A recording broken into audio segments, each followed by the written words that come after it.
My family drained me for 4 months, left me out of a $5,000 trip. You're not invited, my mom grinned. But what I said flipped her world upside down. I'm Sloan. 24 years old. Marketing degree, halfway decent job, emotionally exhausted daughter of 2 professional guilt trippers, and until recently the unofficial babysitter, bill payer, and emotional punching bag for my entire family. This wasn't supposed to happen. I moved back home after college thinking it'd be temporary. A few months to get on my feet, save a little, maybe find a cute downtown apartment with exposed brick and overpriced coffee shops nearby. You know life. And honestly, it started out okay. I got hired at a regional marketing firm within 10 days of moving back. Nothing glamorous, but stable, remote-friendly, and just enough to feel like I wasn't completely failing at adulthood, but I should have known my family doesn't do okay for long. Chaos is our love language. It started with little things. My mom, Marlene, would say stuff like, "Just cover the grocery bill this week, sweetie, I'm swamped with credit card debt," or, "We'll pay you back when your dad gets his tax refund." Spoiler, they didn't. My dad Curtis had already mentally retired even though he was still technically employed at a local warehouse. He'd spend entire evenings binging sports documentaries while complaining about how, this generation doesn't understand real struggle. Right. Because my idea of struggle was apparently working 50 hours a week while funding a household of 4 on a single entry-level paycheck. But I kept swallowing it. Because of guilt? Guilt was like oxygen in our house. Then came the real storm.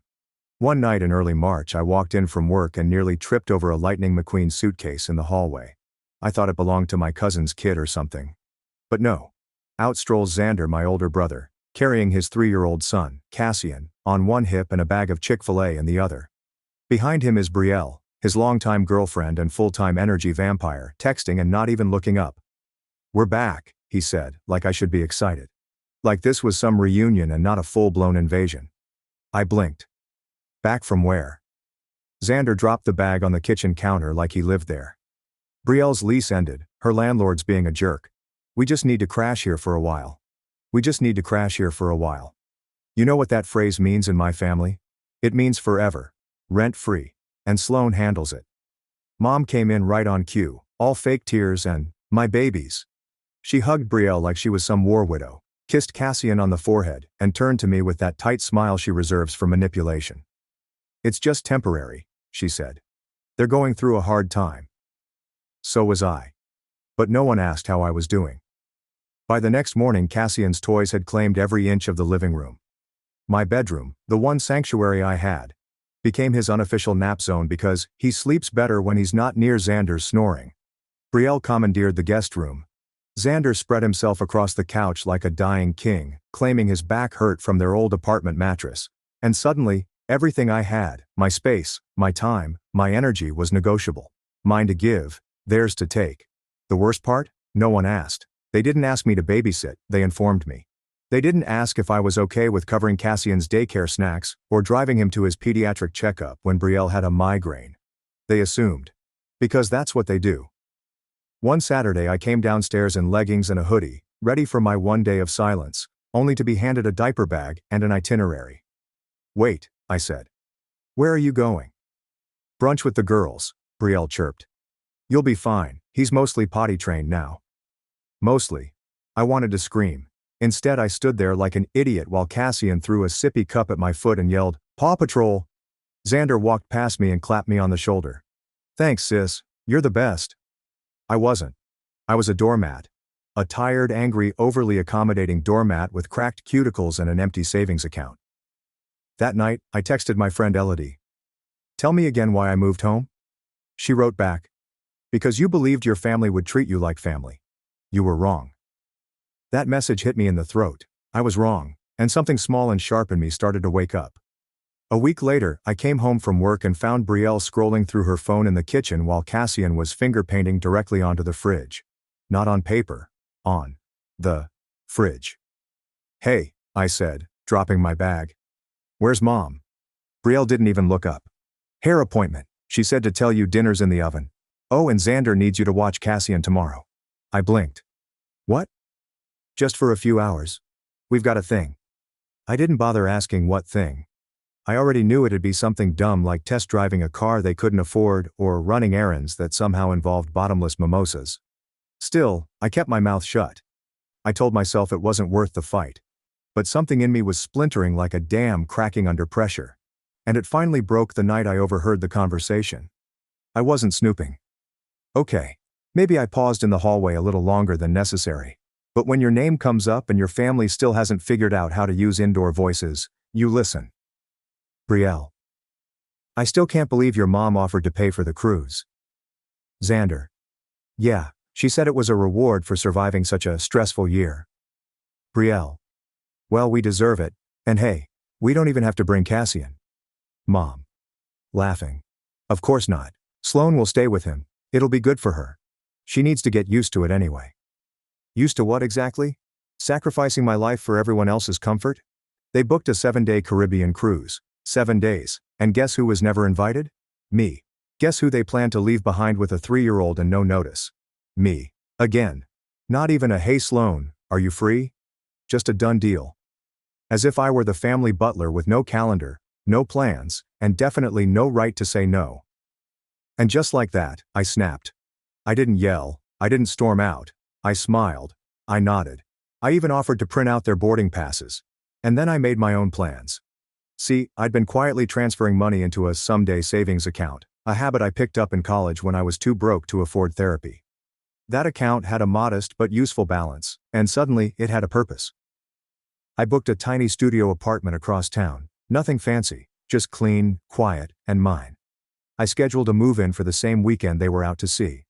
But that wasn't the revenge part. No, that came after. You see, for months, the electric, internet, and water bills had all been in my name because you're better with tech stuff, Sloane, so I canceled them. Every single one. Right before they left, I even logged into our joint emergency fund savings account, the one I'd been feeding while they couldn't contribute right now, and drained it. Legally. It was my account. Just happened to have their names on it too. Whoops. I called the landlord anonymously to report an unregistered sublease.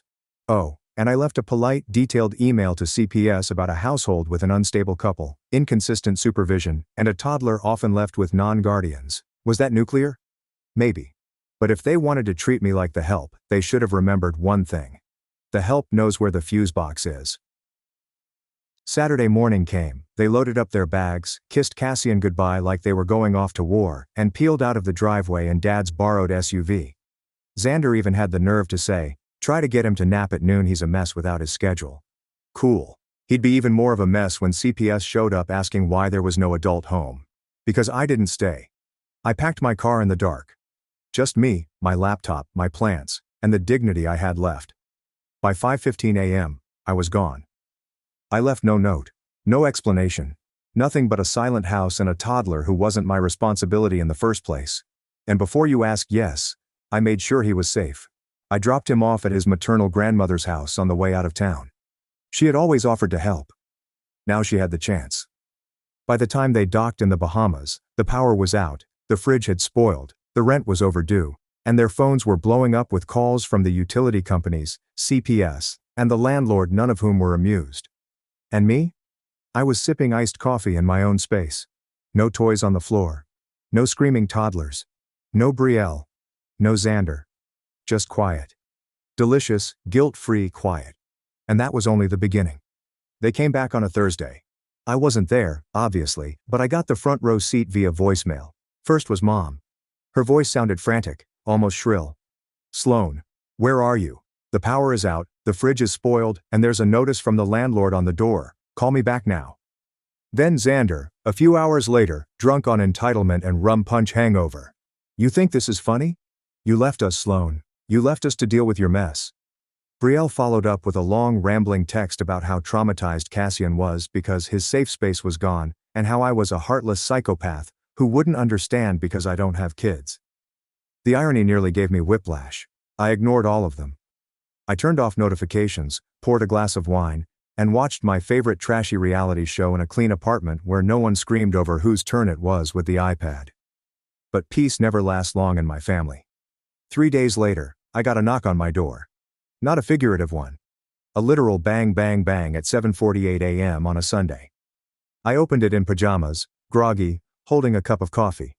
It was 2 uniformed officers. "Sloane Price?" I blinked. Yeah? We're responding to a welfare concern filed by Marlene and Xander Price.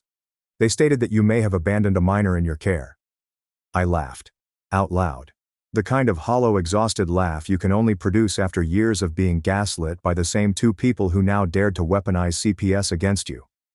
I didn't abandon anyone, I said, and calmly handed over the signed release forms from Cassian's daycare, plus the address and contact number of his maternal grandmother who had full legal guardianship paperwork, by the way. The cops checked everything, asked a few questions, and apologized.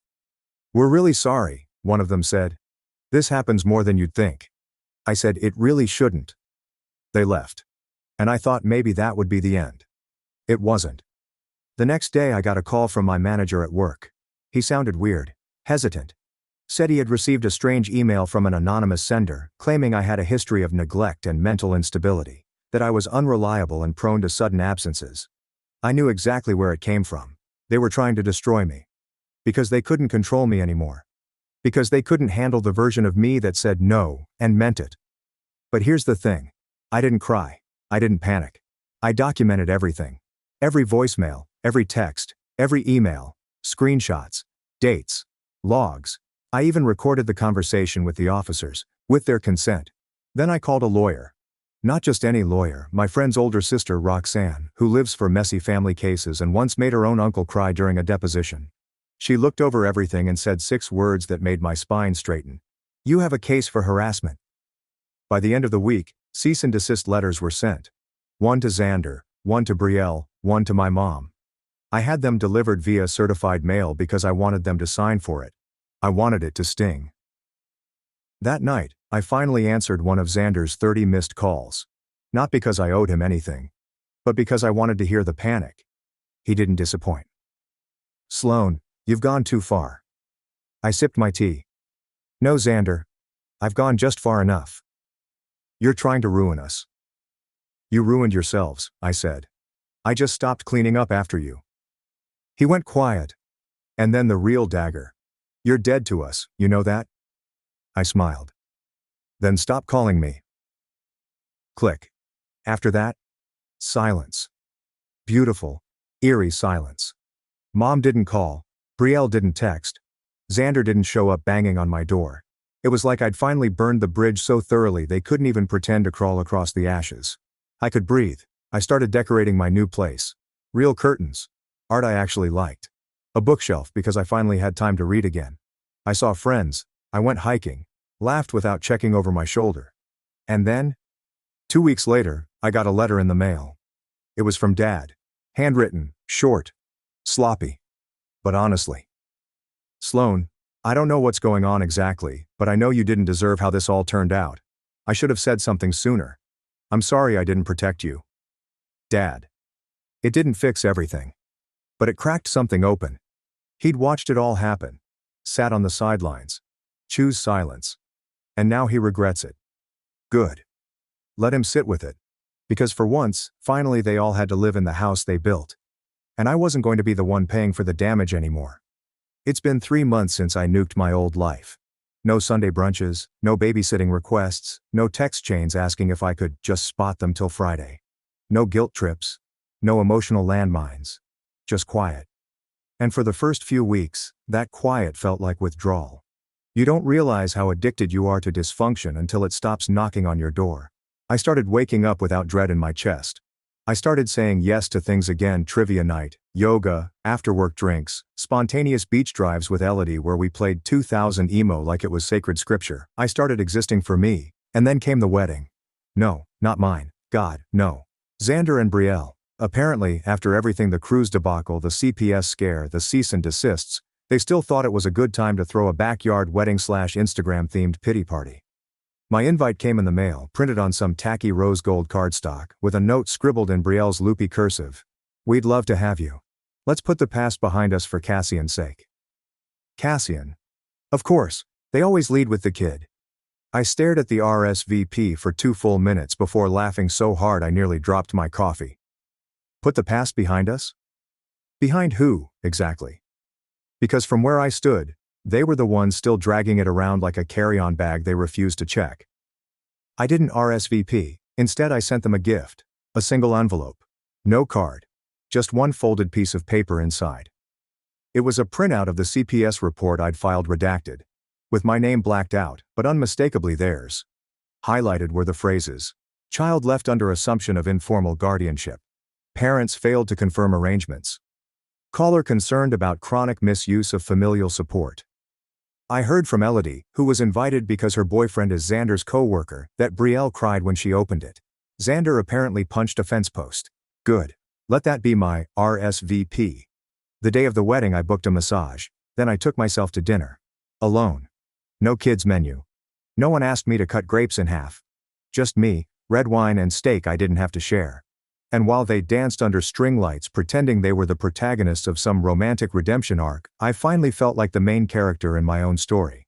Now I know how these stories usually go. This is the part where people expect me to say, but deep down, they're still my family, and maybe one day we'll heal. Stop waiting for that twist. I'm not interested in healing something that only hurts when I'm the one doing the work. I'm not here to fix people who watched me drown and asked why I wasn't waving back. They don't get access to me anymore. Not until they really apologize, and not with flowers or cake or a pitiful look. But with action. With effort. With receipts. And I'm not holding my breath for that. I moved on. I signed a lease for a better apartment last week, one with real sunlight and hardwood floors that don't creak like old grudges. I got promoted at work. My manager said he admired how I handled that weird personal drama with grace and boundaries. I didn't correct him, I just smiled. I reconnected with Aunt Vivienne, Mom's estranged sister who had been ghosted by the family years ago for being selfish after she said no to babysitting Xander's newborn while she was starting law school. Sound familiar? Turns out, generational cycles are real. And sometimes, the only way to break them is to become the villain in someone else's story. I'm okay with that. Let them call me selfish, dramatic, cold. Because if selfish means I don't bankrupt myself emotionally and financially for people who wouldn't cross a room for me, then hell yes, I'm selfish. If dramatic means I refuse to let abuse hide under the label of family tradition, fine. I'll write the damn screenplay. And if cold means I'd rather be alone and at peace than surrounded and resentful, then hand me a sweater, baby. I used to think being the good daughter would eventually earn me a seat at the table, some invisible badge of respect, or maybe just a thank you. But that seat was never mine. It was reserved for whoever kept the family comfortable. I'm not doing that anymore. Let them find a new martyr. Let them twist themselves into apologies I never asked for. Me? I'm busy. I'm building something that belongs to me. And no, I don't regret leaving. I only regret waiting so damn long to realize I was never obligated to stay. My sister's kid destroyed my $2,000 gaming rig. Now she's accusing me of seducing her husband. Am I the asshole for threatening to take my sister to court? Original post. Hi Reddit. I'm female 25 and I'm honestly at my breaking point with this one. I need an outside perspective because my entire family is acting like I'm Hitler for standing my ground. So, I, 25 female, am a student software developer and a pretty serious PC gamer in my free time. I live alone in a one-bedroom apartment that I've spent years making cozy and functional. I saved up for a long time to build my dream PC setup. Triple monitors, custom mechanical keyboard, ergonomic chair, the works. Altogether my rig is worth a bit over $2,000, and I take care of it like it's a damn child. Last weekend my older sister, 30 female, asked if she could crash at my place for one night because her apartment was being fumigated, and her husband was out of town. She has a 3-year-old son, Max, who's, let's say, spirited. I love him, but he's a little chaos goblin. I hesitated. But she swore she'd keep an eye on him, and that it'd just be for one night. They show up Saturday afternoon, and immediately it's clear she wasn't kidding about Max being a handful. Within 10 minutes of arriving, he'd pulled 4 books off my shelf, thrown my houseplants on the floor, and spilled juice on my area rug. I tried to stay chill. He's 3, I get it. But I asked my sister politely to please keep him out of my office where my PC setup is. She rolls her eyes and goes, "He's just exploring. He's curious. It's normal." But she closes the office door anyway. Cut to Sunday morning. I woke up screaming. Max had apparently woken up before his mom, managed to open the office door, and decided my setup was his new jungle gym. He pulled down one of my monitors, cracking the screen. He stuck crackers into the PC tower's ventilation slots. I'm not kidding. Yanked out my keyboard's keycaps, and had colored on my chair with permanent marker. The cherry on top? He poured apple juice into the tower. Into it. When I tell you I went silent, I mean dead silent. My sister comes in, sees the damage, and just says, "Oh no," in this incredibly flat tone, like someone knocked over a cup of coffee. I start freaking out, and she has the audacity to say, "You should have baby-proofed the room if it was that important to you."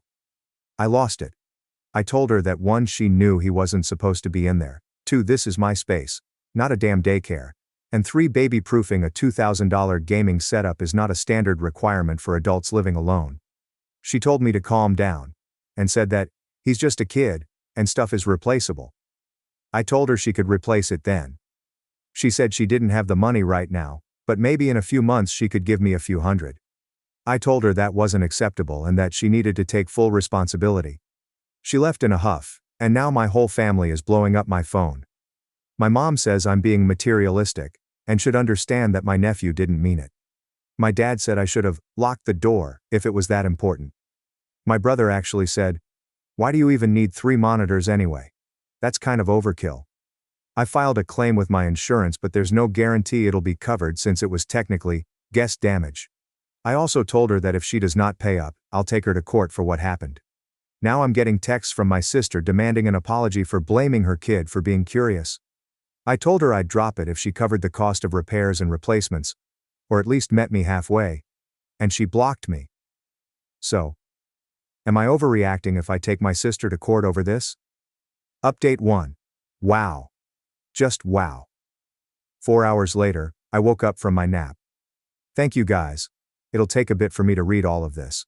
My sister still has not unblocked me, but her husband reached out to find out what happened. I'm sorry I don't have more to tell yet, but I'll update again when I do. Seriously, thanks for the insights, everyone. My head is a lot clearer now. Update 2. Hey all. My sister's husband reached out as mentioned earlier, and we're working out a solution if possible. He's been really understanding, as have all of you. Also, to clarify the office situation, my 1-bedroom apartment is on the smaller side. 33 square meters, 355 square feet, so the landlord converted an old clothes cabinet into a makeshift office. It's weird, but the building is from the 40s, and if they had to get creative with the space with an old tenant or something. So it's living room, sister and her kid slept there, plus kitchen, I slept there, plus the office. Thanks for all the support, and the award. I really don't have the words for how nice people have been in both DMs and the comments. Some of OOP's comments. OOP responds to one of the top comments. OOP. I really appreciate your comment. I feel as if you nailed exactly how I've been feeling but couldn't articulate in the moment. It's comforting to know I'm not totally off base here. I will need to see what I'm willing to do with this situation. I don't want to lose my family, but I don't want to start begging to be heard either. Thank you. Going no contact. Yeah, I'm not ready to go full no contact right now, but I really appreciate your perspective. It's definitely something I'll keep in mind if things keep escalating, and no one starts showing even a little respect for my boundaries. I just want accountability, not drama, but if they keep pushing, I won't hesitate to step back. I don't think I want to know my family if they can't appreciate the work I put into my hobbies. Thanks for the insight. Commenter, questions. Does your office door lock? If so, why wasn't it locked? How was this unattended 3-year-old able to get his hands on crackers and apple juice in an apartment that he is presumably not familiar with? Why were these items so easy for him to get to? If you knew in advance that he and your sister were coming, why wouldn't you make any effort to either secure delicate important items or move them somewhere he can't reach? Update 2. Hey again. Just wanted to post a quick update since it's been a little under a week, and a few people asked what happened next.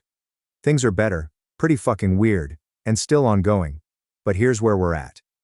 Last Saturday my brother-in-law, came over to check out the damage himself. He actually brought Max, toddler, with him, which I was almost livid about at first, but he had a reason.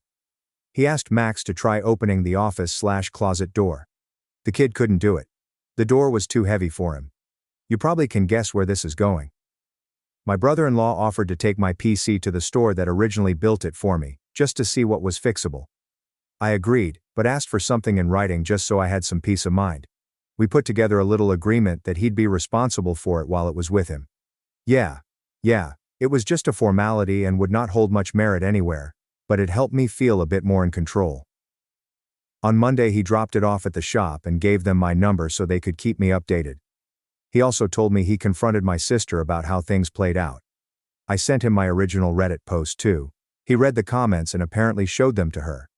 She still hasn't unblocked me, and from what I've heard was not happy about the fact my brother-in-law is actually listening to me.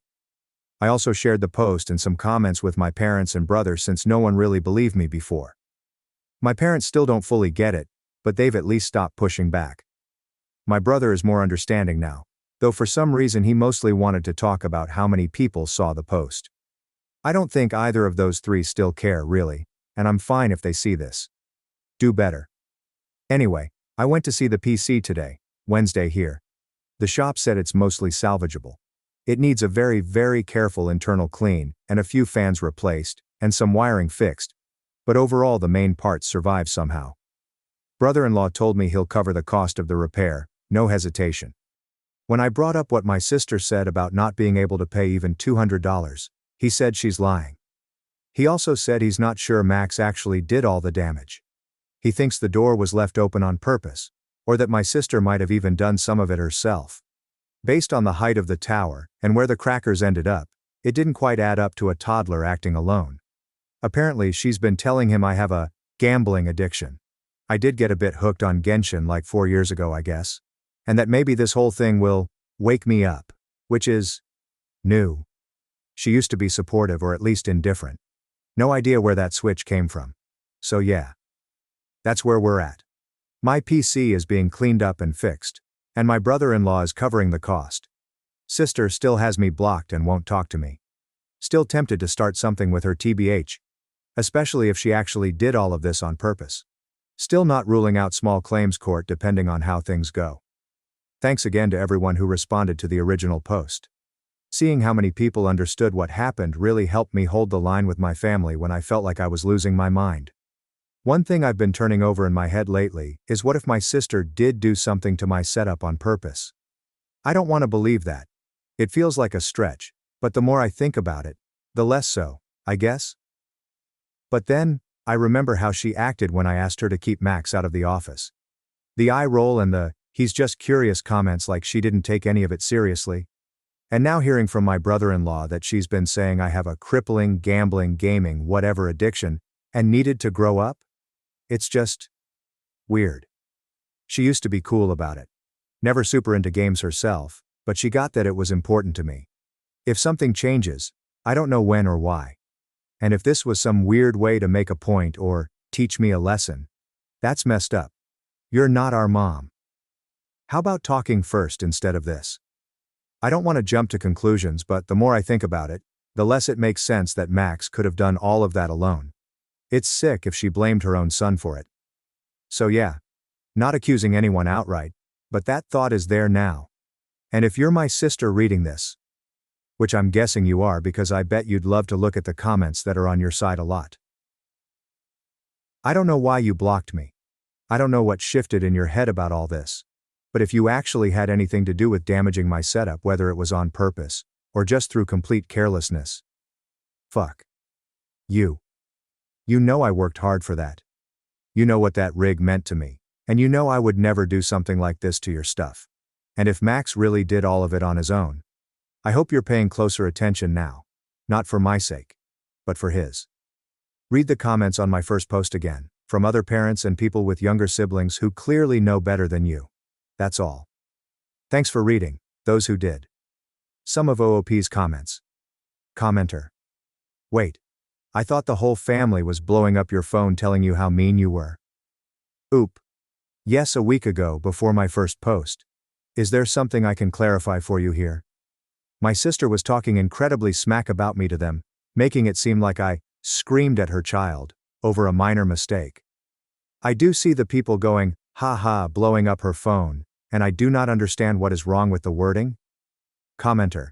I think ChatGPT is being used a lot on Reddit lately, especially in "Am I the asshole" type subs, and a common indicator that it's a fake post is that AI always uses the blowing up my phone phrase, so that's probably why they're questioning it.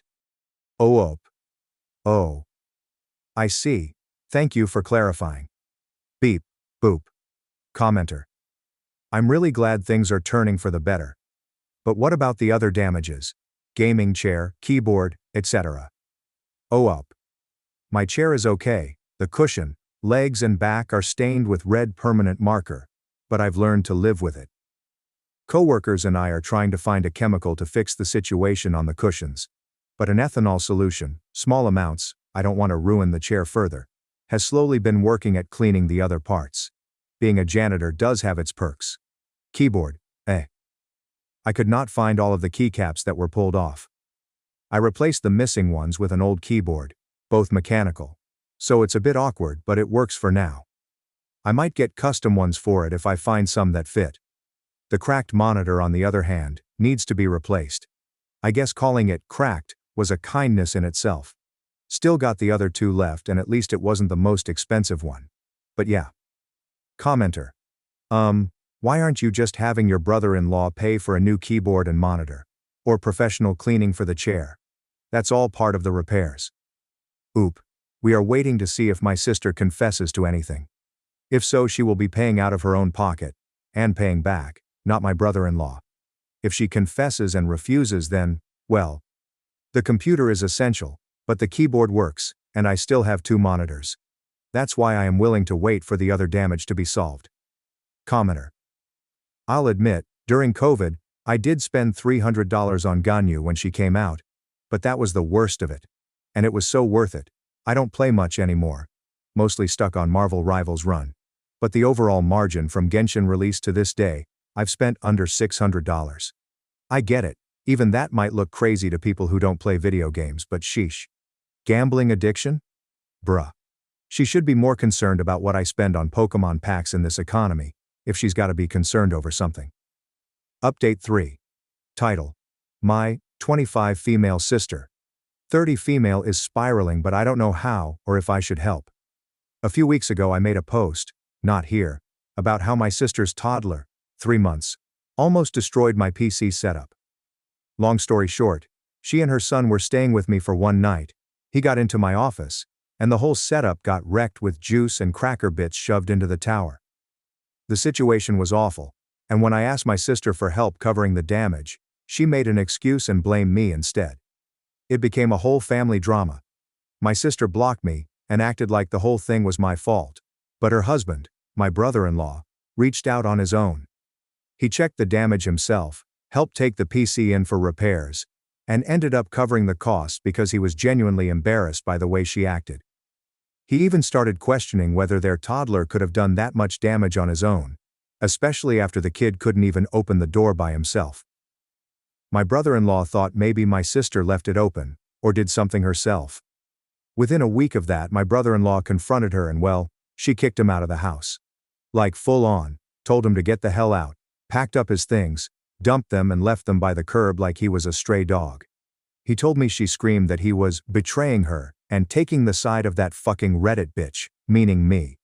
She also apparently accused him of conspiring and cheating on her with me to humiliate her publicly, which, what? She hasn't let him see their kid since. No visits, no phone calls. She's gone full black hole mode and is completely unreachable, threatening cops if he goes near. She's blocked me, my brother, even some extended family, and is only talking to our parents, who are still enabling her, but I think it's only so they can keep Max at arm's length. Meanwhile, I'm hearing rumors she's been telling people I'm unhinged, psychotic, and that I made the whole thing up. She told one of our cousins that I lured her kid into the office like some kind of trap or setup.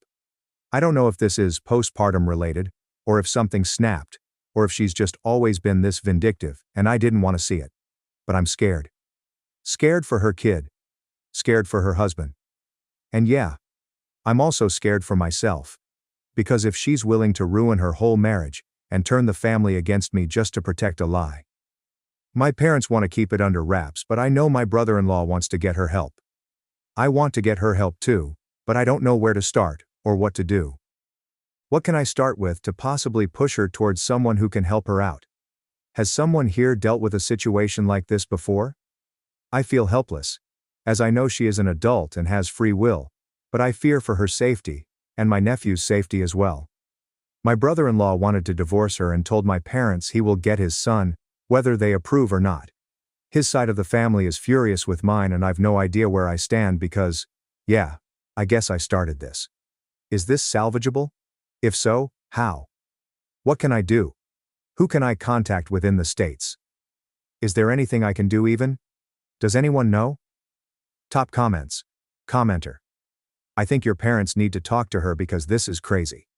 The kid did what 3-year-olds do, but she failed as a mother by not minding him. Your brother-in-law stepped up to fix it. But her reaction is nuts. There has to be more here. I think your parents are in a better place to figure out what is going on. Thanks for watching and diving into this wild family drama with me. If you love Reddit family drama, don't forget to subscribe and turn on notifications so you never miss the next one. If you don't share the winnings, get out, my father screamed when I won $3 million. My replied, funny, you only love me when I'm useful. My name is Lucas, and I've spent my entire life following in the footsteps of my brother Brandon. It is not something I like to confess, but it is the reality. My parents, Susan and Thomas, have always had a favorite, and it's never been me. Don't get me wrong, I'm not searching for sympathy. I simply want to tell you my experience because something occurred to me recently that changed everything, and I need to get it off my chest. I was raised in a modest house in a quiet area. We were a middle-class family with a roof over our heads and food on the table, but there was always a noticeable gap between how my parents handled Brandon and me. Brandon was the golden child from an early age, receiving constant adulation. If he received a good grade, my mother would display his report card on the fridge like it was a work of art. If I received an equal or higher grade, I'd only get a well done and a change of topic. If Brandon wanted a new toy, my parents would go out of their way to get him one. If I asked for something, they said it wasn't in the budget or that I needed to work for it. It wasn't only about material possessions. Brandon was clearly preferred in all aspects. When it came time to think about college, my parents didn't hesitate to pay for Brandon's tuition at a top private university in the country. It's an investment in his future, my father Thomas would add, as my mother Susan nodded proudly. Brandon wanted to pursue business administration, and my parents regarded him as the family's next successful entrepreneur. In contrast, I was forced to fend for myself. I wanted to pursue engineering, but when I asked for assistance, they looked at me like I had asked for the moon. We can't afford it, Lucas. You have to look for a scholarship, my mother told me in a tone that left no room for disagreement. So I worked. During the day, I served tables at a restaurant, and at night, I worked hard to maintain my grades and avoid losing my partial scholarship. Nonetheless, it wasn't enough. I ended up taking out school loans, leaving me with debt that still weighs heavily on me years later.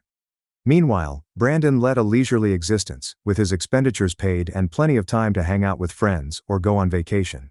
I had scarcely any time to sleep. I don't want to come across as ungrateful, but it's difficult not to feel a knot in your gut when your own parents treat you as if you're less. I tried to talk to them several times, wondering why there was such a discrepancy. It's not that we love you less, Lucas, my mother would say. It's just that Brandon needs more support. You're strong. You can handle it on your own. However, rather than soothing me, their statements made me feel even more alone. Why did I have to be the strongest one? Why couldn't I have the same love and support? Despite everything, I continued forward. I finished from engineering school with outstanding honors, but with a debt that would hound me for years. I landed a decent job as a junior engineer at a construction business, but my wage was barely enough to support my loan payments, the rent my parents charged me for living at home, and my basic needs. Yes, I was still living with them, not because I wanted to, but because I couldn't afford my own apartment. My parents charged me rent for living at home, which Brandon never had to pay. You're working, Lucas. It's only fair that you contribute, they'd tell him.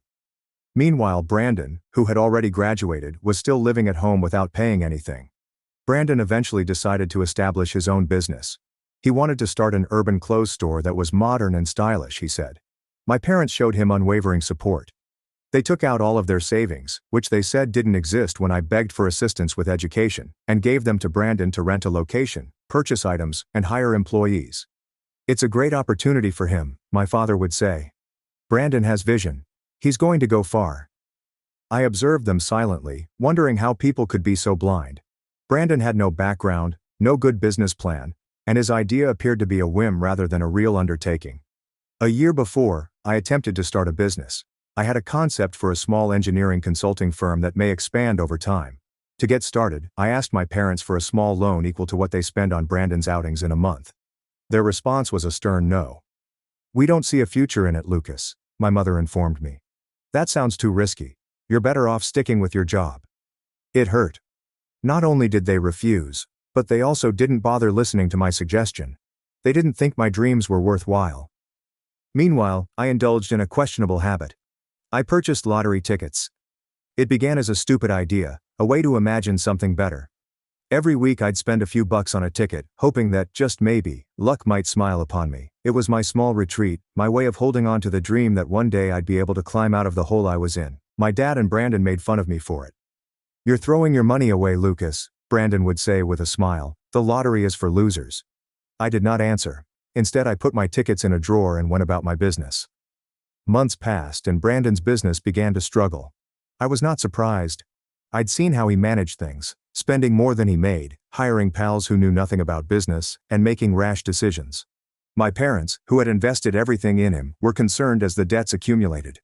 Meanwhile, I continued to work, paying off my education debt and the house rent, with no one asking how I was or if I needed anything. Until one day, everything changed. It was Friday night. As normal, I went to the corner store and bought a lottery ticket. I didn't have high hopes, but I enjoyed checking the figures, hoping that, for once, life might give me a chance. That night, sitting in my room, I switched on the television to watch the live drawing. The numbers began to come out one by one, and something inside me halted.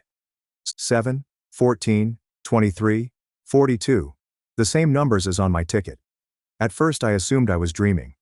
I repeatedly checked the ticket, carefully comparing each number. There were no mistakes. I'd won $3 million. I did not yell. I did not jump. I did not accomplish anything. I just sat on my bed, staring at the ticket, experiencing a combination of amazement and happiness. For the first time in my life, I felt in control. But I also realized I couldn't tell anyone. Not yet. My parents and Brandon were untrustworthy, so I didn't want them to find out until the money was safely in my account. The following day I went to the lottery office to validate my ticket. It was all real. The employees congratulated me. They informed me that the payment would take between 15 and 30 days to reach my bank account and handed me one of those massive symbolic checks used for pictures. It was massive, with my name and the sum of $3 million written in big characters. We had a photo session. I smiled for the cameras and returned home with the check in my arm, still comprehending what had happened. When I arrived home, my parents and Brandon were in the living room. When they saw me holding the huge check, their eyes opened like saucers. "What is that, Lucas?" my mother inquired, with a mix of interest and distrust. I waited a second before responding, knowing that what I said would change everything. "I won the lottery," I explained, trying to remain cool. $3 million. The hush that ensued was deafening. Then Brandon gave a hesitant laugh. "You? Seriously, Lucas?" My parents did not laugh. They looked at me as if I had just admitted a crime. "It's true," I replied, holding out the symbolic check. Then all hell broke loose. My mother was the first to speak. "Lucas, this is a blessing for the family.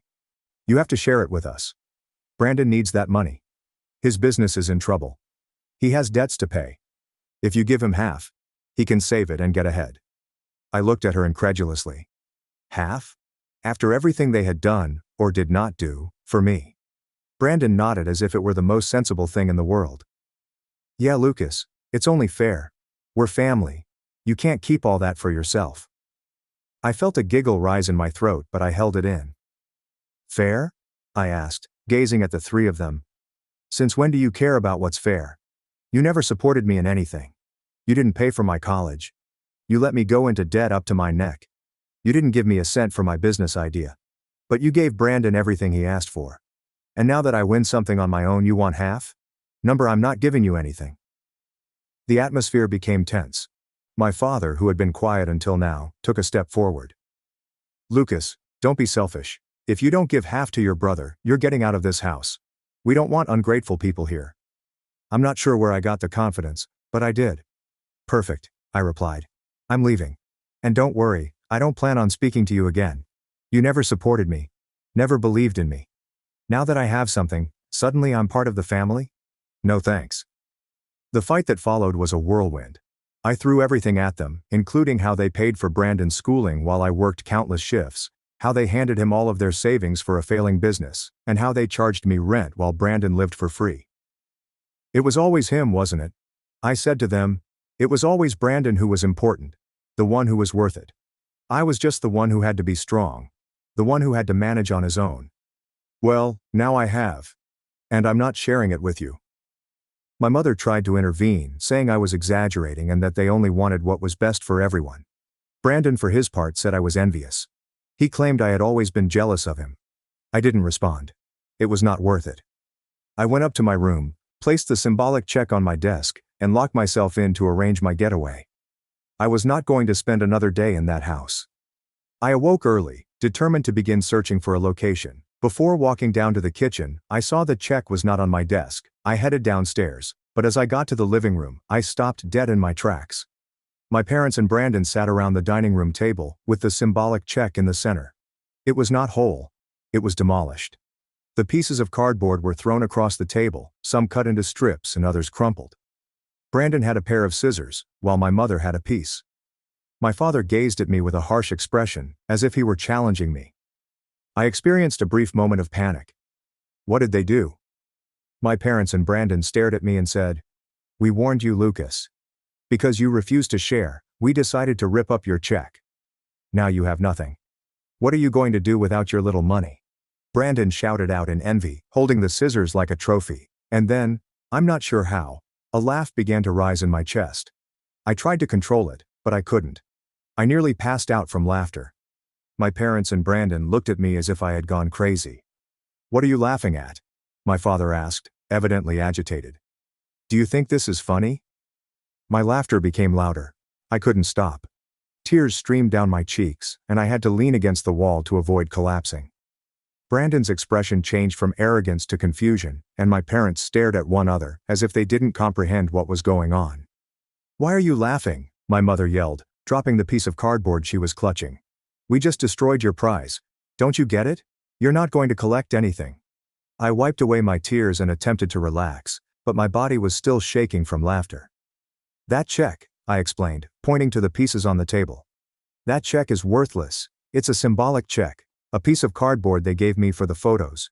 The real money is being processed and will be in my account in less than 15 days. Did you really think you could ruin me by tearing up a piece of paper?" The silence that ensued was beautiful. The three of them grew pallid, as if their bodies had been emptied of blood. Brandon dropped the scissors, and my father opened his lips, but no words emerged.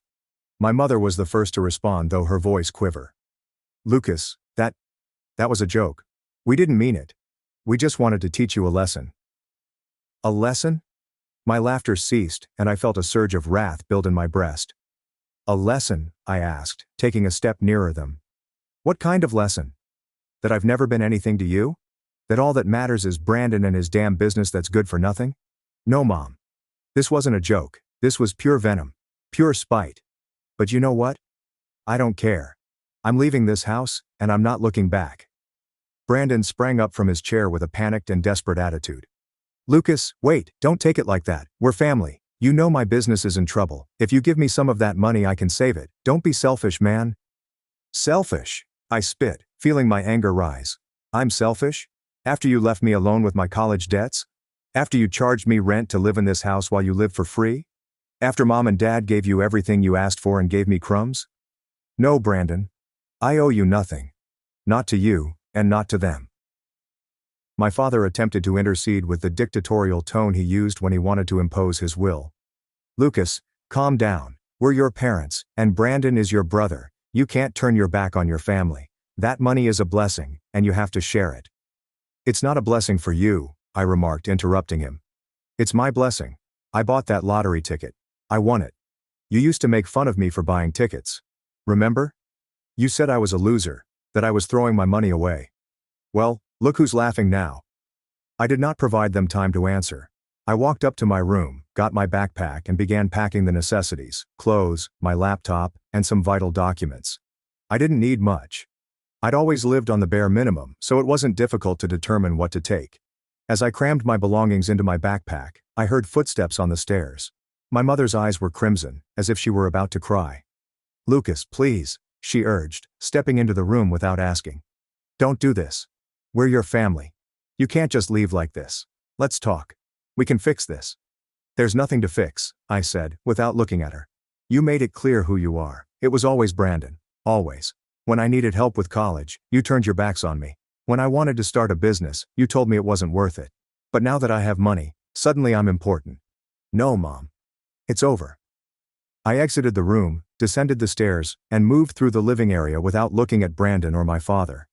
I heard my mother yell at me from upstairs, claiming I was ungrateful and couldn't treat them the same way. Brandon also shouted something, but I didn't listen. I unlocked the front door and stepped outside, feeling the fresh air on my face. For the first time in a long time, I felt able to breathe. The days passed, and the wait for the lottery money seemed forever. Every morning, I checked my bank account, hoping to see a deposit. In the meantime, I settled into my new home.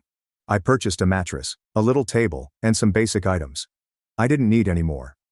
For the first time, I felt like I had a space of my own, where no one could tell me what to do or how to live.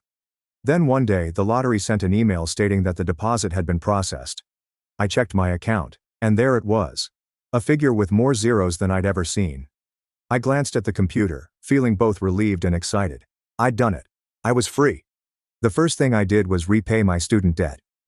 Seeing the balance at zero was like lifting a mountain off my shoulders. Then I bought several things I'd always wanted, like a good TV, a comfortable sofa, and a new laptop. Nothing fancy, simply things that made my life simpler. I did not want to draw notice. I did not want anyone to know that I was a millionaire.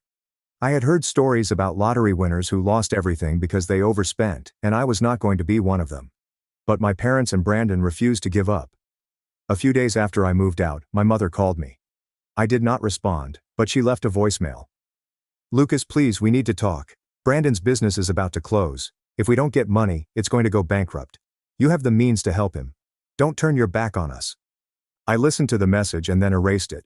Then Brandon sent a message. "Bro, don't be like that. I know you're upset, but I'm your family. Help me. I'm begging you." I also overlooked that. A week later, my father contacted me. This time, I responded out of curiosity rather than a desire to converse. "Lucas," he added in a conciliatory tone. "I know things got out of hand, but you can't leave your brother out on the street. His business is all he has. If you don't help him, he's going to lose everything." "And what about me, Dad?" I asked. "What about everything I lost because of you? The years I worked to exhaustion. The times you humiliated me. Made me feel less." "No, Dad. Brandon had his chance and he blew it. Now it's his turn to face the consequences." "You're ungrateful," he exclaimed before hanging up. I was not surprised. It was the same old story. If I didn't do as they asked, I was an evil person. But this time, I didn't mind. I was done seeking their approval. I chose to discontinue communication with them. I blocked their phone numbers and removed their texts. It was not easy. A part of me still felt the burden of the shame they attempted to impose on me. However, I remembered their words and actions, and I knew I was doing the right thing. I owe them nothing. Today I go around my flat, gaze out the window, and experience something fresh. Freedom. It's not just about money. It's realizing that I don't need their approval, that I am enough. The wrath I felt has turned into tranquility. They gambled on Brandon and lost. I bet on myself, and won. There is no turning back. My girlfriend lied to her boss about me and slept with a married coworker. So I triggered an HR investigation and left her life in ruins. Am I the asshole? I'm Max, a 38-year-old marketing director at a mid-size company. To give you some context, Briona, my 36-year-old girlfriend, ex-girlfriend, works as a pharmaceutical sales executive. After a year, we moved in together and developed what I believe to be a strong relationship after meeting at a charity golf tournament. We talked about it even though we weren't married. Have names chosen for future children, the entire bundle. Briona's big promotion to regional director of sales 6 months ago was the beginning of the issue. Her title was impressive. Her compensation increased significantly, and all of a sudden she was attending regional meetings and conferences twice a month. I was all for her. Took on additional domestic duties, adjusted my schedule to meet her new needs, and even assisted her in creating her presentations when she was pressed for time. In retrospect, that's when things started to change. Little things at the beginning. She would talk about her co-workers, but she would never propose that we meet. Our pictures vanished from her social media accounts. She began to dress differently, sporting looks and cosmetics I had never seen before. She would respond to my compliments by saying, "It's what professionals in my position wear." This implied that I wouldn't get it, even though I hold an executive position myself. Her company's annual gala was announced last month. Black tie. Welcome spouses and significant others. At first, Briona informed me that the gathering was just for staff. It wasn't until I heard her talking about what her coworkers' husbands would be wearing during a phone conversation that I realized the truth. She said she was merely attempting to save me a dull evening when I confronted her. She agreed that I could come after some debate. I even purchased a new suit for the event. It was a well-tailored Armani that cost $3,000, nothing fancy. I wanted to dress up for her special evening. The gala's evening finally arrived. In a black designer outfit that I had never seen before, Briona looked magnificent. The event took place at a high-end hotel in the heart of the city, complete with gourmet catering and an open bar. As Briona worked the room, I was genuinely having fun and chatting with the other visitors. It happened at that moment. With a hand extended toward me, her division vice president came up and said, "So you must be the roommate Briona mentions." I waited for her to correct him. I would anticipate her saying, "In fact, we have been together for 5 years." Or, she nodded, "This is my boyfriend Max." Yes, Max and I share an apartment downtown. It's so convenient for commuting. Before continuing, the VP engaged in small conversation for an additional minute. As I stood there trying to comprehend what had just transpired, my champagne glass was frozen halfway to my lips. Once we were by ourselves, I muttered, "Roommate?" She gave a shrug. "Don't make a scene. Graham is a traditional guy. He believes that relationships at work are unprofessional and prioritizes family." "We don't work together," I said. "And since when is having a committed relationship unprofessional?" She growled, "You don't understand corporate politics." Then, as another executive walked up, she forced a smile. I spent the next 2 hours being introduced to at least a dozen people as her roommate, or just Max. Every time, my patience eroded a little more. I was furious by the time we arrived home, but I was resolved to have a sensible discussion. I questioned her as she slipped off her heels in our foyer. "What was that about? 5 years together and I'm suddenly your roommate?" She let out a loud sigh, as if I were a child incapable of understanding a basic idea. "It's not personal, it's professional. My relationship status isn't relevant to my career." "Not relevant? You invited me to a partner's event." She poured herself a glass of wine without handing me one, saying, "I invited you because you kept pushing the issue. Honestly, you should be grateful I keep you around at all." I blinked. "Excuse me? Let's be real, Max. I'm on track to make senior leadership in 2 years. My career is taking off. Meanwhile, you're..." She made a vague gesture toward me. "Comfortable." I reminded her. "I'm a director at my company. I make 6 figures. I've supported every career move you've made." She gave an eye roll. She took a sip of wine and said, "Your company has 50 employees? Mine has 20,000. You're a big fish in a puddle. Face it. You're lucky I've kept you around. Most women in my position would have upgraded by now." The remark struck like a blow to the body. 5 years. That's all she was giving me as charity. I knew I had 2 options.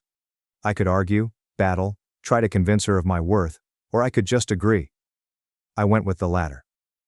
"You're right," I muttered. "I haven't been appreciating your success properly. I'm sorry." She was taken aback by the abrupt surrender. Her face changed from disdain to perplexity to contentment. "Well, I'm glad you understand." "I do now," I told her confidently. "It won't be an issue going forward." My response seemed to please her. Even though we slept more apart than normal, we went to bed without talking anymore. Still sporting the diamond earrings I had given her for our 4th anniversary, she departed early the following morning for a brunch meeting. I started carrying out the plan I had developed throughout my restless night as soon as her automobile backed off. Documentation comes first. I photographed everything in our flat, paying particular attention to the things I had bought. I had paid the security deposit on our leasing agreement, which was in both of our names. My contributions to our joint costs are shown on the bank statements. Screenshots of my monthly deposits to our joint account, which, as I was paid well by my employer, paid for 70% of our rent and utilities. I then called my job, my lawyer, and my bank. I got everything in motion by lunchtime. After that, I packed deliberately and efficiently. Only took things that were definitely mine, such as clothes, personal belongings, and antiques. Anything we'd bought jointly, anything that might have been a present for her, was left behind.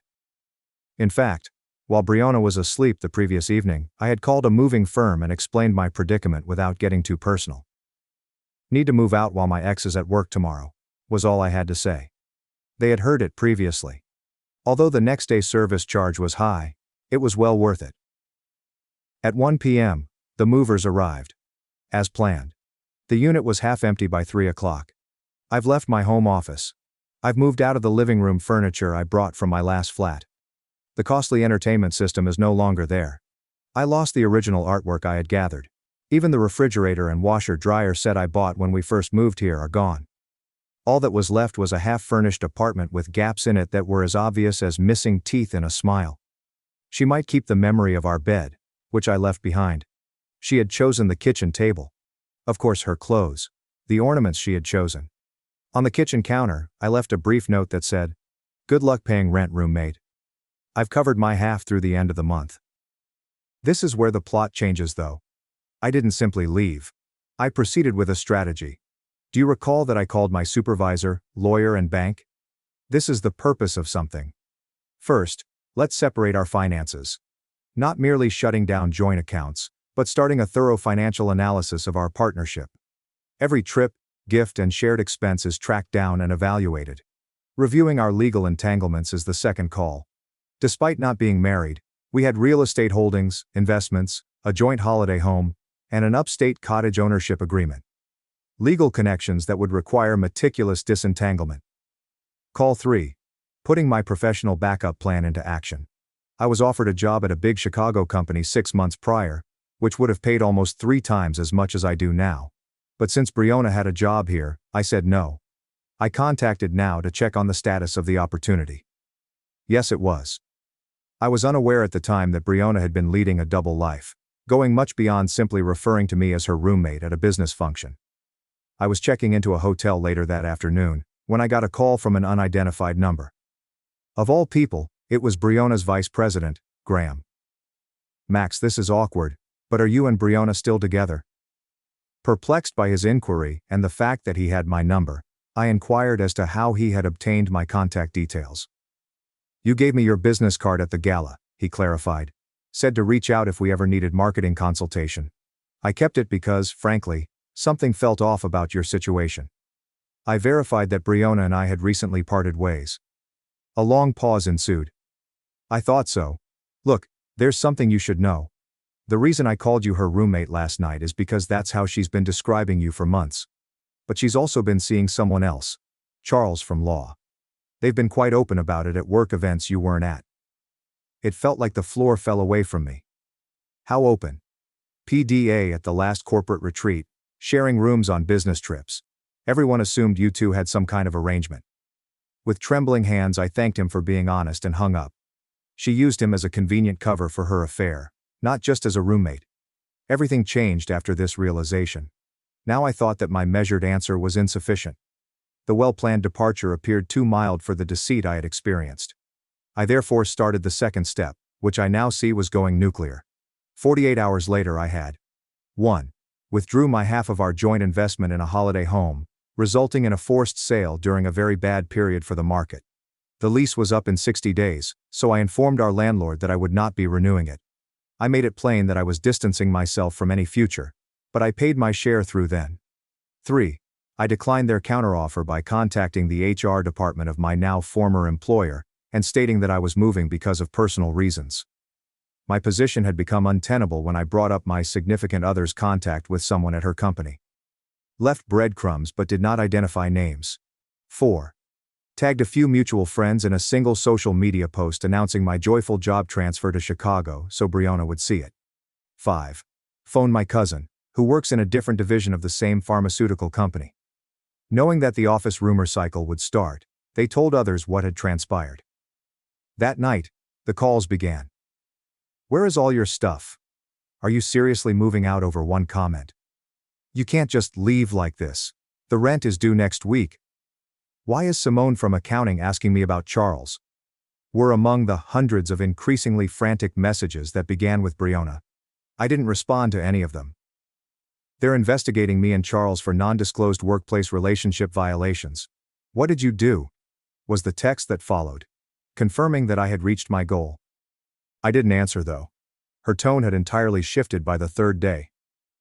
Max, please, I'm sorry. What I said was horrible. You were never just a roommate. Please call me back. I didn't. By the end of the week, I had deposited money for a lakeside apartment, signed the contract for my new job in Chicago, and was getting ready to drive across the country. I learned of what had transpired at that point from mutual friends. Until the investigation was completed, Brianna had been put on administrative leave. It appears that Charles used their text exchanges to support his assertion that she had chased him assiduously. Her meticulously cultivated professional persona was disintegrating. Her share of the substantial loss from the sale of the cabin we purchased together was primarily caused by the withdrawal penalty.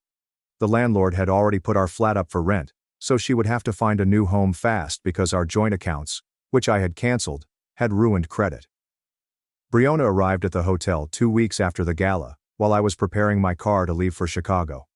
Someone I hardly recognized took the place of the calm executive. Red eyes and disheveled hair. The sight of her did not surprise me. My hotel wasn't a secret. I had first booked it using our shared credit card before using my personal card since I knew she would see the transaction on the statement. Although I wasn't sure if she would actually turn up, a part of me had been anticipating this confrontation. Her voice cracked as she questioned, "Was this all because I called you my roommate?"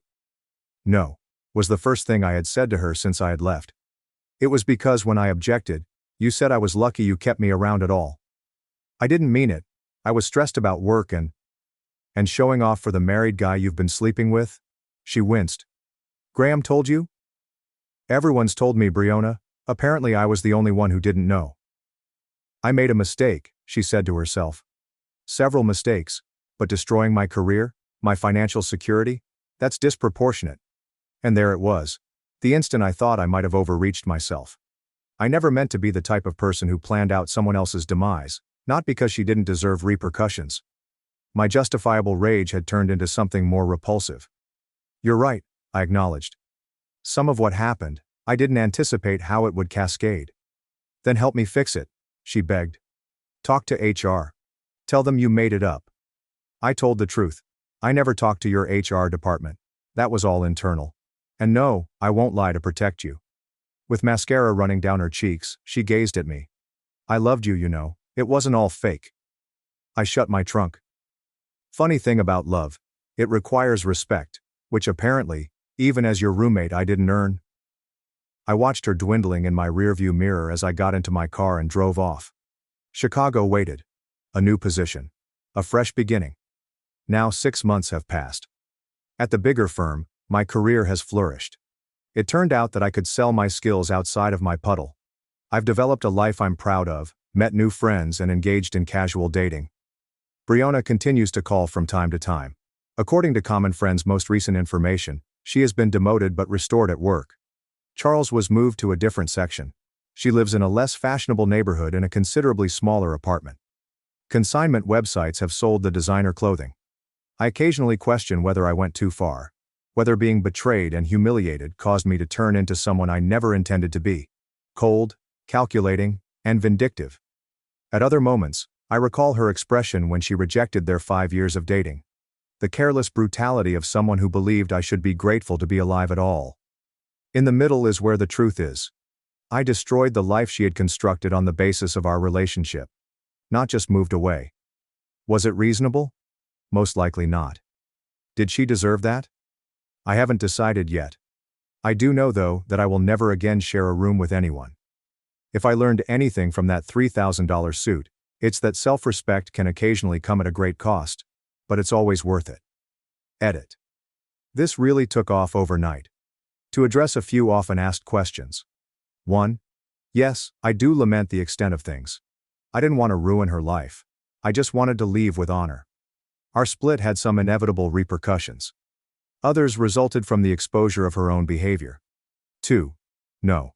She wasn't reported to HR directly by me. I told my cousin about it separately and brought up the matter with my own HR department after I turned down their counteroffer. It was internal rumors, not my official complaint, that led to the company's investigation. 3. I tried. For those who say I should have simply spoken to her. In answer, she told me to be thankful that she had kept me around. That put an end to any more discussion. 4. Some have inquired as to whether I've found a new partner. Although I'm taking things slowly, I have dated. After something like this, trust is difficult to come by. Update. After 3 months, Chicago life keeps getting better. After I brought in 2 significant clients, I was promoted by the firm. I've started dating a corporate lawyer who immediately presents me as her boyfriend. In some ways, Briona's life has stabilized. I learned that she had seen a therapist and is focusing on personal development from mutual friends. She apologized profusely in a long email to me. I didn't reply, but I did appreciate that. It's best to close some chapters. After being on the market for months, the cabin eventually sold. Everything was taken care of by my lawyer, who divided the money based on our initial investment. It was fair, but less than either of us had hoped for. In hindsight, I see that both of us did harm. Me with my reaction, her with her betrayal. I can admit my role in it, which makes a difference. I guess that is growth.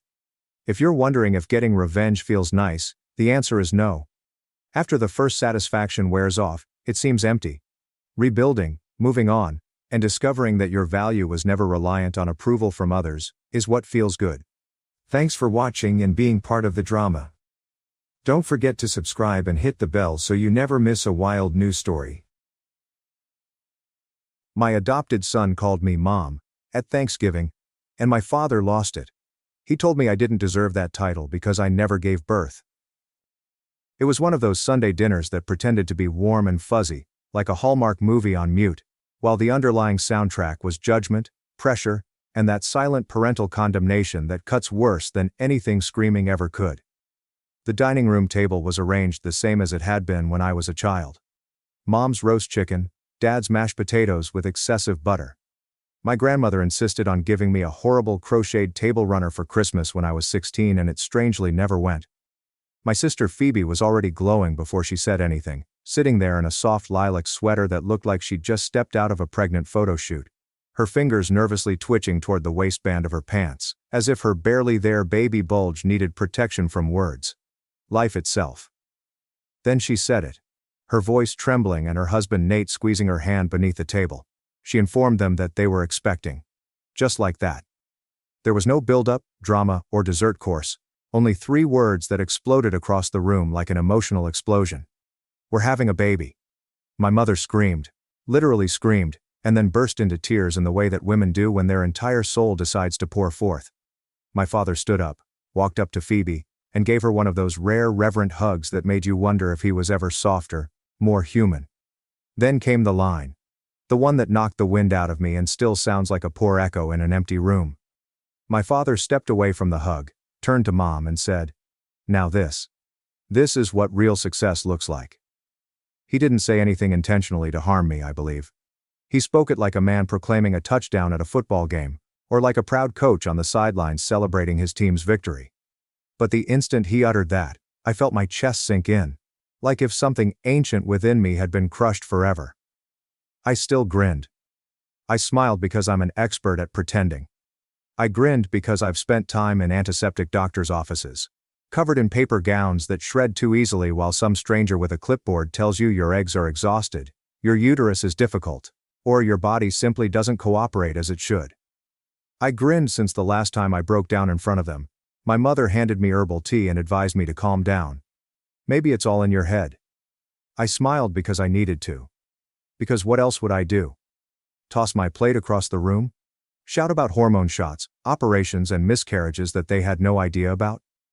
Tell them I was once 12 weeks pregnant and lost it in a goddamn Walgreens toilet stall while no one answered the phone. I smiled. I watched as they celebrated her. And I clinked my wine glass to theirs. And I told Phoebe how delighted I was for her. I actually meant it in some ways. She did not ask to be the golden kid. She did not construct the pedestal that they placed her on. Hell, Maybe she just wanted to get off it and be viewed as a normal person. However, the fire continued to burn. That did not deter the truth. I was 38 years old, infertile, and considered a failure by my parents. Do you know what hurts the most? They knew. They knew what I had gone through. They'd sat in the hospital waiting room after my ectopic pregnancy nearly killed me. When I returned home from my third failed round of IVF, they had brought over casseroles and I couldn't stop crying long enough to eat. They had seen me spend 5 years of savings on a fantasy that would not come true. They knew everything. Phoebe was pregnant, therefore none of that mattered. Phoebe, who had stated that she didn't want children until she was at least 40. Phoebe, who became pregnant 6 months after her wedding without trying. Phoebe's life appeared to unfold on cue, like a well-rehearsed stage play. After dinner, I lingered behind to assist clean up while they swarmed around Phoebe in the living room, caressing her stomach as if it were a magic lantern. I scrubbed dishes in silence, letting the water run for too long, pretending to be busy so I wouldn't have to sit and listen to them choose baby names as if they were planning investment portfolios. When I finally got into my car that night, the cold hit me so hard I couldn't breathe. I turned on the ignition, peered straight ahead into the dark driveway, and whispered to myself something I hadn't said in months. They believe I will never be a mother. I squeezed the driving wheel till my knuckles became white. They were wrong. My pupils narrowed, and I felt a tiny spark ignite someplace deep within me. Low, nasty, and fearsome. Dead wrong. When you quit fighting the same damn struggle over and over, you get a sense of silence. A silence that does not bring calm or relief, but rather a lingering ache, as if your body remembers the conflict even after it has ended. After the final unsuccessful IVF effort, I did not yell, cry, or damage anything. I simply sat on the edge of my bed, staring at a solitary crimson dot on the sheet, and I knew it was over.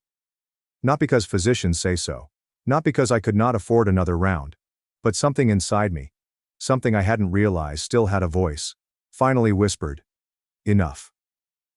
For months following, I moved like a ghost through my own life, going to work, answering texts, and pretending to laugh at baby showers, all while my insides felt hollowed out like a cursed pumpkin on Halloween. I removed all fertility apps from my phone. I packaged up the baby onesies I'd bought on impulse. Someone had handed me a little crocheted hat just in case. I kept the sonogram photo buried at the back of my nightstand. Then I flung the box into the attic, closed the door, and convinced myself I was finished.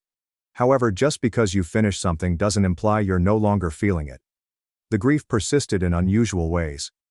I did cry at dog food commercials and avoid the diaper section at the grocery store like it was radioactive. And then one day, at 3 a.m., I found myself going through my phone and reading about volunteer opportunities in the city. I'm not sure what I was looking for. Perhaps a distraction. Perhaps a motivation to get out of bed. Perhaps a life raft. What I discovered was a juvenile mentoring program at a neighboring shelter. They dubbed it Haven House, and it wasn't particularly fancy. The paint was chipped, the lighting in the corridor flickered, and the couches in the recreation area appeared to have seen better days. But there was warmth in that place. A raw, tired warmth that did not require much more than regularity and care. So I signed up. The first several weeks the youngsters had no idea what to do with me. I did not blame them. I was simply another adult who showed up smiling and definitely wouldn't stay long. But I continued to show there, week after week. I played board games, read books, assisted with math homework, and tried not to cry in the parking lot afterwards. By the age of 8, some of those children had witnessed more darkness than most people do in their whole lives. They didn't need me to change anything. They simply needed someone who did not go. And this is how I met Jamal. He was 10 years old when I first noticed him, constantly sitting in the corner of the recreation room with his hoodie drawn up and a notebook in his lap. He didn't say much, but his eyes followed everything. And when he did talk, it was usually crisp and unexpected, as if he had been accumulating thoughts and deliberately rationing them out. By the third week, he was calling me Miss K, a gentle moniker that made my heart twist slightly every time. He was the type of kid who pretended he didn't need anyone, but you could tell he needed someone to question why he never smiled in photos. Someone to notice when he was quiet for too long. Later, I learned that his mother had died of an overdose 2 years before, and his father had vanished into another state with a new partner and a different life. Most people couldn't grasp how alone Jamal was. And maybe that's why we connected, because I was also alone. I started coming more frequently.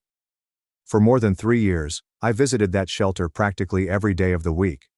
That equates to about 400 days every year. I packed snacks, board games, and books. I showed him how to make scrambled eggs without scorching them and how to mend a button on his shirt. We created cardboard cities, paper planes, and, finally, routines. Some days, he'd sit next to me and say nothing, which was okay. Other days, he'd talk for hours, telling me stories about students at school and a dream he had in which we lived in a house with a red door and a dog named Clutch. He used to call me Miss K, but when he forgot, he'd just say Mom. He always corrected himself straight away, but each time he did it, it drove something deeper into me, like a reality neither of us was quite ready to admit out loud. I never mentioned it, never made it awkward. I simply let it sit there, calm and warm, like a small seed waiting for the right season. Then one Thursday. It had been a grueling week. One of those weeks where work was horrible. My vehicle battery broke, and I received a message from my sister boasting about her baby learning to walk. I arrived at the shelter drained and exhausted. I didn't even attempt to fake it. I simply dropped into the couch next to Jamal, closed my eyes, and exhaled like if my soul were spilling out. He did not say anything for a while. He then said, so softly that I almost missed it, "Are you okay?" I nodded, too tired to lie, and said, "Just a hard day." Jamal remained silent again for a few beats. Then he glanced up at me, his voice scarcely more than a whisper, and spoke something that ripped my heart open. "Can I be with you forever?" And all of a sudden, everything I thought I understood about the course of my life changed. Because I wasn't finished. Not really. I had just begun working on something unexpected. There's a type of strength that doesn't make itself known with shouted voices or clenched fists, but rather quietly sneaks into your bones, like a second skeleton built of resolve. That was the kind of strength I needed as I began the adoption process for Jamal. An arduous, humiliating, slow-motion crawl through a system that seemed intent on reminding me at every turn that I was insufficient. Not married, not affluent, not young, and not ideal. Just a lady with a hurting heart, a steady income, and a son who'd already begun to beckon her home with his eyes even before the paperwork gave us approval. The initial appointment by Child Protective Services felt more like an interrogation than an examination. The caseworker sat in my too-clean living room, clicking her pen every few seconds like a metronome to calm my worries. She inquired about how I punished Jamal, what I would do if he was suspended, what trauma training I had undergone, and how I would manage him acting out. I wanted to scream, "Love is the answer to every goddamn question." Instead, I nodded, handed her written documents, and tried not to quiver as she perused my bookcase, as if it held the secrets of my soul. Every step involved a new hoop: background checks, house visits, court filings, psychological tests, and parenting classes. I jumped through them all, wounded my spirit on a couple, and kept my voice quiet when it would have been so much easier to shout. I did not tell my parents what I was doing. I didn't tell my sister either. I knew what type of response I'd get, and I wasn't prepared to hear it. Not from folks who still linked family with biology, and acted as if my uterus was a requirement for legitimacy. I wasn't prepared for the glances of sympathy, the patronizing advice, or worse, the judgment masquerading as care. Meanwhile, their universe spun in a strange orbit, with everything centered on Phoebe's swelling tummy. Every day the group chat was filled with ultrasound photographs, stroller advice, name surveys, and links to pastel-themed Pinterest boards. My mother began signing off texts with phrases like, "Love Grandma to be," as if a pregnancy was rewriting her entire identity. It was like seeing a movie in which you weren't cast, just an extra standing off on the side while the credits rolled without your name appearing. Then came the baby shower.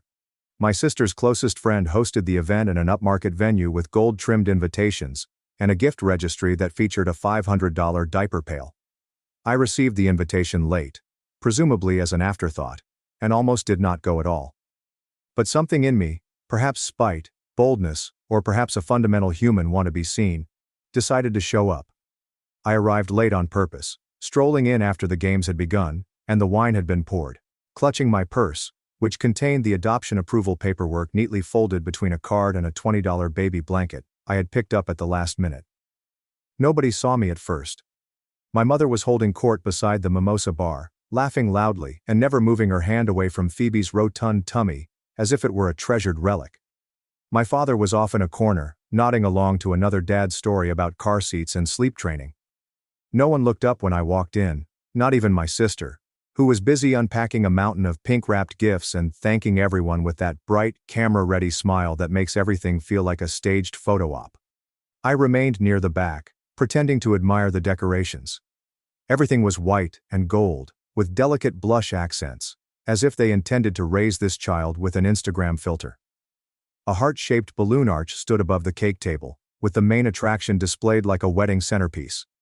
It was a 3-tiered masterpiece, fondant flowers and delicious pearls, and it read, "Finally, a true mother in the family." The remarks were like a stomach punch. I'm not sure who wrote them, or if they meant it as a shot at me or simply didn't think about it. But it landed with surgical precision. I stood there staring at the cake, as laughing flowed around me like background noise in a dream. I grabbed into my handbag, felt the edges of that crisp approval letter, and remembered every night I'd stayed up wondering about whether I'd be able to keep Jamal. I remembered how the first time he had a nightmare, he crawled into my bed and said, "Don't leave, okay?" I reflected on how many people considered children as accessories, status symbols, or trophies. Yet he was none of these. He was my son, not because we shared DNA, but because we chose each other amid a world that attempted to tell us we weren't worthy of love. I leaned in closer to the cake, close enough that no one else could hear me, and let the words come out slowly and steadily, like a promise engraved in stone. We'll see about that. The drive to your childhood home around the holidays brings to the surface everything you thought you'd buried under years of treatment, hard-earned distance, and selective amnesia. The trees, the broken sidewalks, the porch light your father hasn't fixed since last winter, it all comes back to you like a rush of unwelcome memories. And yet, there I was, clutching the steering wheel a bit too tightly, peering in the rearview mirror every few minutes at Jamal, who sat in the back seat like a bundle of anxieties wrapped in a clip-on tie, and the kind of sweater that makes little boys appear like tiny professors. He'd been quiet the entire ride, his gaze darting between the windows and his hands folded in his lap as if he were preparing for an exam no one had studied for. I did not blame him. It was his first meeting with them, not just my parents but the entire family in one spot. My sister, her husband, her kid, the cousins, the casserole crowd, and the judging panel. I attempted to explain that it might be overwhelming, and that they might not comprehend right away, but he simply nodded and said, "I got you, Miss K," which hurt me harder than it should have, given that he hadn't called me in weeks. The adoption had taken place 2 months earlier. Final, legal, done. He was mine in every manner that mattered, and yet, I hadn't informed my family. Not in person. I am not on a call. Not in a damn text. Perhaps it was cowardice. Perhaps it was self-preservation. Maybe it was that deep part of me that still believed they'd find a way to damage it, reduce it, and deprive it of the meaning it had come to represent. But now the secret was sitting in my back seat, swinging his feet and clutching a homemade card in his hand, which said, "Happy Thanksgiving," in pencil, and had a poorly drawn turkey wearing sunglasses. I put the car in park, took a deep breath, and returned my gaze to him. "You ready?" I inquired, my voice firm despite the fact that my stomach was flipping. He flashed me a half smile, more bold than happy, and added, "Yeah, I guess." Then he opened the door and walked outside, his shoes crunching on the gravel like the first note of a symphony I had no idea how to conduct. The house smelled of sage, cinnamon, and too many expectations. The living room was noisy, with voices chatting over one another, and the TV was broadcasting a football game that no one was watching. My sister was there, of course, with a baby on her hip and dressed as if she were hosting a cookery show rather than feeding her relatives. My parents were orbiting her like moons around a sun, their entire focus gravitationally drawn to the writhing bundle of new life she carried. Initially, no one noticed us walking in. I stood in the doorway with Jamal close to me, clutching my hand tighter than usual. He didn't say anything, just gazed up at me with wide, hesitant eyes, as if he were waiting for a signal. So I handed him one. I clasped his hand back, smiled, and entered the room. My mother was the first to notice. She turned, blinked as if she were seeing a ghost, and then forced a smile that was too wide to be genuine. "Oh, you made it, honey," she exclaimed, her voice full of helium and habit, her gaze straying to Jamal for a split second before returning to the infant as if she couldn't afford to lose focus on anything else. I introduced him casually, like I would any friend. "This is Jamal, He's with me now. This was all I said. There was no fanfare, no explanation, just the truth said quietly, as if it were a question no one dared to ask. Jamal did not say anything either. He remained close, polite and silent, most likely trying not to make the wrong move. He helped carry in the pie, laid the napkins, and grinned as my aunt ruffled his hair as if he were a pet she didn't know how to greet. No one questioned who he truly was. Nobody inquired why he was there. They simply accepted his presence like they would accept the weather. Quietly, passively, and with little discomfort when it got too close. Dinner was full of light talk and false laughter. This is the type of discourse that only touches the surface. Phoebe's kid was treated like royalty. Kissed, cooed at, and praised as if he were a small god sent to confirm my parents' every life decision. I saw them light up whenever he drooled, farted or sneezed. And I sat there quietly, carving the turkey into little pieces for Jamal, ensuring he had enough gravy, and letting my silence speak for itself. Then something happened. Halfway through dinner, as we passed around the mashed potatoes, Jamal looked up from his plate, his voice mild but distinct enough to break through the pointless talk going on around the table. "Mom," he asked, "can you pass the mashed potatoes?" The room froze. Forks hovered in midair. Glasses halted in the middle of a sip. Conversations ended in throats. The quiet was so heavy that I believed it might break the walls. Jamal did not appear to notice. Perhaps he did, but claimed not to. He calmly stared at me, waiting for the potatoes, as if nothing had happened. I handed them to him without hesitation, smiled pleasantly and replied, "Of course." My father broke the silence, choking as if the phrase had gotten stuck in his throat, his face a slow-burning shade of perplexity, and something dangerously close to wrath. "What did he just call you?" he said, his voice cutting and low, as if he already knew the answer, but despised it more than he could express. And I stared him dead in the eye with a serenity I hadn't felt in years, thinking, now we begin. There's a certain kind of silence that only comes after truth is thrown like a stone into a still, shallow pond. The kind that doesn't break loudly, but instead ripples outward, spreading discomfort through every corner of the room, drawing eyes to the floor and stopping smiles in their tracks. That's how it felt after my father asked the question. After Jamal addressed me as Mom. The mask cracked, and the family act we'd all been putting on crumbled under the weight of a single, honest phrase. The worst part was that it felt so familiar. As if we'd been preparing for this moment our entire lives. Like the awkwardness was just waiting for the right spark to ignite. I did not flinch. I did not stammer. I looked him in the eye, the same face that had kissed my skinned knees, repaired my bike chain, and taught me how to drive a stick shift. And I firmly stated, he's my son. The room went insane in 3 seconds flat. My sister let out a breathy scoff, as if someone had just thrown a glass of red wine across her white carpet. "Seriously," she exclaimed, pushing her fork down so violently that the dish rocked beneath it. "You couldn't let one day be about me? You had to pull this? Now what? You adopt a kid and think that makes you a mom?" I did not respond to her. Not right away. I saw my mother's face shift between confusion and anguish, her lips shaking as if she were going to deliver a monologue she'd been practicing in the mirror for decades. She blinked too many times before whispering, "You adopted him? You didn't even tell us." 6 months ago, I answered, maintaining my voice level. "It was finalized in August." The room blurred around the edges, a cacophony of overlapping voices, forks clattering, and someone jumping up too quickly and knocking over a chair. Jamal grasped my hand tightly under the table, his eyes wide and watching. And I wanted to gather him up and carry him somewhere peaceful, somewhere kind. But I did not move. I remained planted. Let the storm rage around us. Allow them to show me who they were when they weren't in control of the story. My father rose up slowly, as if about to give a verdict, and gazed at me with disdain that felt like acid in his teeth. "That's not the same," he replied. "You didn't give birth. You didn't." He paused and shook his head. "You didn't make him." And that was all. That was the line. The last crack in the dam. I stood up, raised my glass. Not for a toast, but to cut. And let each word fall harsh and slow, like a blade dragged across years of quiet. "You want to speak about what makes a true mother? Is it blood? Is it a hospital bracelet and a baby photo in a scrapbook you never read again? Or is it sitting through court hearings, trauma counselors, And nights when a 10-year-old wakes up screaming from dreams he can't explain. Is love something you earn, rather than something that just happens to be in your DNA? My mother whispered my name as a warning, but I refused to stop. Not now. Not after swallowing their silence for years. Let's talk about success, I replied, letting my gaze travel over them. Let's discuss how you define it.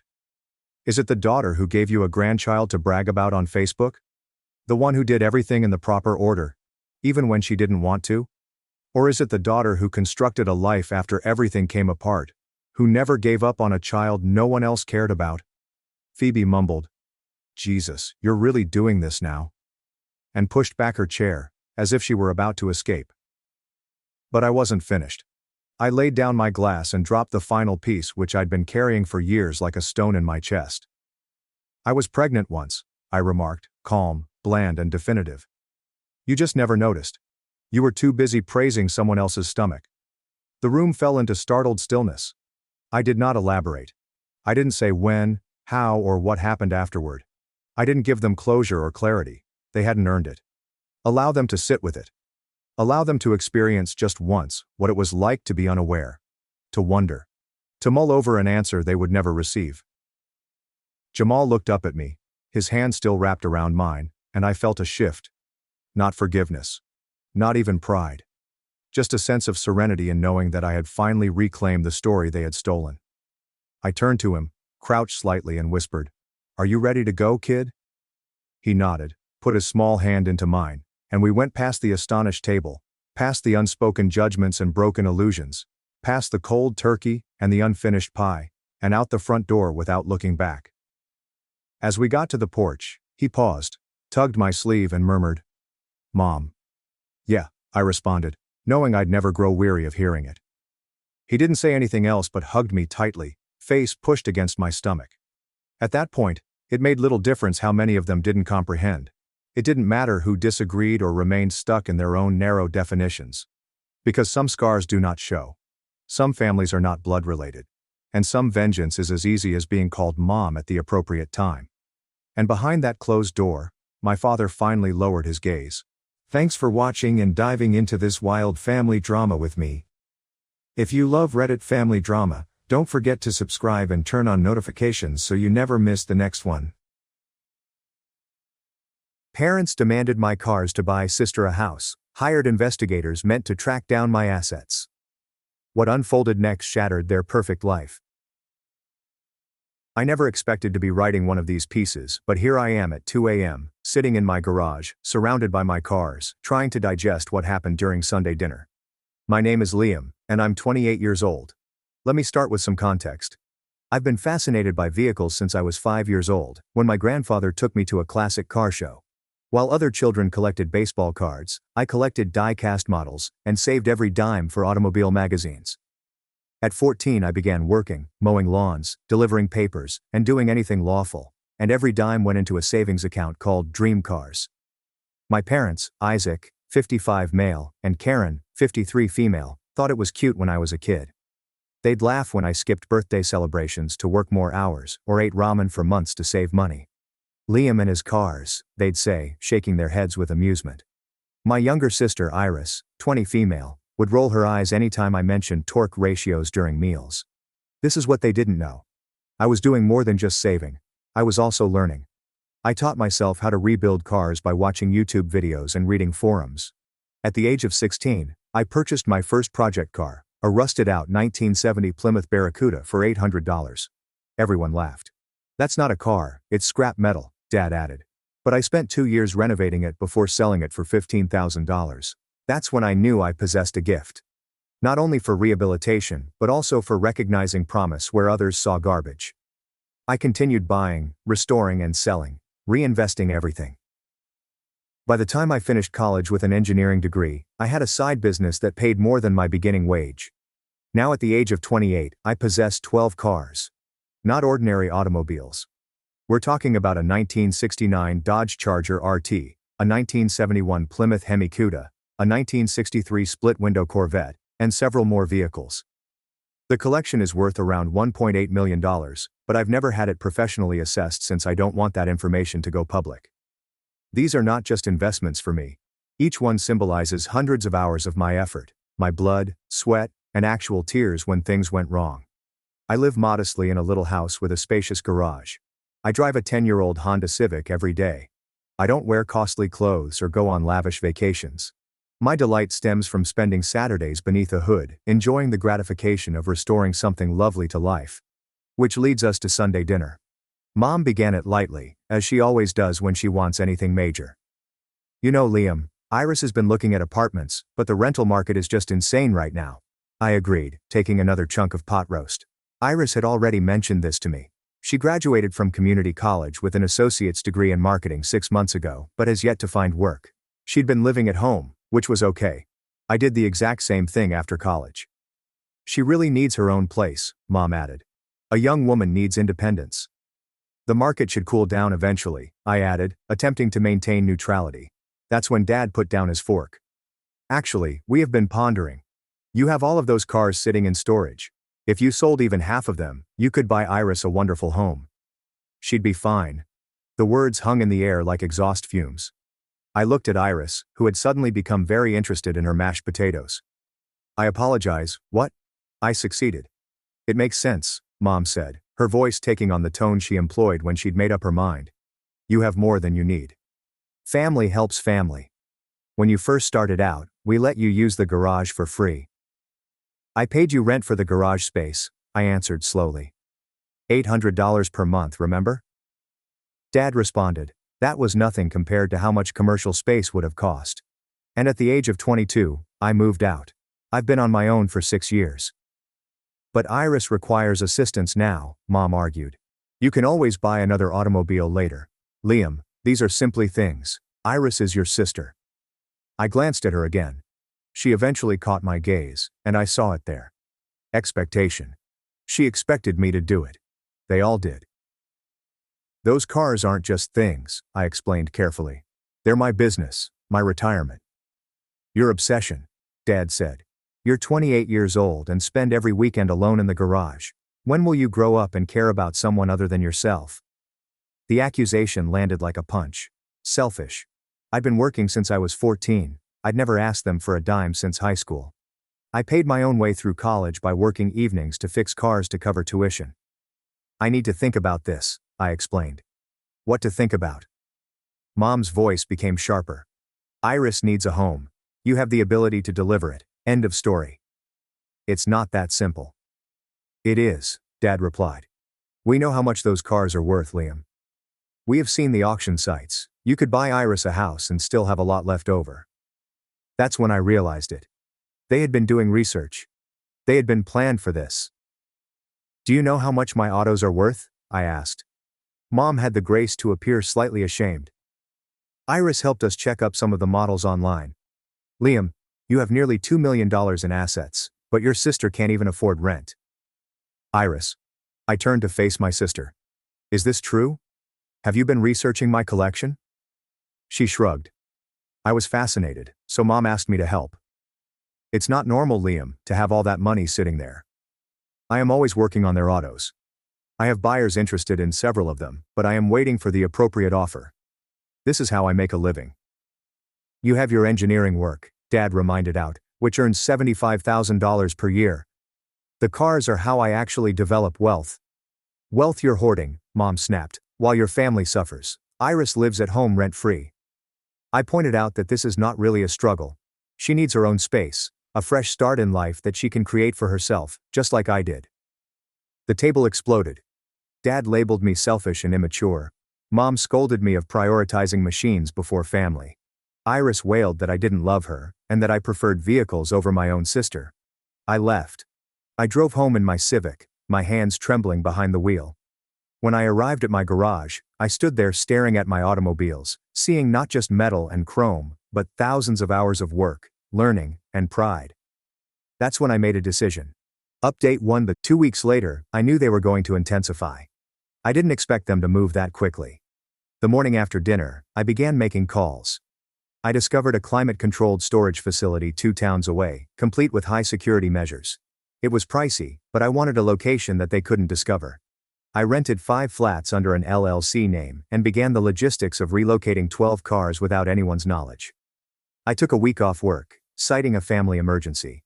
It's ironic, right? Every night, beginning at 2 a.m., I would trailer 1 or 2 cars to the new facility. I engaged a security company to transfer the most valuable items. By Friday, my garage was empty except for tools and my Civic.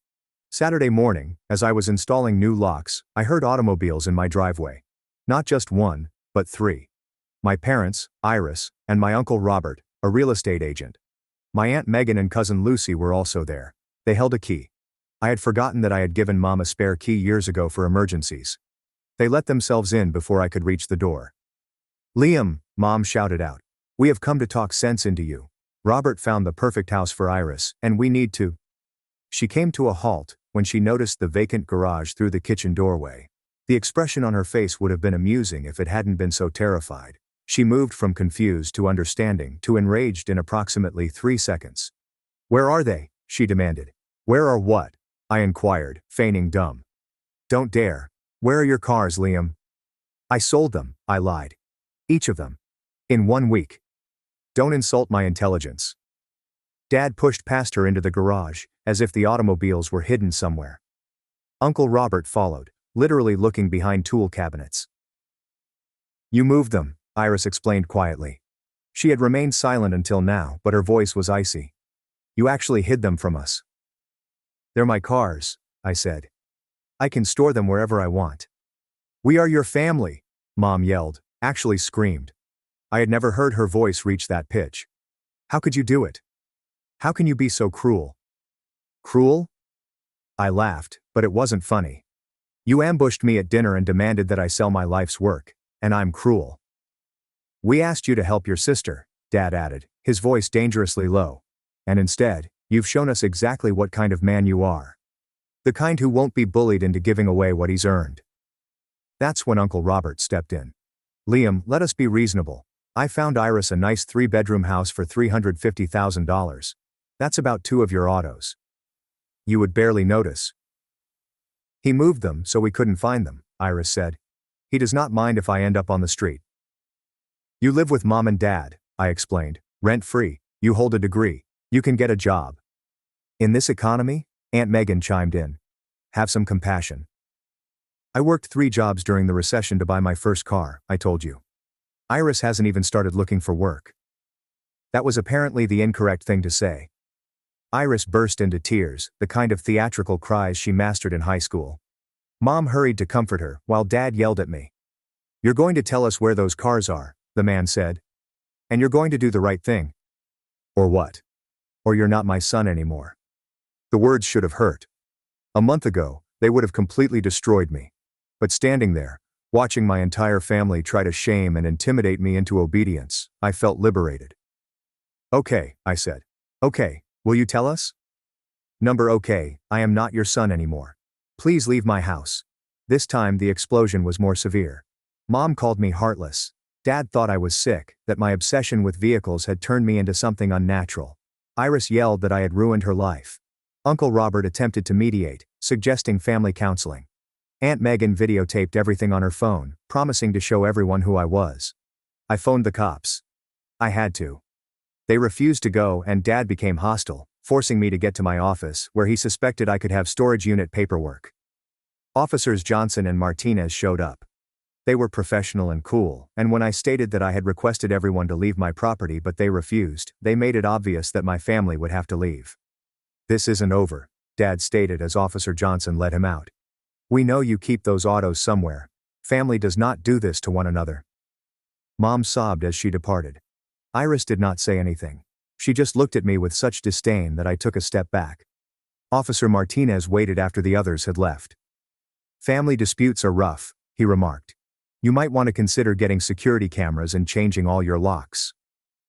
That afternoon, I deployed the cameras. I changed all of the locks, including the deadbolts. I installed a security system, opened a new bank account at a different bank, and transferred all of my money. I changed all my passwords. I made certain that my LLC documentation was absolutely correct. Then I sat in my empty garage, wondering if I had made the biggest mistake of my life. Update 2. The harassing began immediately. First, there were the calls, 20 to 30 times every day. When I blocked their numbers, they switched to other phones, acquaintances, co-workers, and extended relatives. Suddenly everyone had an opinion on my selfishness. The texts were terrible. Iris gave me photos of homeless people with remarks like, "This will be me, thanks to you." Mom shared Bible scriptures about honoring your father and mother. Dad sent just variants of, "I'm disappointed in you." Then began the social media effort. Iris shared a heartbreaking story on Facebook about how her brother prioritized vehicles before family. She did not mention my name, but everyone knew. The post became viral in our community. My neighbors avoided eye contact, co-workers inquired about my well-being, and old high school pals reached out to tell me I was a monster. My cousin Lucy, who had been recording at my house, shared the video, which had been modified. It showed me phoning the police on my elderly folks. They're in their 50s. My needy sister was wearing fancy jeans. The comments were harsh, but the worst part was the investigation. 2 weeks after I kicked them out, a stranger came up at my doorstep. My parents hired a private detective to help them find my cars. He was actually pleasant about it.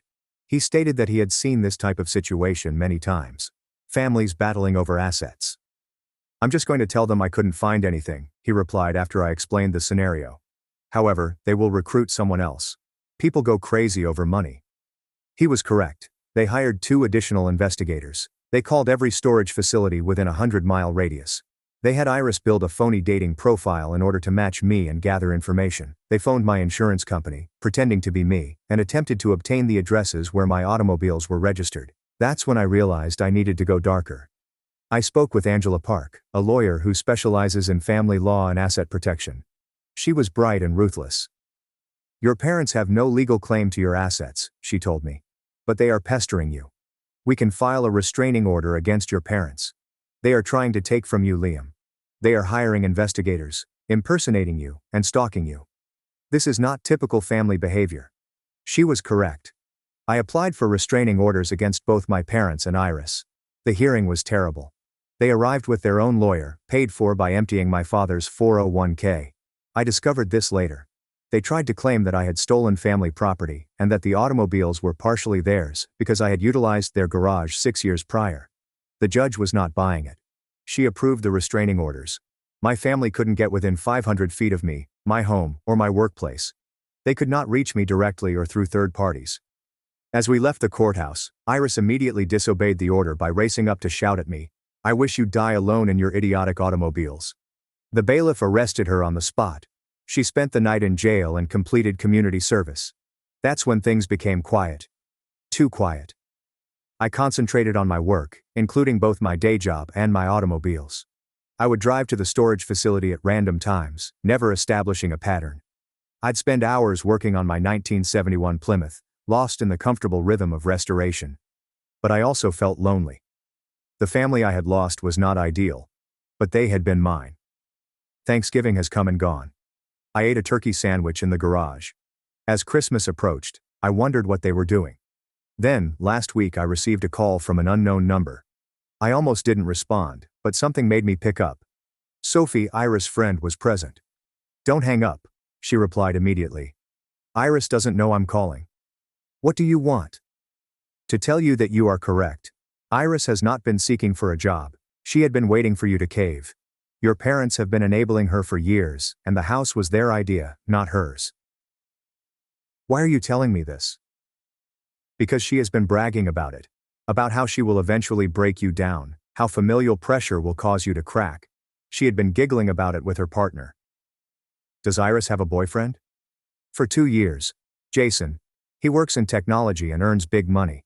They intend to move in together, but Iris requested a free house first. She reasoned, why pay for something she could guilt you into providing?" I hung up. I wasn't sure if Sophie was telling the truth or if this was just another deception ploy. But it didn't matter. I had made my choice. Update 3. 3 months later. Everything changed due to a newspaper article. The local paper ran a profile on young entrepreneurs, and they somehow learned about my restoration firm.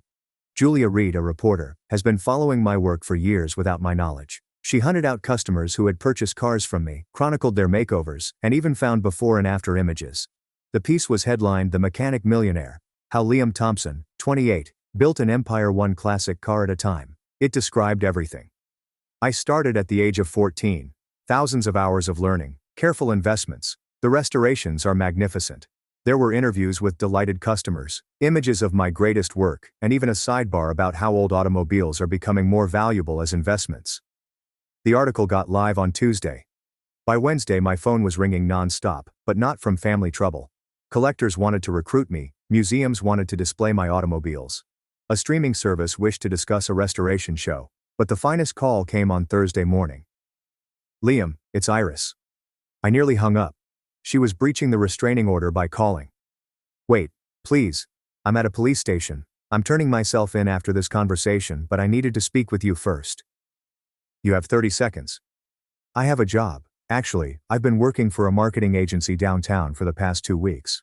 The pay is not high, but it is a start. And I have been authorized for a tiny apartment. Nothing spectacular, but it is mine." "Why are you telling me this?" "I was unaware until I read that piece, Liam. None of us realized how hard you worked. Mom and Dad always made it sound like you were just lucky, as if the automobiles fell into your lap. But seeing everything set out like that, 14 years of nonstop work." I did not say anything. "I've been horrible," she said, her voice breaking. "I let Mom and Dad convince me that I was entitled to what you had created. I was quite jealous. You had all the success, but I was still living at home. But I've never worked for it. Not as you did, Liam. I'm going to treatment, and I'm going to make something of myself without anyone's assistance. I wanted you to know that." She hung up. An hour later, I received a call from the police, verifying that she had turned herself in for breaking the restraining order. I did not press charges. The story also had an unexpected impact on my parents. Their pals read it. Their co-workers read it. Everyone has read it. Suddenly, the story shifted. They were not the struggling parents with a selfish son. They were the greedy parents that attempted to steal their successful son's hard-earned assets. Dad's supervisor brought him in to address the unsettling report about him attempting to compel his son to liquidate a legal firm. Mom's book group declined to invite her. The country club suspended their membership pending a review. Uncle Robert contacted me last week, not to harass, but to apologize. "I didn't understand," he replied. "Your folks made it sound like you suddenly stumbled upon money. I thought you were adamant about sharing a fortune. But Liam, you created something great. I am sorry I got entangled. As for me, I'm doing better than I anticipated. My business has benefited from the publicity generated by the piece. I boosted my restoration prices, and people are willing to pay them. I am booked solid for the next 18 months. I have also started dating. Samantha is a mechanical engineer who, like myself, is passionate about cars. We met at an antique automobile exhibition. She was presenting a 1967 Camaro that she had refurbished herself. I'm keeping the family issues a secret from her for the time being. Last Sunday, I headed to the storage facility to perform my weekly maintenance routine. All 12 automobiles were present, glistening under the lights. I spent 3 years perfecting the 1969 Charger RT. I saved the split-window Corvette from a scrapyard. The Hemi Cuda had taken 6 months just to get the right parts. I ran my palm along the Charger's hood, thinking what my father had said. These were only stuff. He was wrong. They demonstrated that a 14-year-old boy with a dream may achieve incredible results through persistence and hard effort. My phone vibrated. A message from an unknown number. I almost deleted it before realizing it was a photo. Iris was standing in front of a little apartment building with a key. The message stated, "I paid the first month's rent with my first salary. It's not much, but it is mine. Thank you for teaching me that earning things for yourself is the only way that matters." I deleted the message. The restraining order was still in effect, and I wasn't prepared to rebuild that bridge. Maybe someday, but not today. But I smiled because she finally grasped what I had always known. Nobody can steal what they cannot locate, and no one can take what you have genuinely earned. The autos were safe. The business was booming. And for the first time in months, I felt able to breathe. My family had been right about one thing: I was infatuated with my vehicles. However, they were mistaken about the reason. It was not about money or metal. It was about demonstrating that someone who begins with nothing but dedication can create something that no one can take away. My phone rang as I was locking up the storage facility and heading home. Samantha asked if I wanted to go out to dinner and talk about the '68 Mustang Fastback she'd discovered online. "Absolutely," I replied, already envisioning the restoration possibilities. "Let me tell you what I think we could do with it." Life was good. Different from what I had planned. Lonelier in some ways, but genuine. I'd learnt that family does not always consist of folks who share your blood. Sometimes it's the folks who share your ideals and recognize that what you produce with your own hands is sacred. The collection was secure, the business was mine, and the future was as open as a clear length of highway with no speed limits. I'd drive alone rather than with passengers who might steal the keys. Because in the end, the cars were not the most valuable thing I had protected. It was my right to choose what to do with what I had acquired.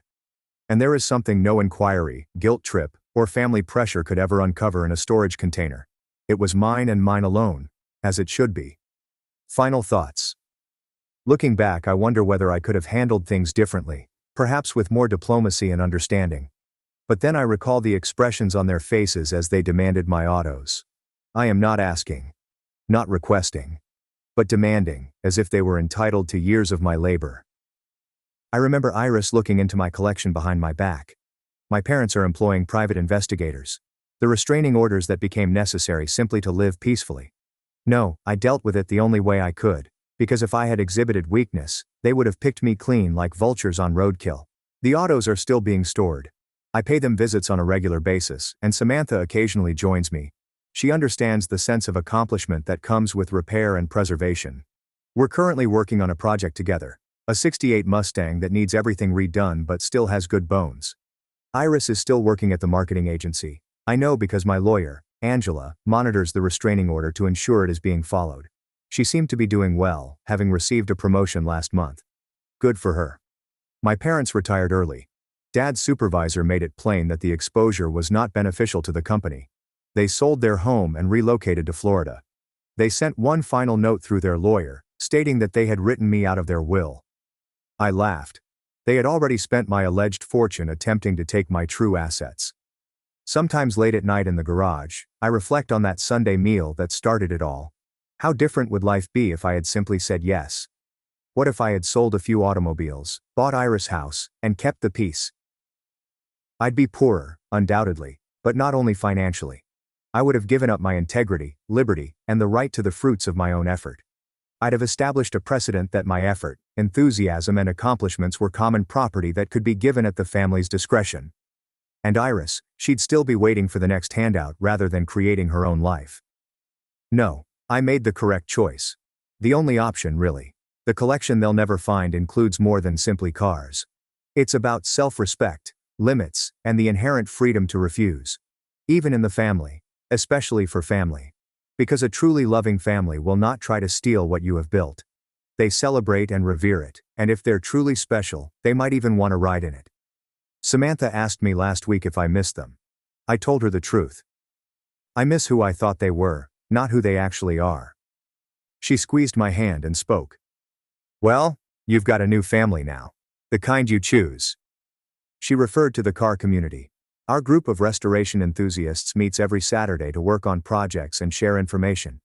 People who recognize the importance of hard effort, respect ownership, and would never expect to be held accountable for the accomplishments of others. But I believe she also meant us.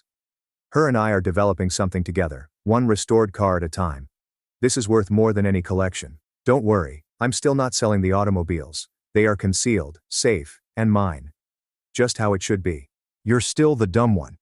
Dad said over steak, while I sent $1,200 per month for 3 years. So I froze the accounts, called my lawyer, evict them. My name is Lowell, and I am 32. I have no degree, no framed paper on the wall, no alumni sticker on my bumper, and no stories about dorm room mayhem or campus nights. With just a GED, a lot of late nights, and a bank account, the individuals who used to humiliate me began calling me family again. For years I told myself that was enough. That success would speak louder than whatever they were saying behind my back. Turns out I was mistaken, or perhaps just naive. It occurred last Friday during dinner in the home I purchased for them. A property with granite countertops, designer furniture, and that dumb wine fridge my mother insisted on. All of it was paid in full under my name but never recognized.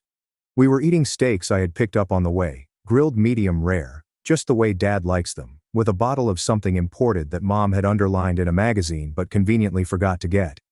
I didn't want to stay long. I simply wanted to show up, keep the peace, check on the repairs they'd been ignoring, and make sure the thermostat hadn't been turned up to loud levels again. Dinner started out good. Tight as normal, but silent. My sister Petra was also there. 29, 2 degrees, still unemployed, and perhaps more condescending than ever. She primarily glanced through her phone while Mom whined about how difficult life is these days, and Dad complained about the cost of groceries, as if he wasn't getting half his fridge delivered on my dime every week. Then something happened. We were halfway through dessert, a store-bought pie I brought because Mom said she didn't have time to bake, when Dad set down his fork and poked it in my direction. You know, he added, raising his voice just enough to attract attention. He might pay the bills around here, but let's not forget he's still the dumb one without a degree. It took me a second to process that. The air became still. Petra snorted into the glass. Mom didn't even blink and sipped her wine as if she were watching a replay. And me? I merely stared at the slice of pie that I was no longer hungry for. I did not say anything. Not at first. I let the silence linger as my head buzzed like a wasp nest. All those years of sacrifice, working 12-hour shifts, teaching myself coding at night, staying on couches while sending them money for theirs, all culminated in a single, crushing moment of shame. And the worst part? They did not even flinch. None of them felt they had done anything wrong. I stood up silently, moved my dish to the sink, rinsed it, and dried my hands. Then I grabbed my keys, said, "Thanks for dinner," and left. It wasn't until I was in my car, motor still turned off, hands on the steering wheel, that it hit me. This was not new. It wasn't a mistake or an insensitive joke. This has been going on for years. Every holiday, every visit, and every text message that said, "Can you help with this bill?" came with no thank you. Everyone makes fun of me for not being educated enough. Every expectation that I'd just keep providing, spending, and turning up because what else was I good at? That night, I sat on the couch in my downtown apartment, the one no one ever asks about, and opened my laptop. I did not anger. I did not cry.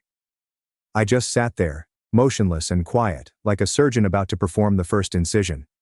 The first plug I pulled was a tiny one. The automatic grocery orders I had set up with Instacart were no longer there. The second was a Netflix account. Then there were the services I'd been covering under my name, such as water and electricity, as well as the internet, where Dad used to watch his sports every night. I did not cancel them outright. Not yet. But I fixed the end dates and ensured that the following billing cycle was their responsibility. Then I opened the shared cloud account I had set up for Mom, which had all of her images saved up. I was not cruel.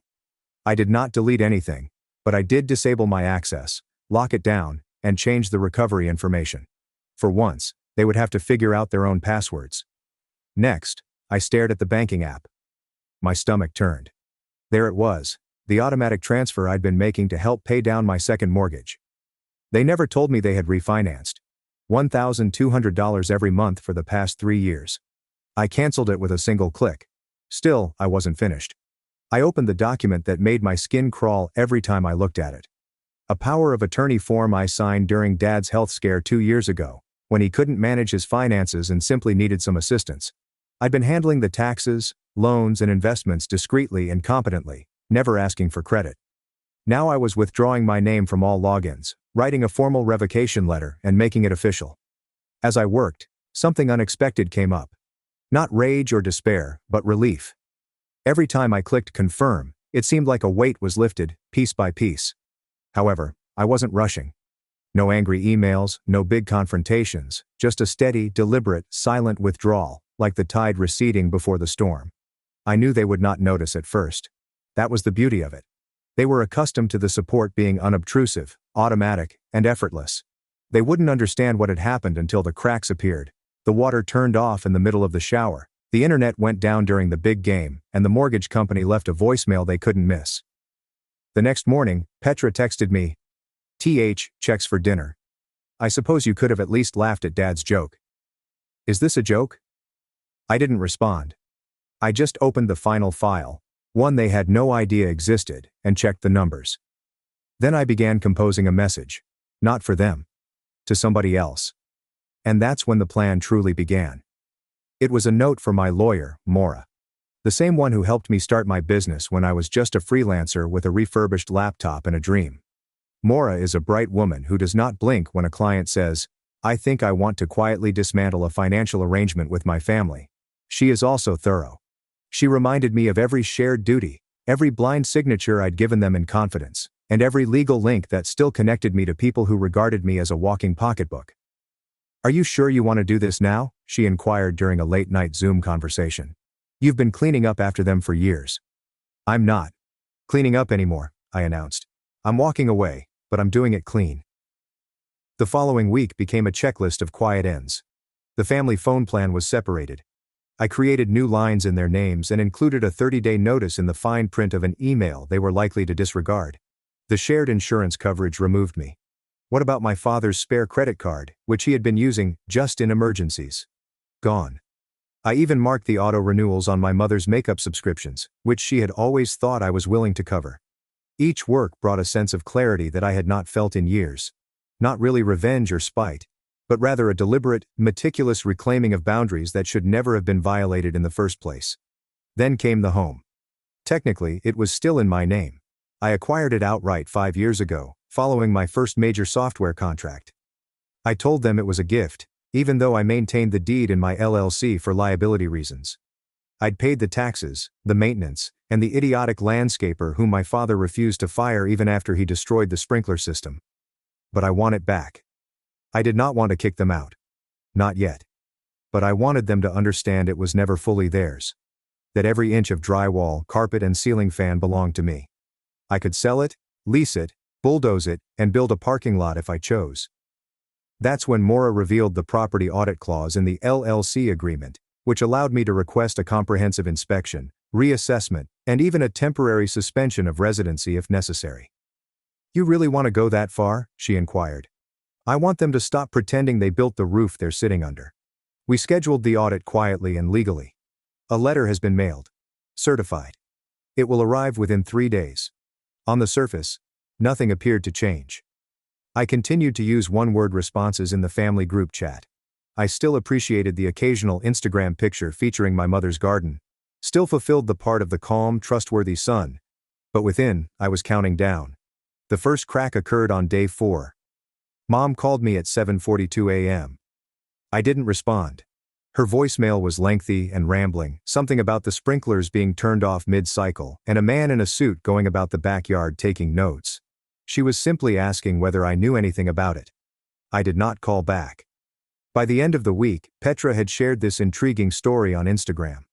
Some people forget who was present when they had nothing. Don't worry, we remember. The irony made me giggle in the dark at 2 a.m., while drinking coffee in the apartment they hadn't seen since I moved out. Then came the second call, this one from Dad. He did not leave a voicemail, but instead texted, "We need to talk." Someone from the city was asking inquiries. That was not true. The guy was not from the city. He was a private inspector. I knew because I had hired him. Marcus's name was Marcus, and he was an expert at his work. His report arrived the next morning, a 68-page document detailing every code infraction, undocumented remodeling, and financial discrepancy involving the property. Apparently, Dad had rented out the guest house to one of his poker cronies for money. They hadn't told me. Had not reported it. Just pocketed the money and claimed it as a favor on my property, with my name on the liability line. That's when the gears really started turning.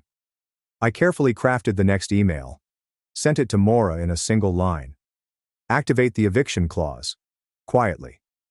But even so, I was not unkind.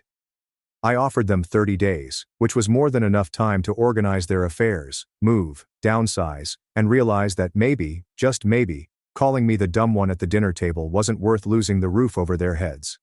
Still, I did not tell them explicitly. Not yet. Instead, I got on with my life.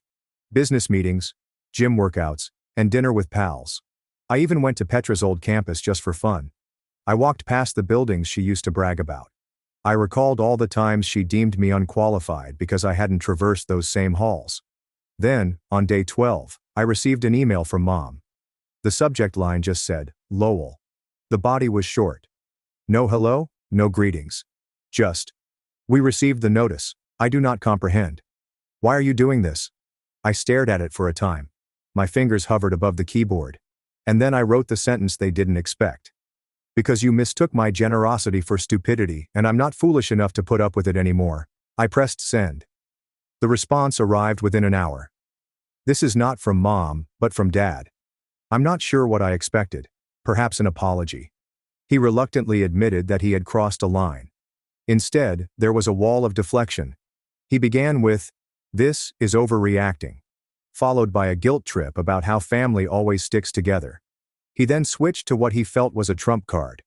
"If we hadn't reared you, you wouldn't have any money to fling around." I read that section twice. Then again.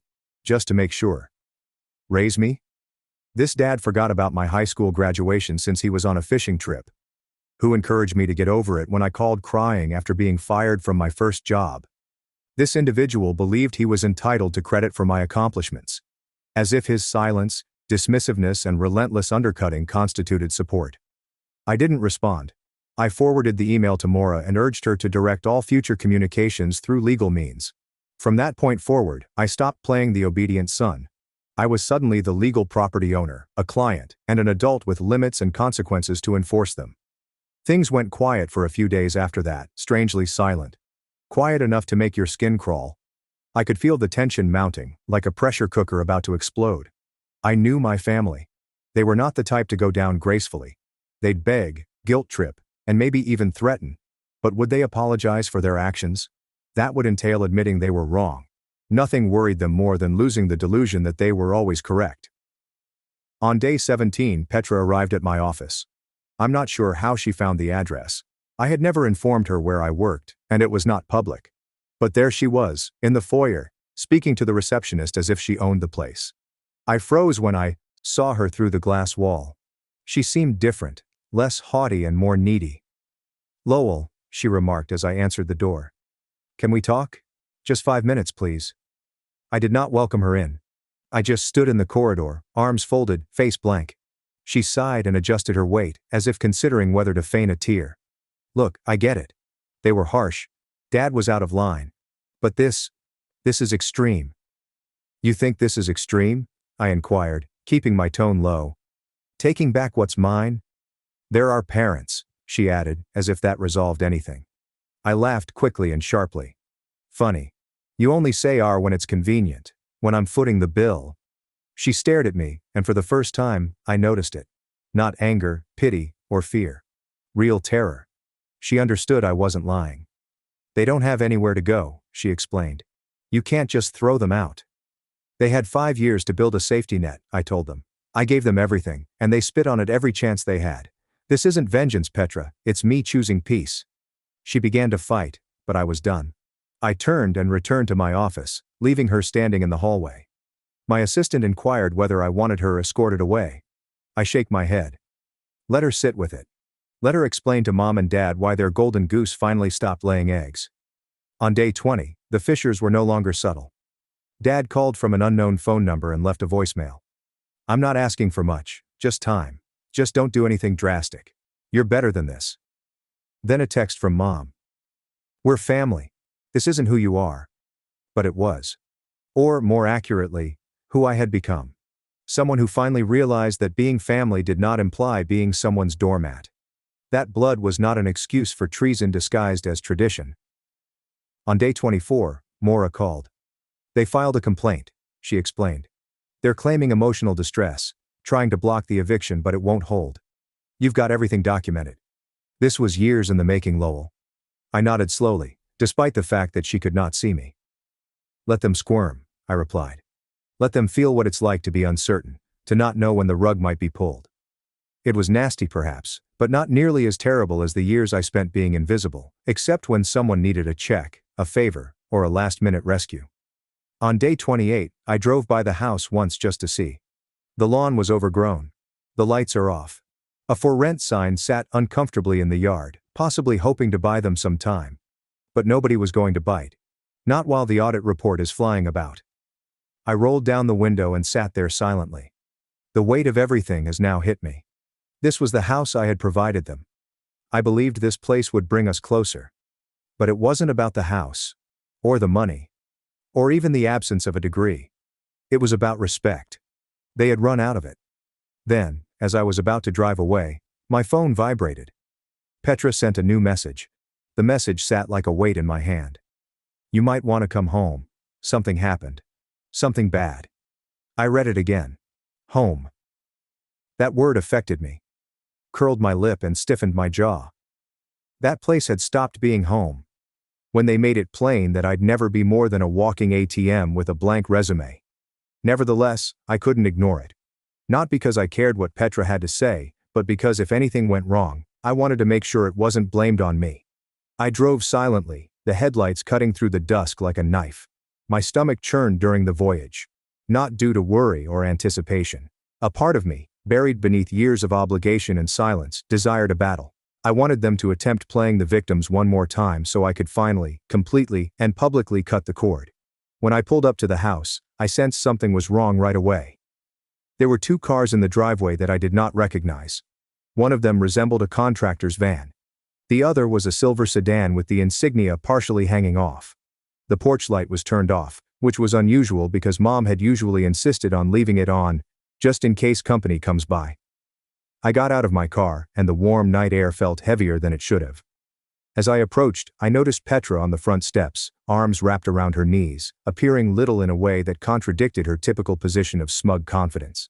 She stood when she saw me, pushing her hair away from her face, and whispered quietly, "You're not going to believe it." "I'll be the judge of that," I stated bluntly.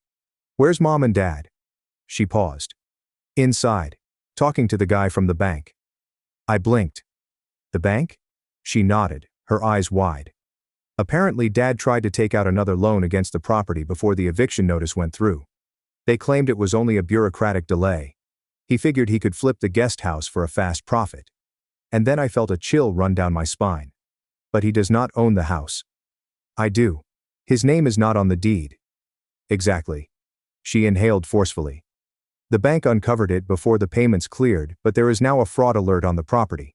They're sending someone to assess the next steps. He could have just committed mortgage fraud, Nate." I did not speak. Can't really. My mind was already thinking 10 steps ahead. Liabilities, paperwork, lawsuits, and damage control. "Where is he now?" I inquired. "Inside," she said. This time quietly. Yelling. I stepped past her, opening the door without knocking. Inside, it appeared as if a bomb had gone off, not physically but emotionally. Papers were strewn on the dining table, cabinets were left open, and cups were half filled on the counters. Dad stood in the middle of it all, red-faced and swinging his arms, arguing with a man in a navy blazer who held a folder and a clipboard. "You don't get it," Dad snapped. "This whole thing is just a misunderstanding. My son owns the place, it's all family. There was no fraud." The man did not flinch. "Sir, you filed legal documentation declaring ownership of a property that, according to county records, is wholly owned by Lowell Ellis and is described as a business entity. You provided falsified documentation." "I didn't forget anything," Dad snapped. "I just made some copies, adjusted some dates. That's not the same." I cleared my throat loudly enough to make both of them pause. Dad turned, his face devoid of color. "Lowell," he muttered, his voice lowering like a stone. "Good. You can explain. Tell him it's fine. We're family." I stared at him. At the father who raised me with backhanded praises and repeated reminders that I was never intelligent enough to succeed. At the man who had just risked jail time by using my name to extend his fantasy life based on my generosity. "No," I said quietly. "I won't be explaining anything. You're on your own." The man in the blazer gave me a respectful nod. "Mr. Ellis, I assume you're aware of the attempted second mortgage application?" "Just found out," I said. "And I'll be consulting my attorney immediately. If there's any liability being considered here, I'll need a formal report for my records." "I can get you a copy," he replied, turning open his folder. "It's not pretty." Dad stepped forward, panic seeping through his tough guy persona. "Come on, Lowell. Don't do this. You know I didn't mean any harm, I just needed time." "Time?" I repeated. "Like the years I gave you while you ridiculed me? Like the dinners where you laughed about my lack of a degree while spending the money I earned? That kind of time?" Mother arrived in the corridor behind him. Arms crossed and face inscrutable. She didn't say anything or defend herself. She simply watched.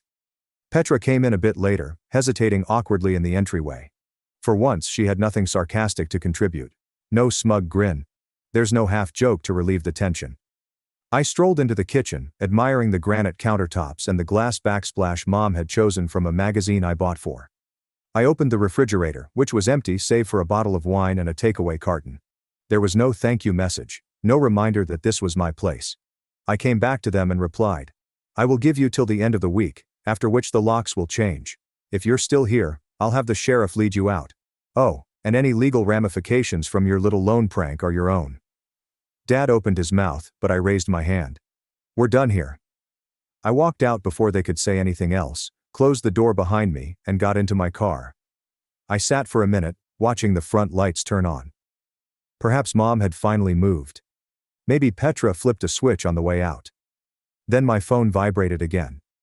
This time, there was a voicemail. Not from Petra or Mom, but from someone I had not heard from in years. And as I listened to it, I knew the family drama wasn't over yet. It was my Uncle Virgil. I hadn't spoken to him in nearly 10 years, not since the last family reunion, when he caught me behind the grill with a paper plate in hand and murmured, "You're not like the rest of them. You know that, right?" He was Dad's older brother and the family's black sheep long before I became one. A mechanic who did not attend college, divorced twice, and lived in a camper by the lake. But somehow he'd always made more sense to me than anyone else with our surname. His message was quiet, harsh, and straightforward. Hey Nate. I heard what's going on from Petra, and I know they've done you wrong. I warned you years ago that they only love what you give them, not who you are. If you need assistance with the mess, or if you simply want to relax on a dock with a beer and say nothing, you have a spot here. They don't get to define you longer. Let them drown in what they created. I stared at the screen for a long time after the message was over. It was not the words.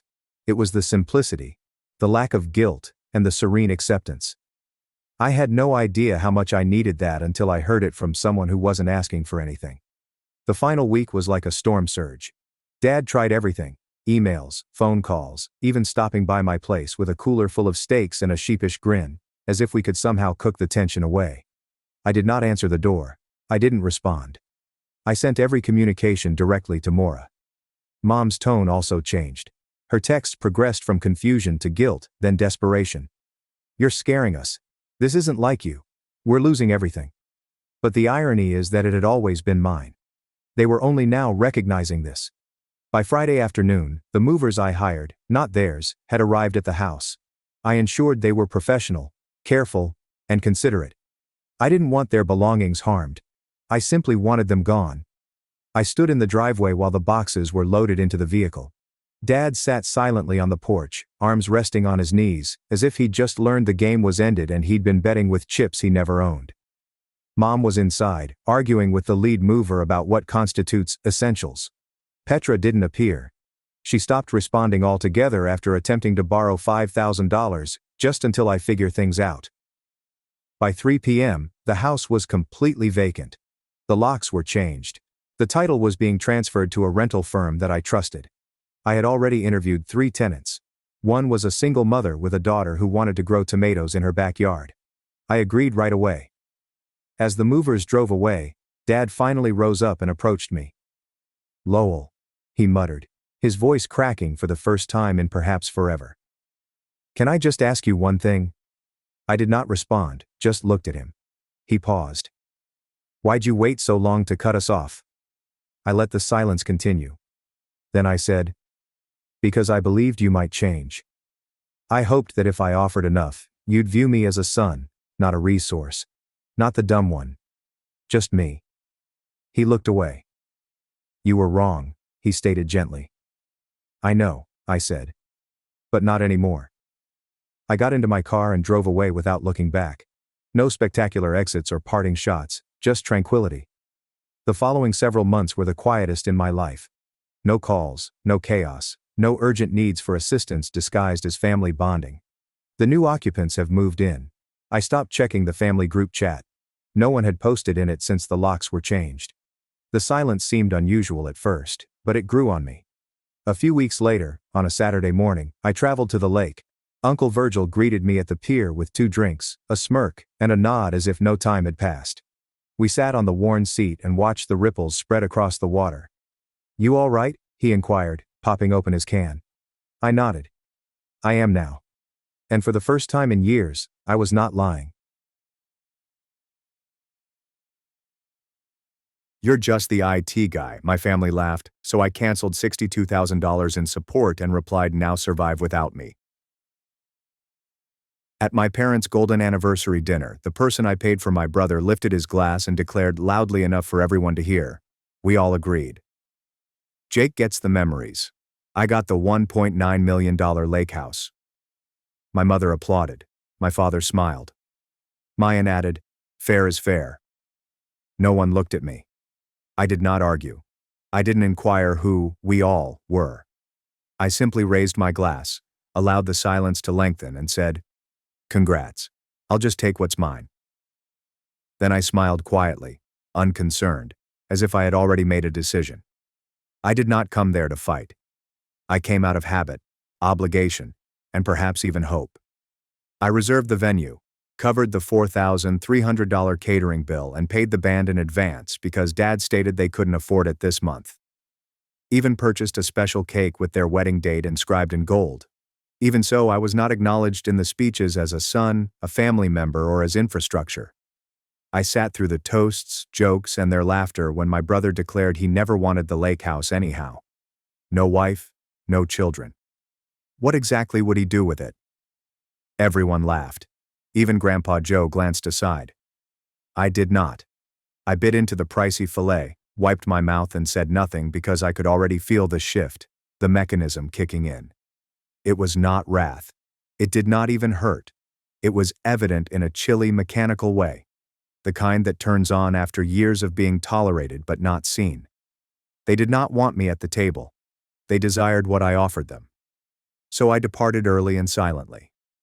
There was no scene, just a smile, a nod to the waiter, and a note to my assistant. First thing tomorrow, quantify every asset I've sponsored in that house. They wouldn't see the consequences because, in their minds, I was always the dependable one. The fixer, the donor, the ghost. But that night, I stopped being invisible and began keeping receipts. I didn't sleep that night, and it wasn't because I was upset. I had already passed that stage years ago. I remained up pondering, remembering patterns rather than specific experiences. Because the lake house wasn't the first time they divided the universe into what I could give and receive. I remembered when I covered my sister's $9,800 wedding banquet. When I inquired why she didn't inform me, she chuckled and said, "You don't have a spouse or kids. Might as well make yourself useful." I remember driving 6 hours for Christmas only to discover that my seat had been given to a neighbor. She's alone this year. My mother remarked, "You'll be fine in the kitchen." The kitchen. And as I went peacefully and without incident, my sister wrote, "Wow, can't handle being overlooked, huh?" I remembered checking my banking app that night and freezing the mortgage assistance I'd been paying, the streaming accounts and the shared prime gone. I remembered the SMS I received. At 9:04 p.m. That night, everything changed. We talked about it. You've always been a failure. You ruin every holiday, every get-together. We don't need you anymore. That was their idea of closure. No surprise the lake house felt like the final punchline. Because to them, I was never a member of the family. I was only the finance, emotional labor, technician, and backup. I spent $12,400 for the landscaping that made their anniversary party feasible, yet I was not invited. When I inquired, my aunt said, "Oh, it's just immediate family, I hope you understand." When I discontinued the payments, my father texted, "Don't be dramatic." Wasn't that always the phrase? Don't be dramatic. As if years of calm obedience could be transformed into tantrums the moment I stopped offering. I recall canceling my sister's wedding not out of vengeance, but because she spent my money as if she deserved it, as if I didn't exist. They constantly acted as if it was love, and that I was assisting. But what they actually meant was that I was useful, that I remained mute. I would never say no. And I didn't for years because I wished they could see me. I figured if I contributed enough, mended enough, and paid enough, they'd finally view me as more than just the one who got it wrong. But they just never saw utility. I pay, and they clap. I give, and they distribute it among themselves. I show up and they humiliate me at every sporting event, family gathering, dinner, and milestone. I provided funding for the performance, the illusion, the ideal family with a broken son who didn't ask for much but gave even more. They never thanked you. They simply expected I would keep turning there, sending money and claiming I hadn't noticed. but I noticed. When I was injured, they looked the other way. How my mother told others, "It's fine."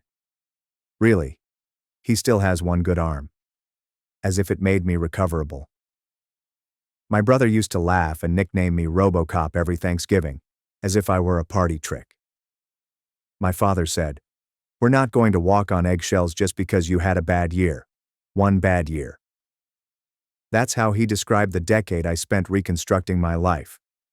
That is the pattern. They don't think I'm important, yet they need me.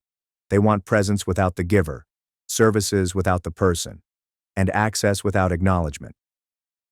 I used to assume they didn't realize how much I gave. But it wasn't. They knew. They relied on it. That's why the lake house was no surprise. It was only the last confirmation. And as I glanced at the tumbler of whiskey in my fingers that night, I came to a decision. I would not continue to give my money, my silence, or my identity. I'd take everything back. Because I wasn't the son who returned home to make things right anymore. I was the son who returned to turn the electricity off. I didn't make a big deal the morning after the lake house. Announcement. I made a list of each room and thing, not out of spite, inventory, or clarity. Everything I had bought, installed, paid for, or maintained over the years belonged to me again. By 9 a.m., I was in the driveway. My brother opened the door wearing workout shorts and a protein shake. He didn't say anything, just stood there like someone who realized the tide had gone out and all the buried debris was beginning to emerge. First, the obvious. My smart lock was uninstalled in 3 minutes. Dad's sound system and 65-inch OLED TV, which I bought for him because he deserved a real movie experience, are now gone. The central Wi-Fi mesh I established last year to prevent internet drops during my mother's Zoom calls has been removed. The lighting control app, the kitchen smart faucet, and online access for the security camera are all gone. By lunchtime, the house felt foreign. Not because I had broken anything, but because I had removed infrastructure that they had no idea I had been maintaining. I was not malicious. I was precise. The thermostat lost its remote control. The refrigerator's touch panel went dead. Offline monitoring is carried out by the backup generator. Then came the financials. I opened the mortgage account, withdrew my cosigner information, and initiated the review. I knew the conclusion.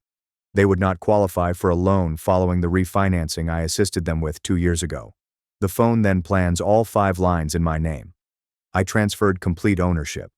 If they did not accept within 72 hours, the lines would shut down. I signed into the streaming services. I canceled each one. Netflix, Hulu, HBO, Amazon Prime, and even the common password manager are all gone. Their Amazon delivery is halted. Their password autofill failed. Their living room television displayed only static. My brother finally said something about 2 p.m. "This is crazy." I didn't respond. I simply unplugged the router and went out. Next, close their company accounts. My parents' business has been relying on my company's infrastructure for over 10 years. Cloud backups, encrypted email, firewall control, and software licensing are all part of my enterprise platform. Never charge them a penny. I opened the gateway and classed their profile to end it. Clean, professional, and final. I left them a message on the dashboard. This system was maintained at no cost for 11 years. As of today, it has been decommissioned. Thank you. They didn't realize how much they relied on me until everything stopped working. By 3:30 p.m., the clinic's main desk messaged me, "We're completely locked out. Please help." I did not respond. I forwarded it to a coworker telling him to charge the full emergency fee, then started the serious cleanup of the lake house. I never wanted it, but I had paid for half of the repairs. New dock, water filtration, and guest cabin upgrades were all from my accounts because I was only assisting. I extracted the invoices and highlighted each transaction. Then I contacted a lawyer. He did not even blink. "You want to reclaim or recoup?" he inquired. "Both," I answered. He began composing a claim quietly and cleanly. No scandal, just facts. Then I returned to the house. The final sweep of the dining table cost $3,800. Mine is reclaimed.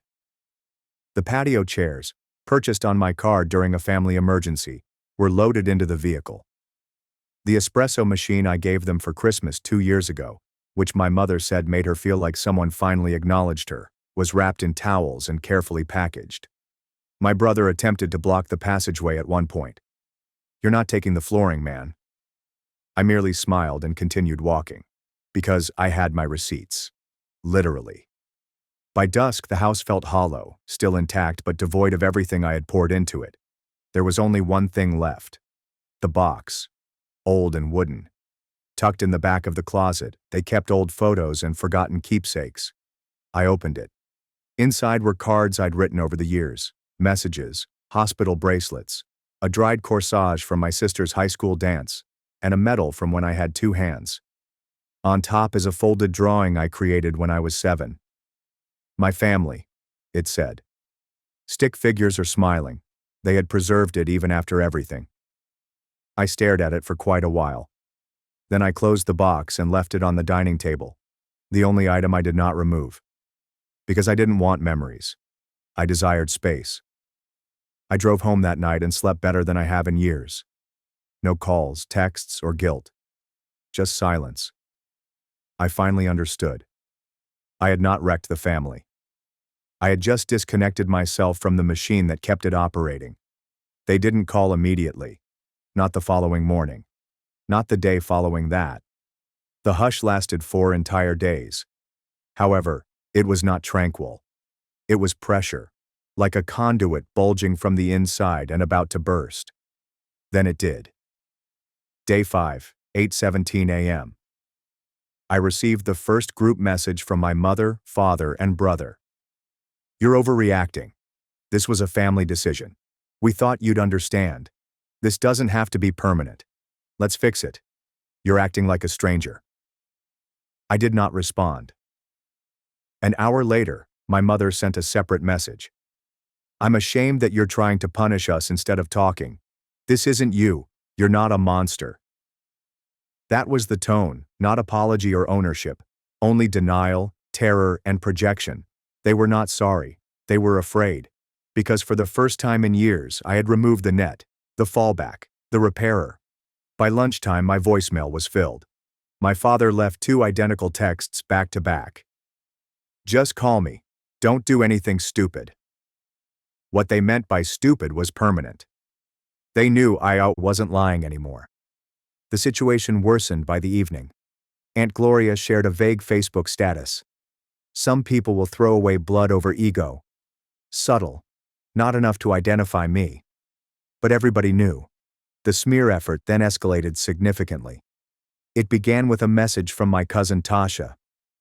"They're saying you're having a breakdown." I attached a screenshot from the family group chat, which I was no longer a member of. "My brother has written, he's been acting differently lately. We need to give him space. He's not thinking clearly." Then my mom. "This is what happens when you bottle things up for years." He was always so distant. They weren't simply attempting to gain compassion. They were rewriting history.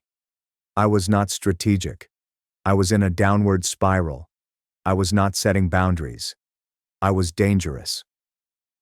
Despite this, no one messaged to inquire as to what had truly occurred.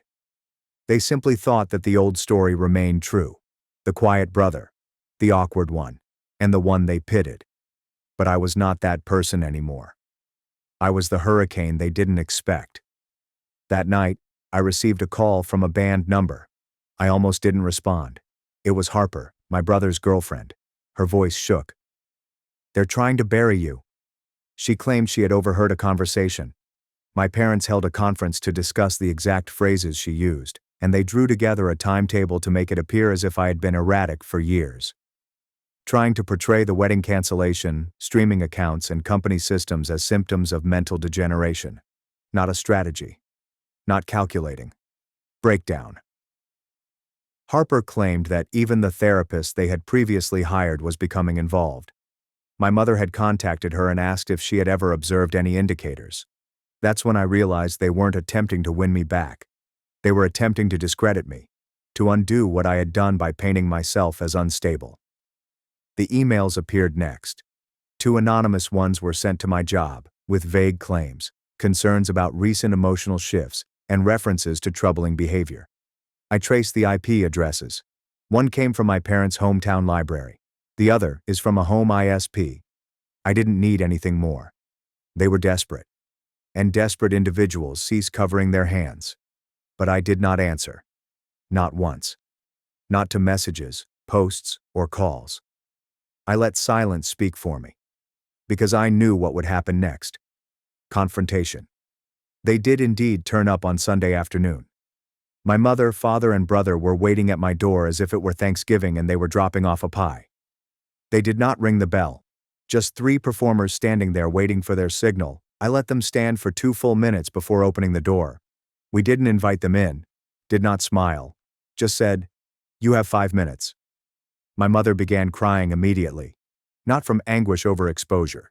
She wasn't apologizing, she was cornered. She launched into a diatribe about family, misconceptions, and how quickly this had escalated. My father responded with his line, "You've always been intense, but this isn't you." My brother did not speak, just stood there, jaw tightened. I waited. Then I said this, "You're not here because you care. You're here because the power's off and you don't know how to live in the dark."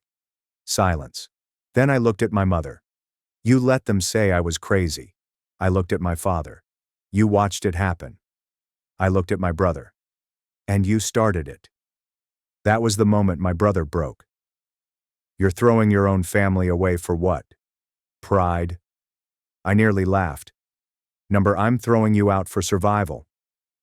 They were not accustomed to this version of me. The one who did not flinch. The one who didn't require their approval to finish. My mother tried one last thing. "We're your family." And I stated it simply. Finally, "No, you were. Now you're just people I used to pay for." I then closed the door. They did not knock again. They did not yell.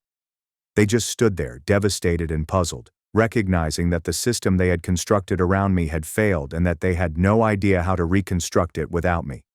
They did not expect me to go public. That was their final hope, that I'd remain quiet, that even if I took away the funds, systems, and support, I would still safeguard their reputation. They assumed I would remain in the shadows, that my quiet represented loyalty. It was not.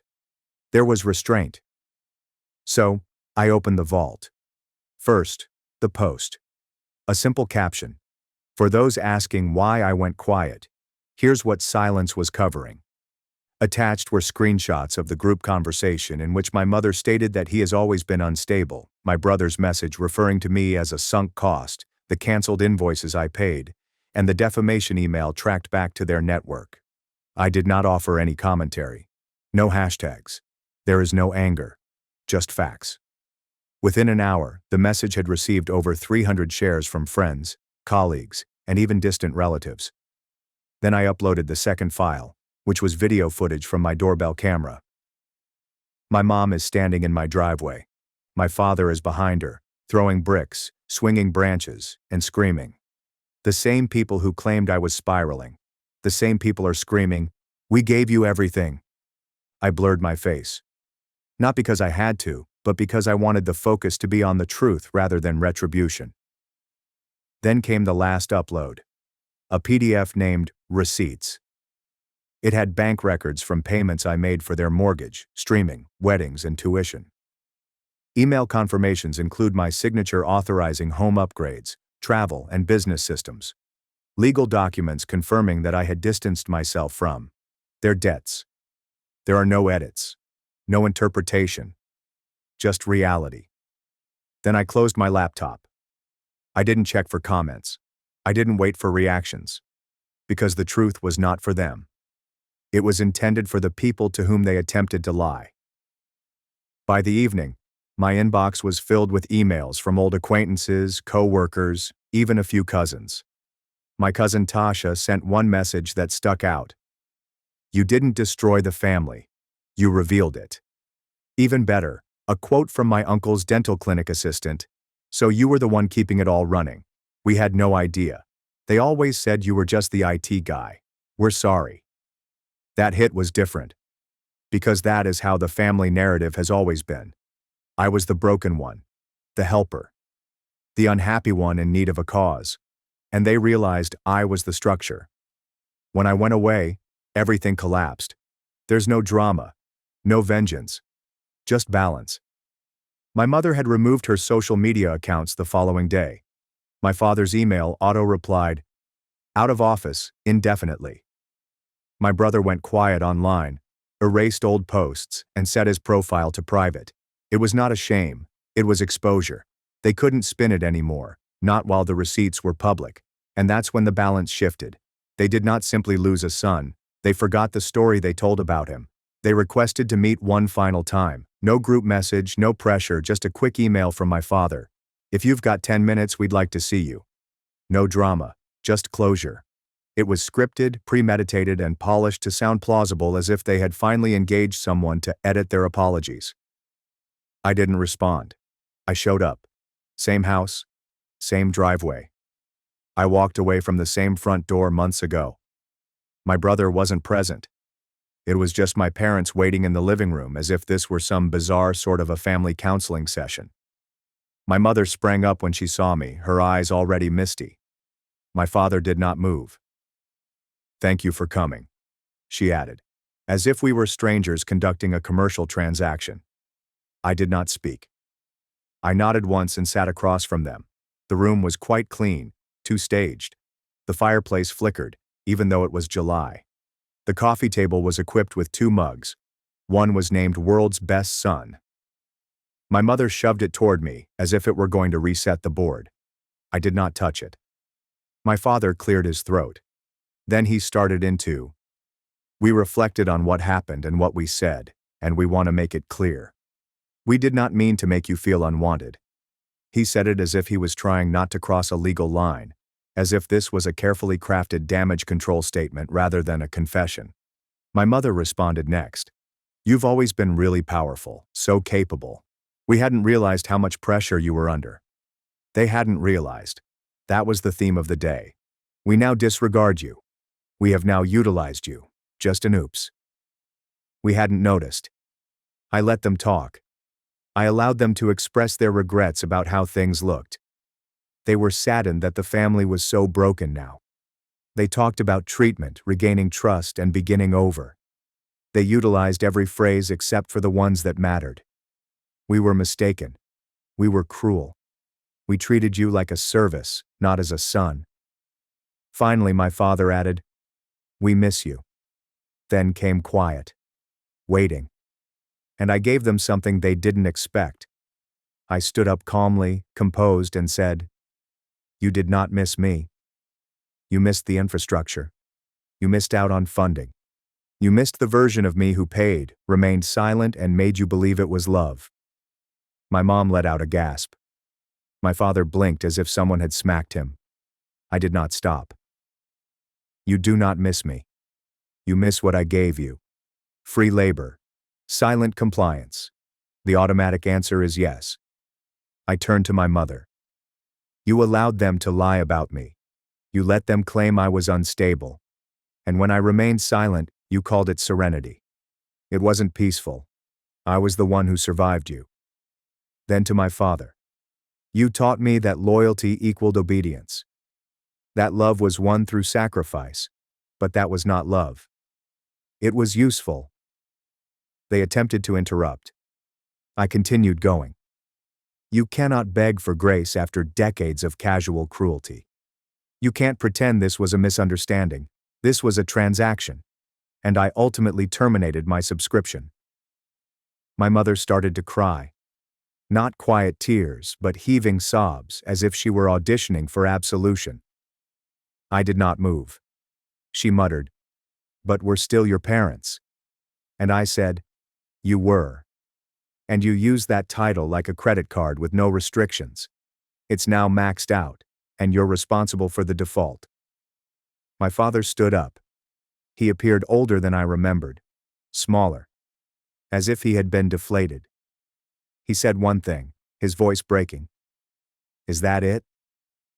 Have you just finished?" I stared him in the eyes. I was finished the night you gave away my seat for hardwood bargains. This question mark, I'm just turning off the lights." They had nothing left to say. And I did not wait for a goodbye.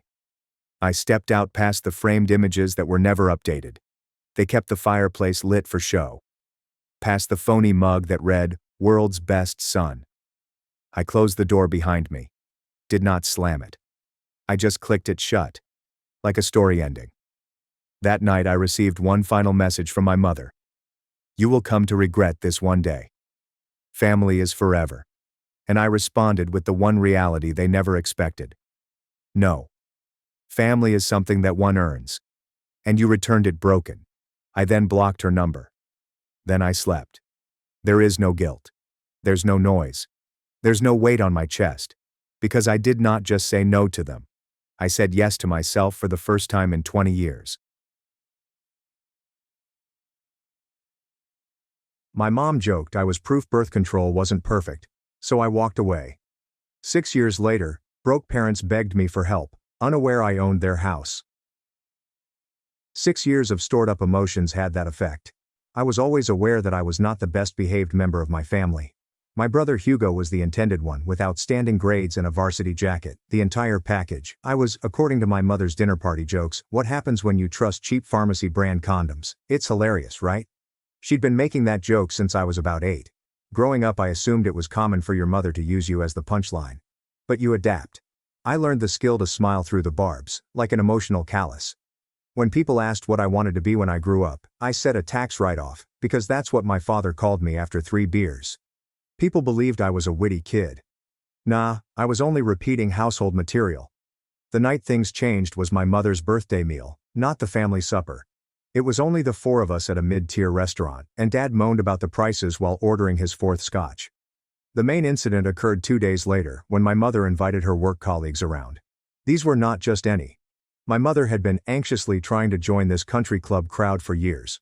Our house wasn't elegant, but Mom went Pinterest crazy for this supper. New placemats, candles, and the good tableware that would typically accumulate dust. Dad was ordered to wear his one acceptable button-up and, for the love of God, not drink more than 5. Hugo received the be impressive talk.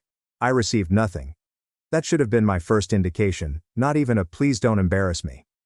The night began with me playing server so Robert could be useful for once.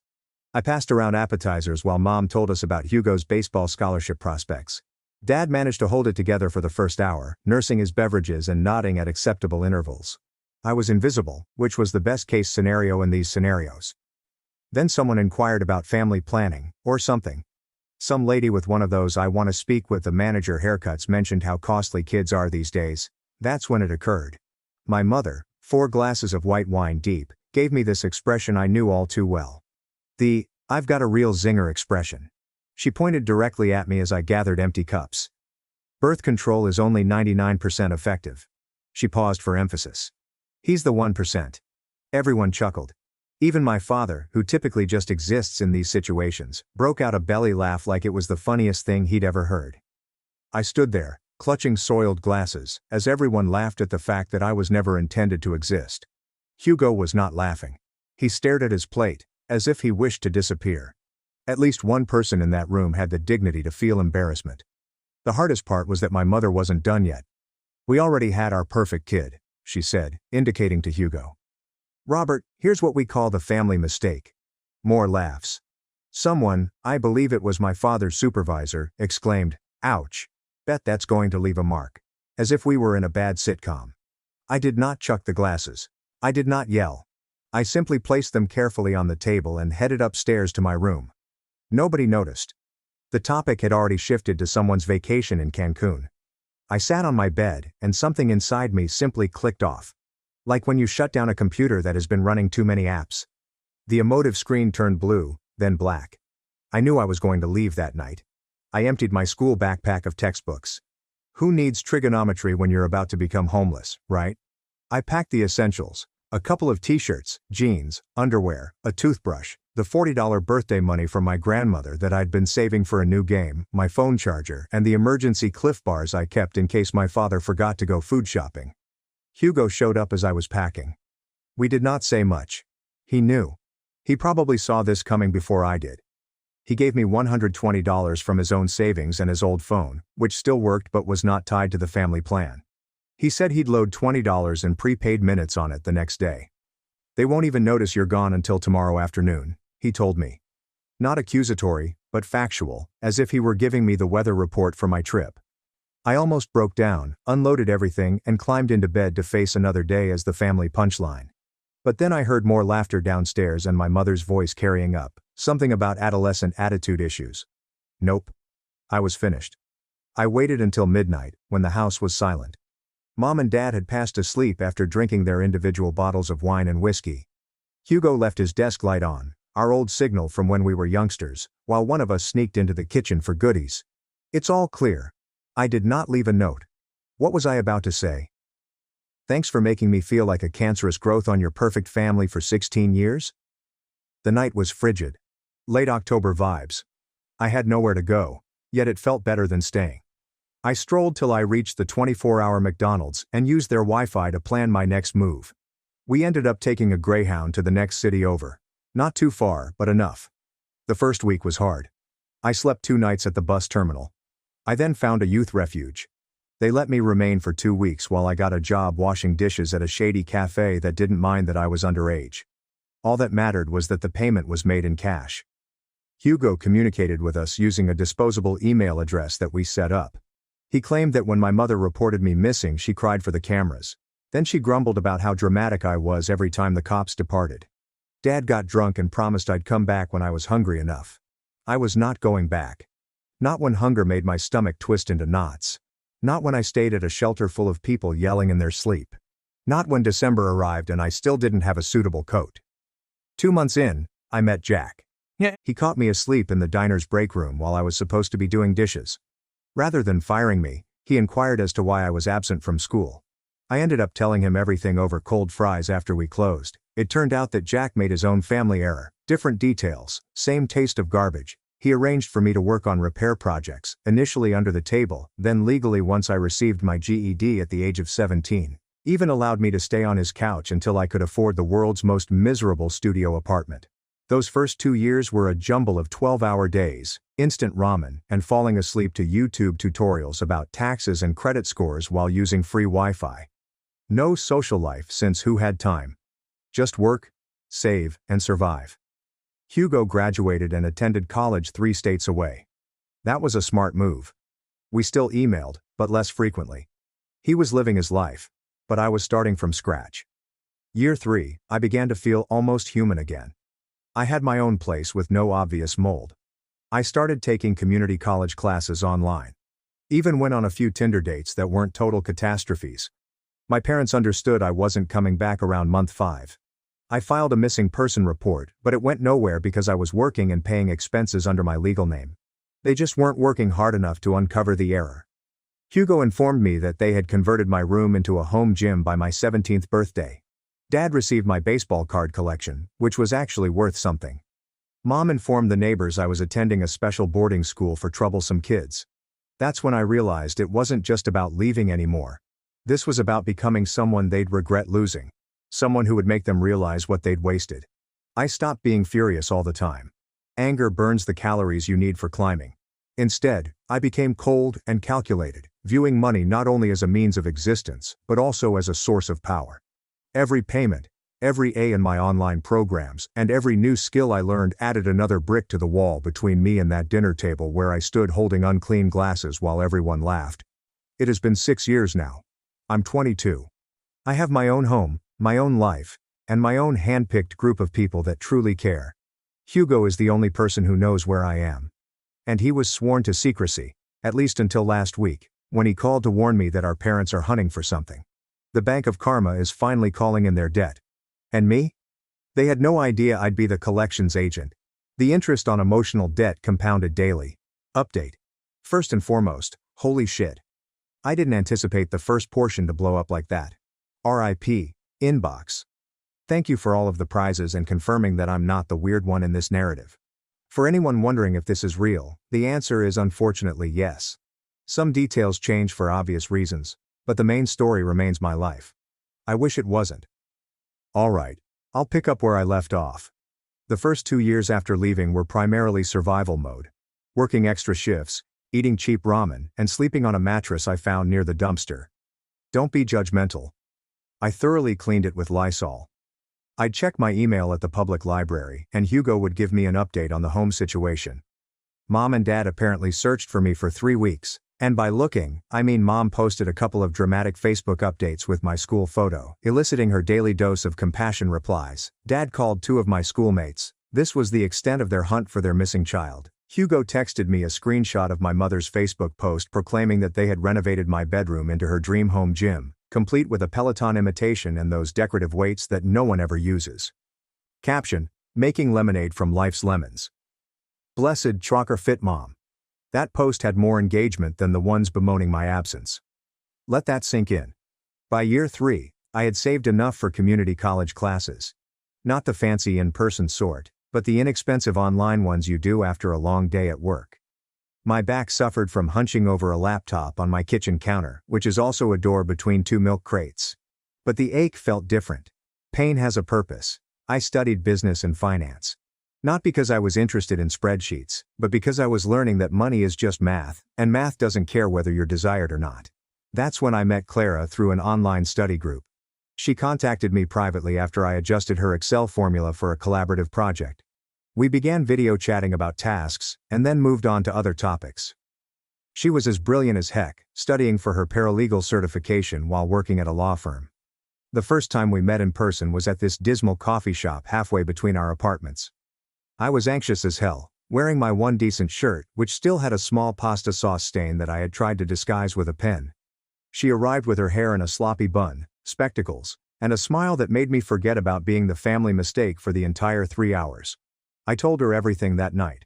I expected her to run. Instead, she received a colder expression rather than one of pity. She told me about her own poisonous mother, who used her as an emotional punching bag. We were the same type of destruction, just in various flavors. Clara altered my outlook. I saw survival, but she saw opportunity. While we ate takeaway on my floor, she'd point to property listings and say things like, "That building's value is all wrong based on the neighborhood growth pattern." Hugo, on the other hand, kept me up to date on the home front. Dad's drinking had worsened when he was laid off. Mom's social advancement came to an end when her affluent friends learned she couldn't afford to keep up. Their credit card debt was building up. They had refinanced the home twice. Hugo graduated and relocated to pursue a career. Smart youngster. He was the only person who knew what city I lived in, but not my precise address. We had an emergency system. If he ever texted "blue waffle," an old nasty internet joke between us, it indicated our parents knew where I was. Year 4 was when I began to make actual improvement. I got promoted twice at work. I moved to an apartment where my neighbors did not yell at 3 a.m. I started developing credit with a secured card. Small successes felt huge. I developed an obsession with personal finance subreddits and YouTube channels. We learned about investment accounts, compound interest, and credit development. Every dime I saved seemed like another brick in the wall that kept me from ever needing my parents again. Clara moved in with me at the beginning of year 5. Our house wasn't extravagant, just a 1-bedroom with working appliances and a shower that didn't unexpectedly turn cold. But it was ours. We'd sit on our secondhand couch, eating cheap stir-fry, and plan our money the way some couples plan weddings. Hugo set off the first explosive. He called instead of texting, which immediately triggered alarms. Dad had lost the house. Not immediately. They were in pre-foreclosure, but the bank was approaching. Years of refinancing, late payments, and Dad's entrepreneurial aspirations had finally caught up with them. They had 90 days before eviction, and then they remembered they had another son. Mom started sharing old baby photos of me on Facebook. "Missing my baby boy every day. Please share to help us find Robert. Tr's missing son, Tracker come home." These are the same photos she couldn't be bothered to upload when I went lost. The remarks were pure gold. "I thought he was at boarding school. Didn't you say he joined the military?" My personal favorite is, "Isn't that the room you turned into your gym?" Dad supposedly joined certain Facebook groups for parents of estranged children. He began portraying himself as a distraught parent, desperate to reconnect. Hugo claimed to have been sober for around 3 weeks before going back into drinking. I saw all of this from afar, following Hugo's posts and spying on their social media accounts. Something chilly was developing within me, not just fury, but something more deliberate. Clara noticed.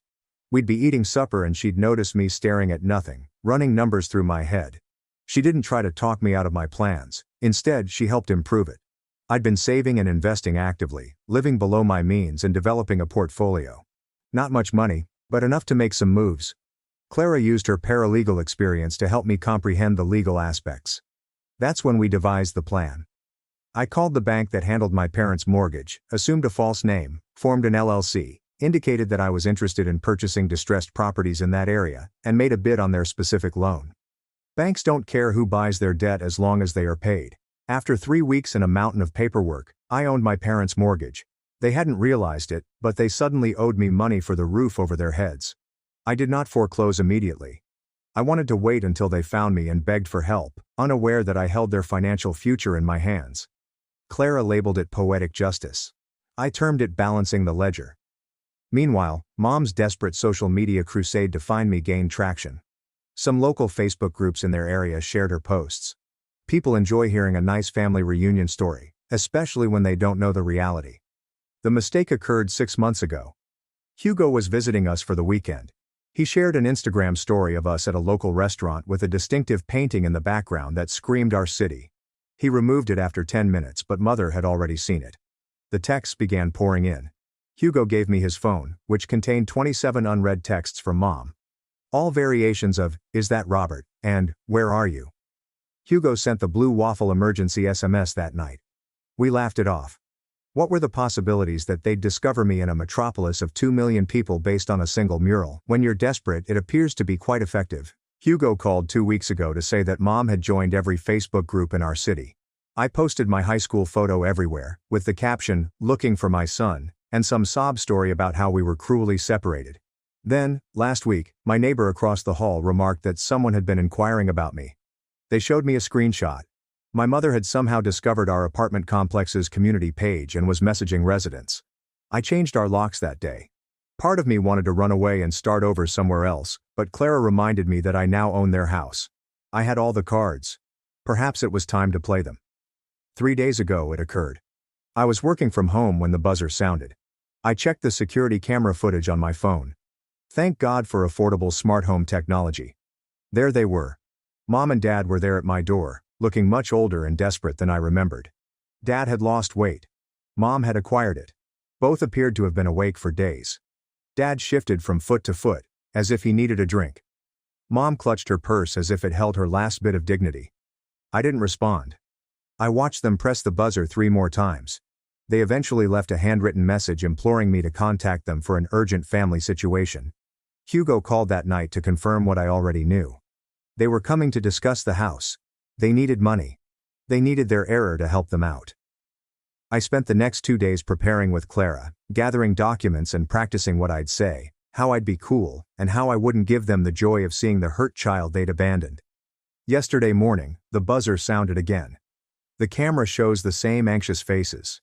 This time, I woke them up. 6 years of silence were about to break, and they had no idea what awaited them outside my door. They chuckled at the mistake because he now owned their home. And memories are not the only debts that accrue interest. Final update. My hands shook as I buzzed them up. Not from terror, but rather from consuming 3 energy drinks on an empty stomach. That strange electric sensation where your body can't tell whether it's excited or suffering a panic attack. I'd been planning this moment in my imagination for years, rehearsing what I'd say and practicing my facial expressions in the bathroom mirror like a maniac. But when the knock came, all of those practiced speeches evaporated. Clara clasped my hand before entering our bedroom. We'd agreed that she'd stay out of sight initially. The first round was just me and them. Opening that door seemed weird. Like those dreams where you're back in high school in your underwear, but I was fully clothed, and they were the exposed ones.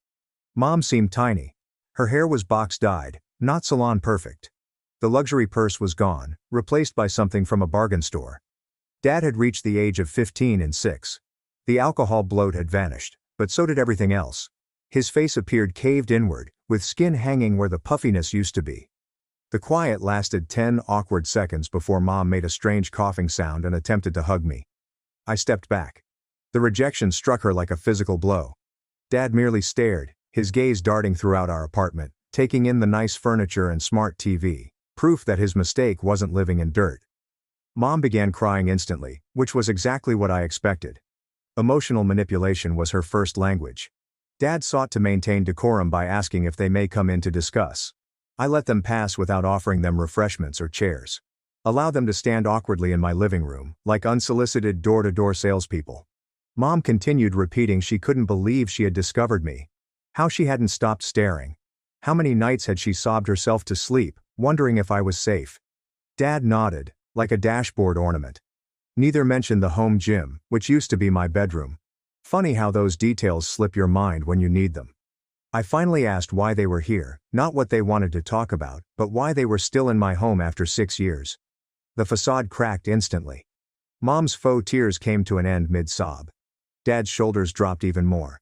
They exchanged a look I recognized from childhood, the one they shared when their credit card was denied at the grocery store. That was when the truth came out. They were losing their house. The bank was foreclosing. They had tried everything. Loan modifications, refinancing, and even a GoFundMe campaign that generated $87 from relatives who were fed up with their financial problems. They needed a place to stay. They needed money. They needed their error. I questioned why they hadn't approached Hugo for assistance. The awkward change began. It turns out they already had. Hugo gave them $3,000 6 months ago, money he couldn't afford as a fresh graduate with student loans. They'd blown through it in weeks and returned for more. Hugo had finally set boundaries, so they had figured out their backup plan: me. The most odd part was watching them go from desperate to calculating in front of me. Mom's gaze continued flitting around, subconsciously pricing my furnishings. Dad asked me casual questions about my job and salary. They were assessing what they could extract from me. I informed them that I needed time to consider. Mom quickly pushed, claiming they only had 2 weeks until eviction. Dad stated that they'd need at least $10,000 to obtain a new home, plus assistance with the deposit. The number grew as they talked. After 20 minutes, I showed them out and promised to call the next day. Mom tried to guilt me for not hugging her goodbye. Dad tried to pretend as if everything was normal, as if they hadn't rendered a 16-year-old homeless and then ignored him for years. The moment they left, I had a mini meltdown in the kitchen. Clara discovered me sitting on the floor, laughing and sobbing at the same moment. Not my proudest moment. She didn't try to remedy things. She simply sat next to me and waited it out. That night we finalized our plan. The following day, I called and invited them to dinner, not at our house, but at a mid-range restaurant where I had rented a private room. They agreed suspiciously swiftly. When they came, they discovered not only me, but Clara, Hugo, who had flown in that morning, and Jack, my genuine family, the individuals who had been there when it counted. Mom's expression when she learned it wasn't a private cash handover was priceless. Dad seemed to want to order a double whiskey but wasn't sure if I was paying. Before we began, I let everyone take their seats and order refreshments. Then I informed them that I knew about their mortgage predicament. Their expressions changed from confusion to hope. They mistook it for an offer of assistance. Instead, I put a folder on the table. The mortgage records revealed that I, through my LLC, now owned their debt. Their house was technically my property. Mom became white. Dad turned red. Hugo concealed a smile as he gazed down at his water glass. Clara fixed them with the cool, analytical eye of someone examining lab specimens. I calmly and clearly stated that I had options. I could foreclose immediately. I could provide a payment plan that they could not reasonably afford. I may allow them to stay as renters under tight terms. Or, and here's the kicker, I could sign the house over to them free and clear if they met specific criteria. The first requirement was that they openly admit how they had treated me, not just to family, but to their friends, neighbors, and everyone. The same folks who laughed at the 1% joke needed to know what occurred next. Second, they would go to family counseling with me and Hugo. Not to mend our relationship, but so they could hear from a competent witness just how their actions had damaged their children. Third, they would sign a legally enforceable agreement promising never to ask me for financial aid again. Mom began crying for real this time. There's no audience to act for, only genuine shock. Dad looked at the materials as if they were written in ancient Sumerian. Hugo finally stood out, encouraging them to be grateful, that what I was offering was more than fair, given what they'd done, and that he'd seen me develop myself from nothing while they replaced me with exercise equipment. Dinner was awful. Mom alternated between defensive fury and manipulative tears. Dad basically sat astonished, except for one moment when he inquired whether I had done this solely to hurt them. I responded with, "No. I did it to balance the books. You discarded me when I had no value to you. Now you want to treat me like an ATM when you need something. That's not how family works. That's not how anything works." They fled without accepting my terms. I gave them 48 hours to decide. These 2 days were unusual. I felt both powerful and hollow. Clara kept checking on me. offering me tea that I didn't drink and sitting next to me as I gazed blankly. Hugo remained on our couch, serving as a buffer between me and unexpected parental visits. They returned on the morning of the deadline. They appeared defeated. They had agreed on my terms. Not because they realized what they had done wrong, but because they had no choice. The documentation was signed with little drama. I had Clara's co-worker, who is a notary, witness everything. The aftermath has been complex. So far they've maintained their word, most likely because they know I still have copies of everything and can take legal action. Mom issued a lengthy, self-pitying apology on Facebook, which still made her the victim. Dad has called twice, awkward discussions in which he appears to be trying to figure out whether I am still upset. Hugo returned home yesterday. Before departing, he held me tightly and told me how proud he was of me for holding them accountable, something he had never had the confidence to do. Is this vengeance? I suppose, but it seems more like a correction. Imagine finally balancing an equation that has been incorrect for 22 years. Am I happy? Not precisely. Satisfied is a better term. The anger is still there, but it no longer feels like a searing hole in my chest, but rather like a scar that has finally healed. Clara and I were laying in bed last night discussing whether we should get a puppy or save for our own house. Normal couple stuff. She inquired whether I regretted any of it. I thought about it for a long time. I was thinking about the 16-year-old kid with $40 in his rucksack. I reflected on all the evenings I had gone hungry.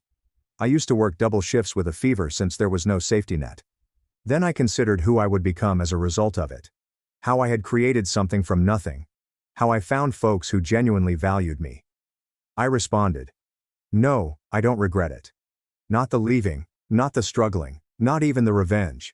Some mistakes turn out to be the best decisions you ever make. My sister's kids threw food and spilled chocolate milk on me. So I refused to buy Christmas gifts for them.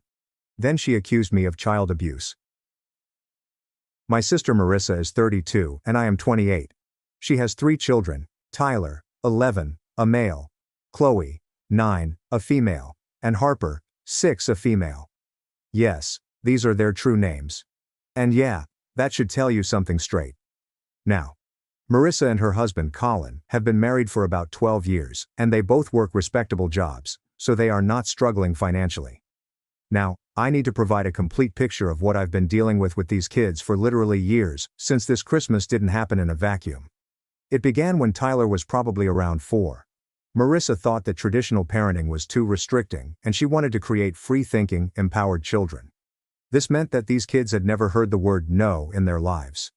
I mean it literally. Marissa and Colin utilized gentle redirection instead of concrete boundaries. The first time I realized how awful things were getting was at Tyler's 6th birthday celebration at Chuck E. Cheese. This child observed another child playing a game he wanted to play, so he simply approached the machine and pulled the other child off it. When the other youngster began crying and his parents arrived, Marissa responded by telling Tyler, "I see you really want to play that game, and your feelings are valid, but maybe we can find a way for everyone to have fun." No apologies to the other family, there are no penalties for Tyler. The other parents glanced at her with disgust. But things get worse. At family gatherings, these children treat everyone's homes as personal playgrounds. Chloe decided she didn't like the ham our mother made for Easter and dumped her entire dish on the floor, demanding chicken nuggets. Instead of punishing her or forcing her to clean up, Marissa asked her mother if she had some chicken nuggets. When Mom declined, Marissa sent Colin to McDonald's to fetch some.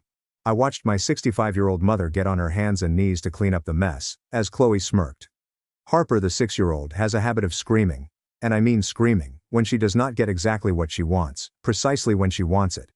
We're talking full-on, ear-piercing shrieks that would make a banshee jealous. During my cousin's wedding last summer, she had a meltdown because she wanted to handle the bride's flowers. Marissa's solution? She stepped up to the altar in the middle of the vows and asked the bride if Harper might have the bouquet for a minute. The bride was too surprised to say no, so this 6-year-old spent half the ceremony brandishing a $300 bouquet.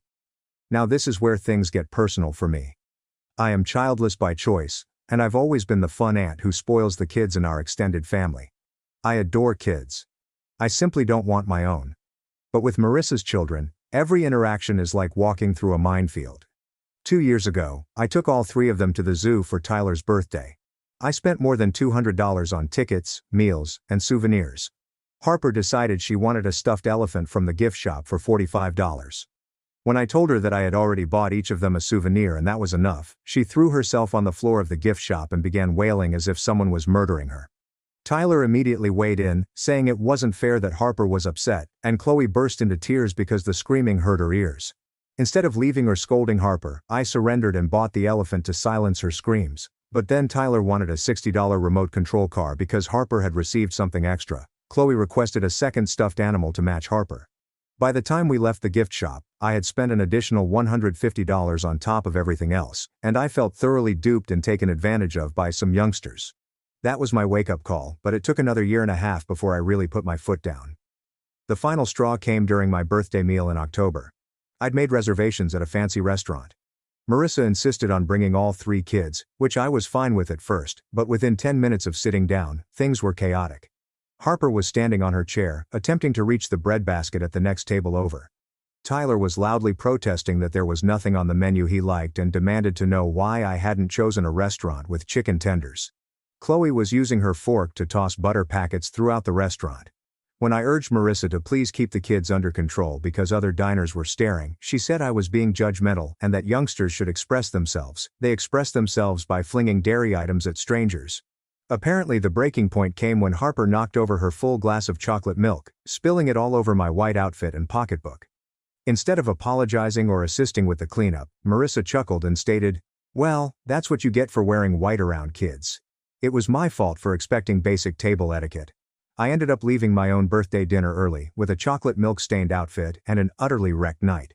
The server appeared ashamed, and I left a generous tip because I was embarrassed by their actions.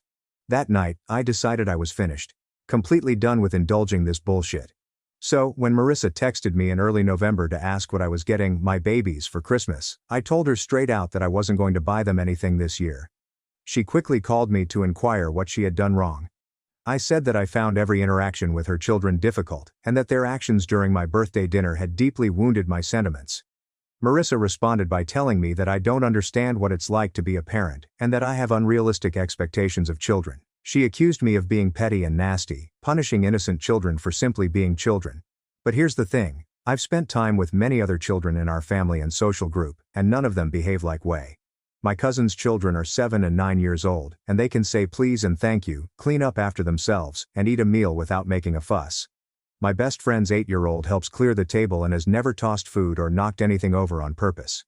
Marissa claims her children are vibrant and self-aware, but what I see are 3 small individuals who have never been taught that other people count or that their actions have consequences. I understand Marissa's parenting style is her decision, and I'm not attempting to influence how she raises her children, but I also don't believe I should have to finance and reward conduct that makes every family gathering miserable for everyone else. My parents constantly telling me that I am the adult and should be the bigger person, but I feel like I've been the greater person for years, while seeing these youngsters learn that they can treat others as they want without consequence. Isn't it time for someone to show them that their actions influence how others wish to engage with them? So, Reddit, am I the one who refuses to buy Christmas presents for children who have never shown any appreciation and whose behavior frequently disrupts family events? Update 1. I received a call from Marissa at 3 p.m., and she was screaming. Like, I had to keep the phone away from my ear because she was that loud. Apparently, her friend Jessica follows this subreddit and recognized the story right away. Jessica gave Marissa the link. With the text, "Girl, is this about you?" Marissa read the entire post, including the 100+ comments, and she is furious. She began the call by accusing me of publicly embarrassing her and her children on the internet and discussing sensitive family business with outsiders. She started ranting about how I made her appear like a bad mother and that I had no right to reveal sensitive information about her family. I tried to explain that I didn't use anyone's real identities and was truly seeking guidance, but she wouldn't have it. She accused me of being harsh for writing about her children in that manner, and she had no idea how much I despised her entire family. Then she really went nuclear. She told me that she has been shielding me from what others think of my lifestyle choices, and that everyone in the family thinks I am selfish for not having children, and that I won't understand true love until I become a mother. She claims Colin has always felt I was frigid and judgmental, and they have been walking on eggshells around me for years because they feel sorry for me. That section hurt far more than I imagined. I've always thought Marissa and I were close, despite our differing views on parenting. But wait, things get worse. After Marissa finished shouting at me, she immediately contacted our parents and told them what happened. By her version, I mean she told them I posted horrific things about her children on Reddit, called them names, and mocked them in public. Mom contacted me around 20 minutes later. She was heartbroken and repeatedly asked how I could do this to her family. She said Marissa was frantic and the kids were asking why me hates them. When I tried to clarify that I never said I disliked the kids, only that their behavior was troublesome, Mom stopped me off, saying that attacking children online was a threshold she never thought I'd cross. Dad called next, and he was angry. He accused me of betraying the family and stating that what happens in our family should stay inside it. He informed me that Marissa is struggling and that instead of assisting her, I made her a laughingstock on the internet. He stated he's ashamed of how I handled the situation and that I should apologize right away and delete the post. The truth is, I'm not sure I want to apologize because I didn't lie about anything. Everything I stated happened, but I'm beginning to doubt if publishing about it was the best option. Marissa gave me screenshots of some of the comments, which called her a poor mother and described her children as horrors. She claimed that reading those comments made her physically ill, and that she couldn't look at her children without worrying about what strangers on the internet were saying about them. She told me that she has been trying her best as a mother, and that she chose gentle parenting because she was raised with rigorous punishment, which caused her worry and low self-esteem. She stated that she never wants her children to experience the dread and embarrassment she did growing up, and that she would rather have confident, assertive children than children who are scared to communicate their needs. I honestly had no idea Marissa felt that way about our childhood. We had fairly normal parents who expected us to follow the rules and suffer penalties if we didn't. I never considered it upsetting, but she may have had a different perspective. She's now claiming that if I'm going to Christmas dinner, she won't bring the kids because she doesn't want them to be around someone who sees them as monsters. Mom begged me to apologize and remove the post so that Christmas is not ruined. My brother also called, and he was rather sensible about the situation. He said he knows why I was irritated. And that Marissa's children had behavioral difficulties. But that posting it on Reddit was probably not the best idea. He believes I should apologize for the post, but maintain my boundaries about the Christmas gifts. Colin has not contacted me personally, but Marissa claims he is furious with me and believes I am a toxic person who has been pretending to care about their family while secretly condemning them. He's been telling Marissa for years that I look down on them, and this post confirms him correct. The worst part is that some of the commenters discovered Marissa's social media profiles. She had to keep everything private since people were commenting on her images of the children. Nobody said anything directly unpleasant, but people were making comments like, "So well behaved," and "such angels." Clearly mocking given my article. Marissa is convinced that this will follow her children for the rest of their lives, and that when they are older, somebody will discover this post and hurt them. She claims I've harmed her children by writing about them in this way. I'm sorry things became so bad. I honestly didn't think anyone we knew would see it, and I certainly did not want Marissa to be bullied online. At the same time, I'm irritated because she's acting as if I made everything up, when all I did was accurately recount what happened. Some of you mentioned in the comments that Marissa's parenting approach is not actually gentle parenting, it's simply lenient parenting with a fancy name. Some individuals believe Marissa's children will struggle in the real world if they do not understand that their acts have repercussions. All of that makes sense to me, but I'm wondering whether I made a mistake by airing this publicly, rather than setting my limits privately and dealing with the resulting family turmoil. However, talking to Marissa personally has never worked. Every time I try to address the kids' conduct, she becomes defensive and launches an assault on her parenting. She invariably responds, "I don't understand because I don't have children." And the debate ends with me backing down to keep the peace. I assumed that gathering outside viewpoints would help me determine whether I was being reasonable or if I was expecting too much. But now it feels like I've made things worse. Mom wants me to submit an update stating that I was wrong and that Marissa is a wonderful mother. Dad wants me to remove everything and pretend nothing happened. Marissa demands a public apology from me and an admission that I lied about her children. I'm scheduled to travel to my parents' house tomorrow for our annual pre-Christmas cookie baking day, but Marissa has stated she won't come if I'm there. Mom is over herself since we've done this every year since Marissa and I were youngsters. I do not know what to do. Update 2. Jesus Christ. I don't know where to begin with what happened at Christmas dinner yesterday. I am writing this from my residence. First, let me catch you up on what has happened since my last update and Christmas. I didn't apologize or remove the post, which was probably not the best decision for family harmony, but I couldn't bring myself to confess I was lying when I wasn't. The cookie baking day was cancelled because Marissa refused to go if I was present. Mom was devastated and kept phoning both of us, attempting to mediate, but Marissa was certain that she would not be in the same room with me until I made things right. For over a week, it appeared that Christmas dinner would also be canceled. Marissa informed my parents that she was uncomfortable bringing the kids around me, and Dad was unhappy with me for ruining Christmas. But then Mom had what she described as a fantastic solution. She offered that Marissa and her family come for Christmas dinner, and then I could come for dessert after they went. That way, the kids could still spend Christmas with their grandparents while Marissa didn't have to deal with me. I was hurt that I was being excluded from my own family's Christmas celebrations, but I accepted because I didn't want to be the reason the kids didn't get to visit their grandparents on Christmas. Marissa obviously changed her mind at the last moment. She concluded that having me visit at all, even after they had left, was disrespectful to her family. She informed Mom that my presence would ruin the entire day since she'd be worried about how I'd criticize her children afterward. So Mom took another executive choice. She contacted me on Christmas morning and said Marissa was already on her way over, and maybe I could stop by for a few minutes to say Merry Christmas, and then go before things got awkward. I should have said no. I should have stayed at home and watched Netflix, like my intuition told me to. But it's Christmas, and I've missed my family. I arrived at my parents' house about 2 p.m., and the tension was palpable from the moment I walked in. Marissa was in the kitchen, assisting Mom with dinner preparation, and she literally turned her back on me when I said hi. Colin was in the living room with the kids, and he simply nodded at me without making eye contact. Mom worked so hard to keep everything normal. She was extremely happy and conversational, asking me about job and my apartment. Obviously trying to break the awkward quiet. Dad was cordial but cold. He responded when I spoke to him, but did not start a conversation. Initially, the youngsters appeared to be quite typical. Harper ran up and hugged me as if nothing had happened, which only made me feel worse about everything. Tyler and Chloe were distant, which was most likely due to their parents educating them on how to act around me rather than at me.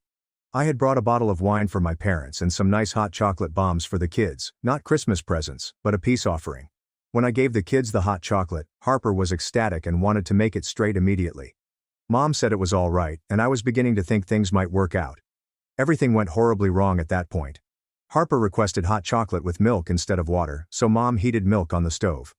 Harper was hopping around the kitchen, growing increasingly excited, and she kept attempting to touch the pot to help. Mom and I advised her several times to step back since the stove was hot, but she didn't listen. Marissa was right there, but she was giving me the silent treatment, and obviously decided not to parent either because she didn't say anything to Harper about stove safety. You can probably guess what came next. Harper went up to grab the pot handle, and although I caught her arm before she touched it, she lost her balance and collided with the stove. She did not get burned, but she became afraid and began crying. I quickly knelt to ensure she was okay. And she appeared fine, just startled, but Marissa had fully lost her wits. She rushed across the kitchen, took Harper away from me, and began shrieking about how I had endangered her kid. I tried to explain that I was actually attempting to keep Harper from getting hurt, but Marissa screamed that I grabbed Harper and was taking my rage out on an innocent child. She continued screaming I was violent and that she knew I was going to hurt her children eventually. Colin sprang up and came in my face, telling me I had crossed a line and demanded that I go right away. Dad tried to calm everyone down, but Marissa was upset, screaming I was dangerous and she should call the cops. The worst part was that Harper stopped weeping and looked around, puzzled, wondering why everyone was yelling. Chloe began crying as a result of the shouting. I kept trying to explain what had happened, but no one listened to me. Marissa had concluded that I had purposefully tried to hurt Harper, and nothing I said would change her view. Mom was crying and pleading with everyone to settle down. She kept saying it was Christmas, and we needed to figure it out as a family. But Marissa had already packed up the kids' belongings and instructed Colin to grab the car. As they were leaving, Marissa turned around and informed me that I was everything wrong with our family and that she was tired of pretending I cared about anyone other than herself. She claimed that the Reddit article demonstrated that I hated her children and was now physically threatening them.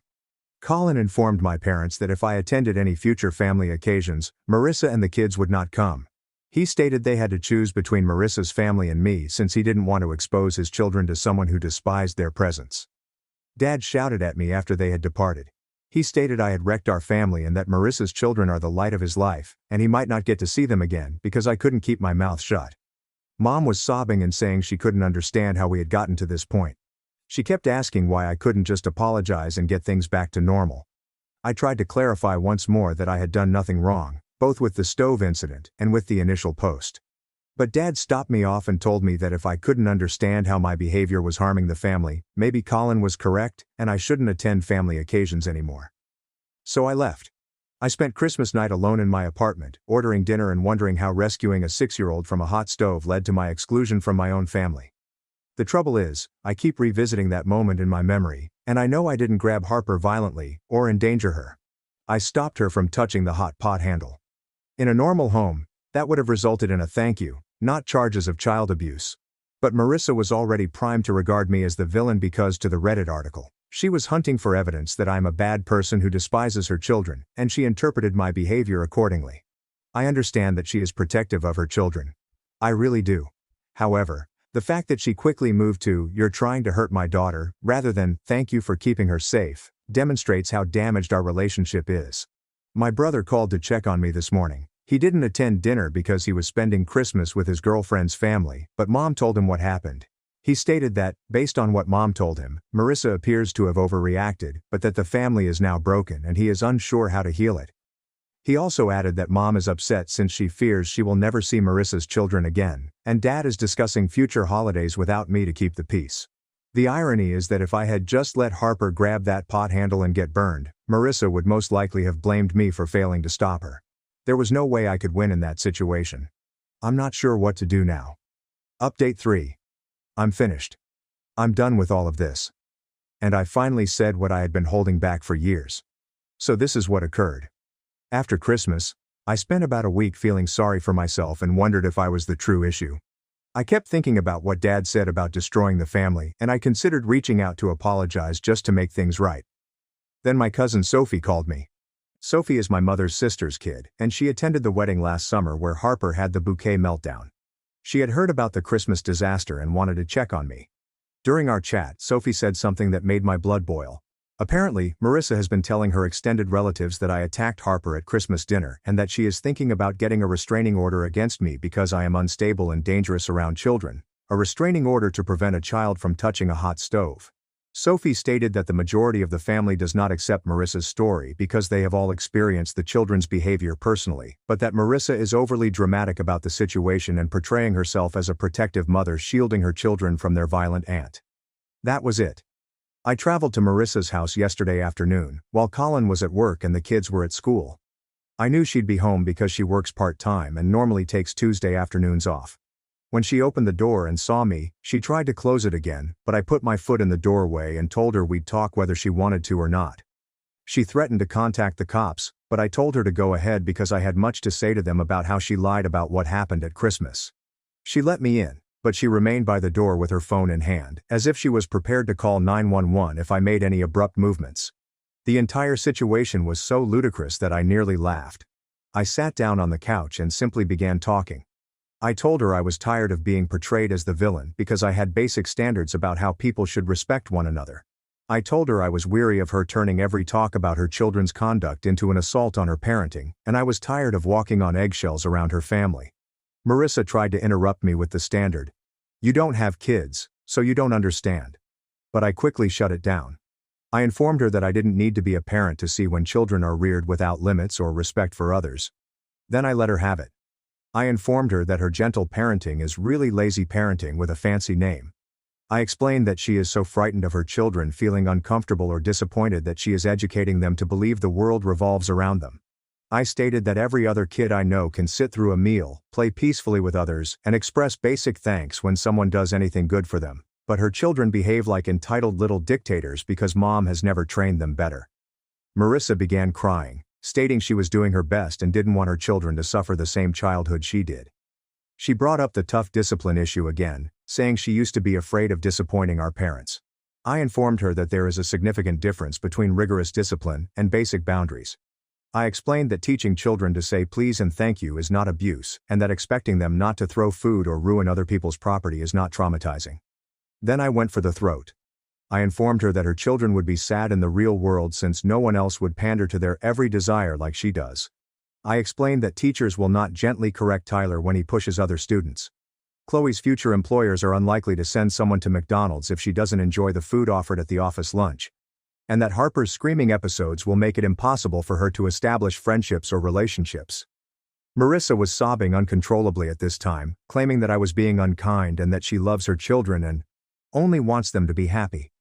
I told her that loving your children meant preparing them for life, not protecting them from the consequences of their behavior.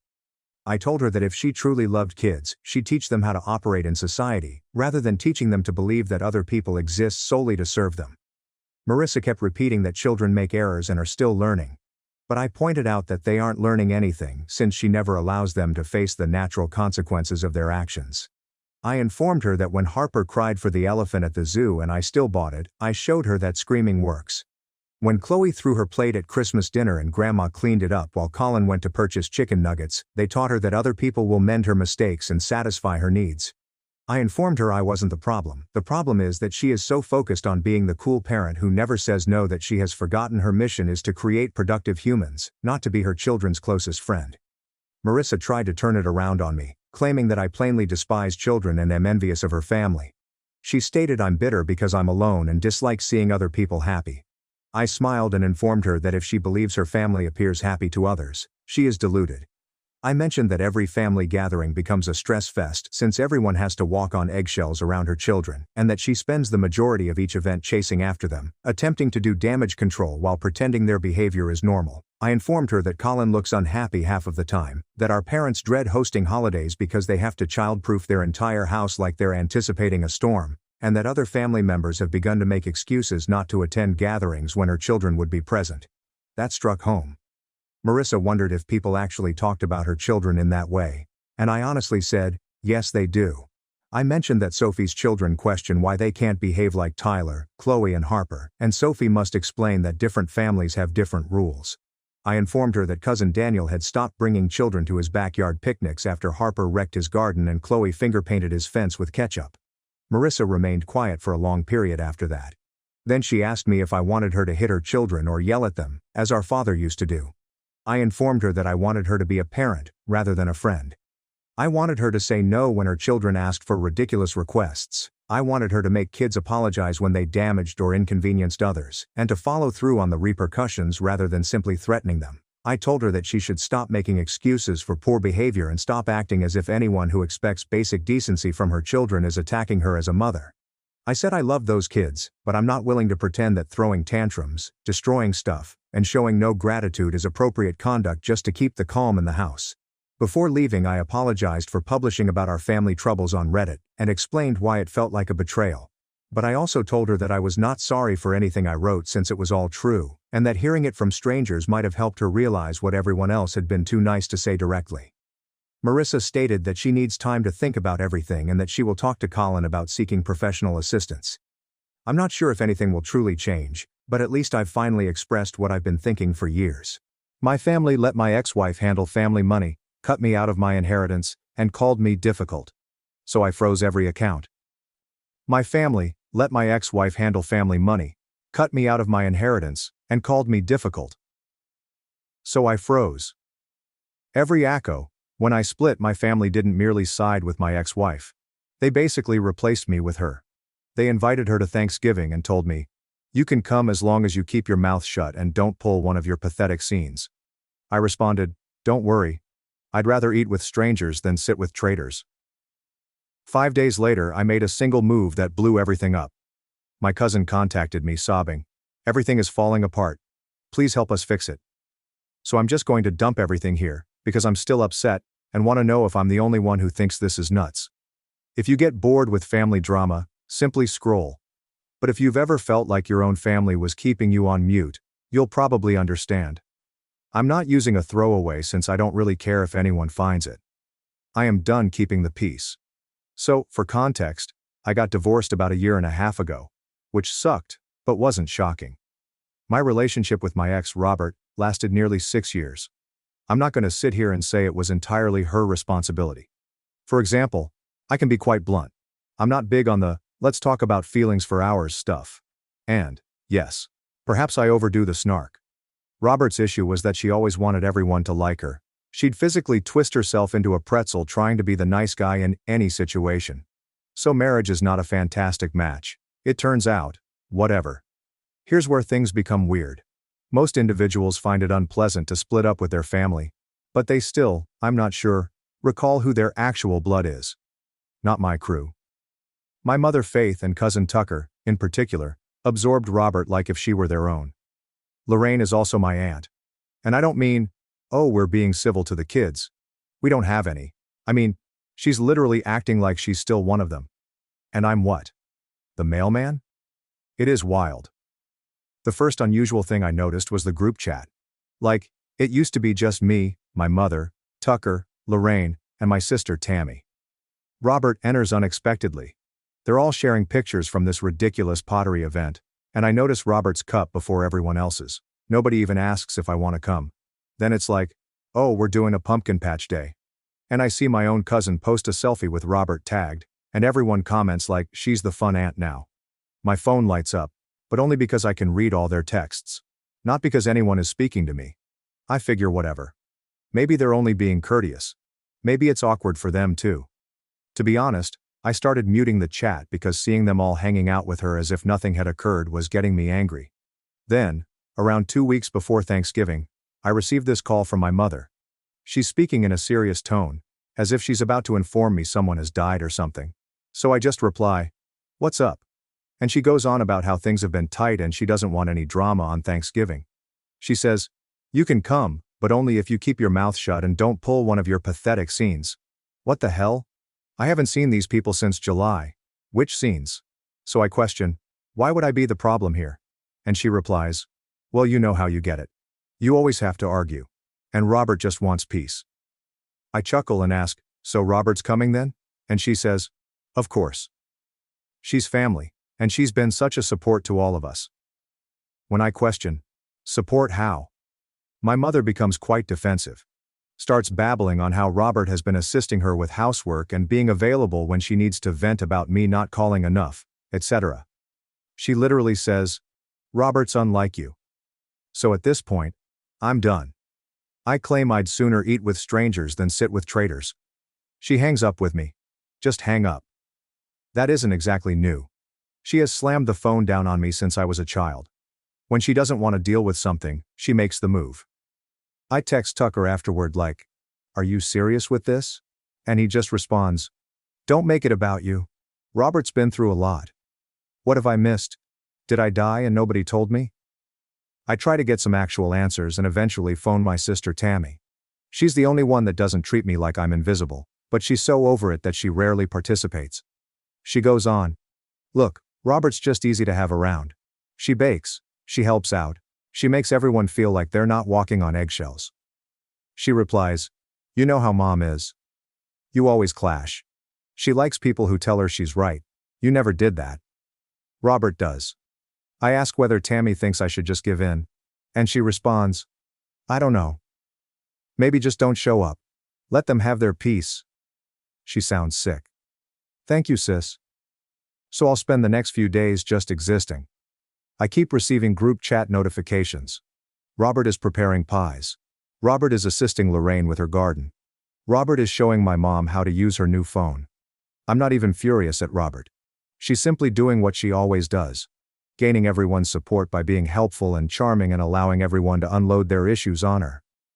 What about my family though? That is another story. I believe people support her because she is simply easier for them. She never calls someone out. She never pushes back. She will literally listen to Tucker's 2-hour rant about how his ex stole his air fryer before making him banana bread.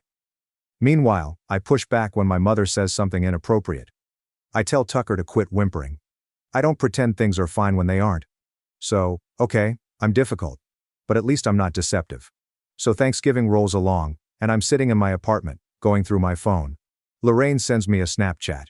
The table is fully set. Robert is at the center, holding my mother's hand. Everyone's smiling. My own spot at the table is empty. It isn't even subtle. I understand it now. I'm not family. That's okay. If they want to choose Robert above me, that's their decision. But I won't just take it. I'm not going to sit here and let people pretend I don't exist, or that I'm a villain in my own life. So I started keeping a list on my notes app, noting every time Robert helped my family with something I used to do for work. Every time they ask her to do something I used to do, my mother allows her to handle things that should only be handled by family members. I'm not sure what I'll do with it yet, but it feels good to keep track.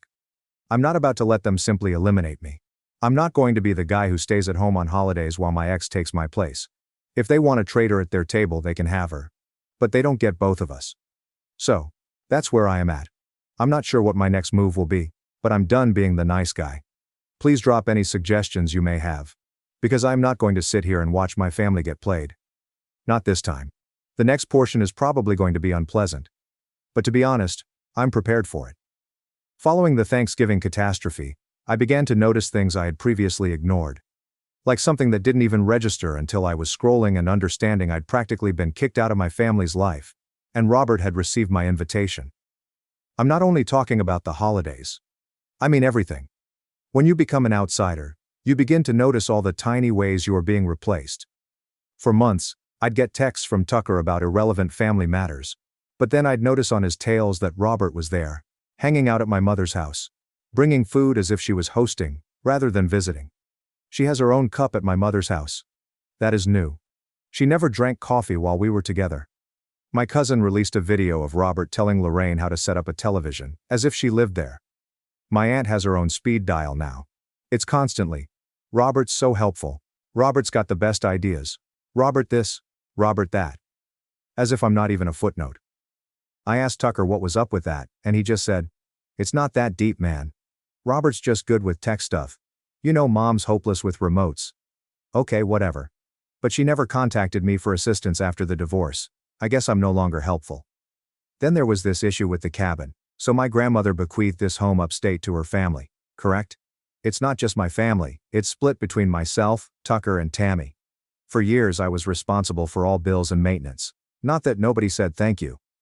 So I checked the cabin's group chat after ignoring it for a while, and it's all Robert. Robert is planning a summer getaway. Robert has gotten quotations for repairs. Robert is talking about making it more friendly. I scroll back and find that my name isn't even mentioned in the conversation over who gets to utilize the place in July. I practically co-own it, and no one even contacts me for a vote. I text Tucker, "Dude, what's going on with the cabin?" He just brushes it off, saying Robert is helping out. Everyone prefers her plans and you're usually too busy anyway. I mentioned it to Tammy, and she replied, "Yeah, I tried to say you should be included, but Mom and Lorraine said it's just easier with Robert." She elaborates. "You know how it is. Mom says you're always difficult to schedule with. Robert just takes care of things." I assure her that the deed clearly bears my name. Tammy just sighs and says, "I know, but I'm tired of fighting about it." She's not even on my side. She simply doesn't want to deal with it. I began asking around, but no one provided a straight response. Lorraine simply says, "Op's been such a blessing. You should be grateful she's keeping the family together." My mother says, "If you'd just come around more, maybe things would be different." I point out, "You invited my ex to Thanksgiving and told me to stay quiet." And she just changes the subject, saying I always have to make things about me. It's really crazy. I understand that Robert is simple for them since she never says no. Always bakes, buys small gifts, and performs the "oh, let me help you" act. She did this with my friends as well. She was always the one everyone wanted to invite. What about my family? I guess I assumed they'd remember who I am. But no, they want simple, not honest. Then I discovered something that really ticked me off. So my mother always asked me for help with her expenses, such as online transactions and setting up autopay. After the divorce, I kept doing it for a while. But then she says Robert has it covered now. Tucker informs me that Robert now has full access to my mother's accounts, including password handling, which I used to perform. I ask my mom, "Are you serious? You're letting my ex handle your money now?" She just says, "Robert's trustworthy. You're always so negative. She helps me feel in control." I tell her, "That's a horrible idea." And she snaps at me, says, "If I'm so worried, I can come over and help. But only if I can be nice for once." I tell her I'm not playing that game. So I make a point of saving receipts, literally and figuratively. I have screenshots, notes, everything. Every time Robert makes a call about the cabin. Every time she mentions helping with family matters. Every time she makes plans with my family. I'm not even aware of them. I'm not even furious at Robert for what she does. I'm upset with my family for allowing it to happen. Like, I'm not perfect. But I never imagined they'd just delete me so they could have someone who never disagrees with them. Then I got a direct message from Lorraine asking if I could sign off on some cabin papers. I'm like, "What paperwork?" She sends me this document that says Robert is assisting everyone in setting up new autopay for utilities, and we need your information. I question. Since when does Robert manage the bills? Lorraine becomes defensive and says, well, she's the only one who's actually keeping up. You're always late. You don't answer. You're too busy. I say I pay my fair share every year. Nobody ever mentioned how late it was. She just replies, well, Robert will take care of it now. Just sign. I tell her I won't sign anything until I see it, and she freaks out, claims I'm manufacturing drama, and slams the door when I show up at her house to discuss. Tucker texts me later and says, just sign it. Stop making everything hard. So now it seems like everywhere I look, Robert is involved in something I used to do. She attends every group chat, family gathering, and stupid holiday email. I am not. I even asked my mother if I may stop by to discuss the cabin situation. She adds, only if you're not going to argue. Robert's coming over to help me with my taxes anyway. I hung up. That is it. I am not doing this. To be honest, I believe my family treats me this way because I refuse to play along. Even before Robert, I was the type of man who says what he thinks, calls BS, and doesn't pretend everything is good when it isn't. Robert is the type of person who will smile, nod, and bake you cookies while you complain about the person who performed the actual work. So my family gets what they want. Someone who never pushes back or makes things unpleasant. I suppose that's what they value. Just a peaceful life without disputes. Even if that means pretending I don't exist. So I'm sitting there, watching everything unfold, and I understand that if I don't intervene, I'm going to be cut out of it all. Not only emotionally, but monetarily. Like the cabin, the family funds, and everything. They are just going to let Robert take over. Not happening. The next time they want me to sign something, I'll bring everything I have. I am not signing anything. I am not backing down. I'm not going to allow them to rewrite history to make Robert the hero and me the furious person who vanished. I'm done being quiet. If they want to fight, they will get one. So, buckle up. Because I am about to make it impossible to ignore. If my family wants Robert, they can have her. But they are not receiving my part, not a chance. Prepared for round 3. Update 1. Have you ever had the impression that you know people are talking about you but can't prove it? I'm not talking about paranoia, just all these strange vibes. Like, one day you're family, and the next you're the strange ex-brother who no one wants to text unless they need money. I began to notice what wasn't posted, as well as what was. Tucker sends me a meme about being the forgotten son, but he also appears in every single group photo with Robert. Not me. I saw Lorraine's Facebook post about being grateful for new traditions, which includes Robert holding a pie. And it's my grandmother's recipe, the one she claimed she'd never share. Wild. So I decided to stop waiting for them to play nice and just walk right through the front door. Not literally, but I scheduled a family gathering. I texted everyone in the old group chat, which Robert isn't in, and said, we need to talk about the cabin, the money, and all the other stuff. Tammy replies, I'll come, if this isn't just another argument. Tucker says, not my circus, but I tell him, yeah, it is. You just don't want to get your hands dirty.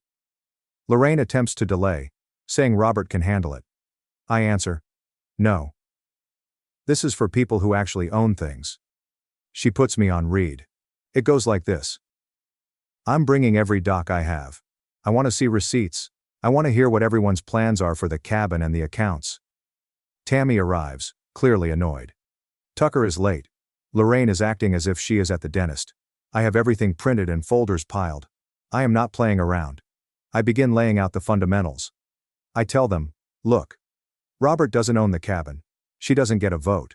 She doesn't get to move money around. I show them the group chats where she's making plans without me, the emails where she's organizing things with the electric company, and the screenshots where she tells people I don't care about the family. I show them every time I paid my share or was iced out of a decision. I'll respond, if you want to change the way things work, you'll need my signature, and I'm not signing anything until I get some respect.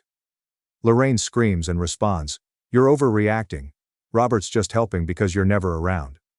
I let her know, I'm not around because you treat me like a problem instead of a person. Tucker responds, nobody wants a fight. But Robert makes things easier. I respond, easier for who? Easier for people who want to pretend I don't exist. Tammy actually agrees with me for once. Says, "Yeah, this is getting weird. Why is Robert running everything?" Lorraine responds, "Because she cares.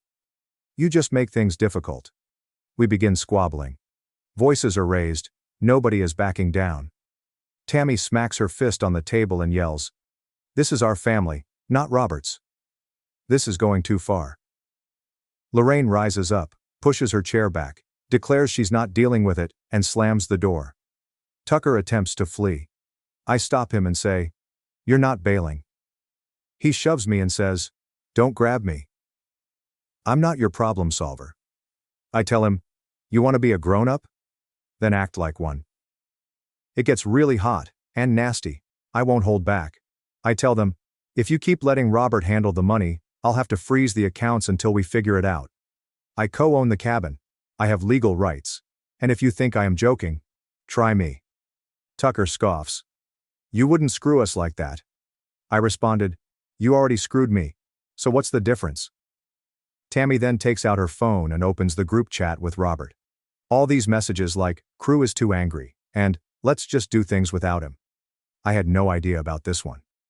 She responds, "I didn't want to get in the middle, but this is out of control." I stare at Tucker. He merely shrugs and says, "It's easier this way, crew." I answer, "Easier for you? Not for me. So now we're just yelling." Lorraine returns and says, "If you want to make things difficult, I'll contact Grandma's lawyer. See how you like it." I urge her, "Do it. I'll send everything I have." Tammy asks, "Can we just make rules? Can we just agree Robert doesn't get a vote?" Tucker glances at me and says, "Fine. What do you want?"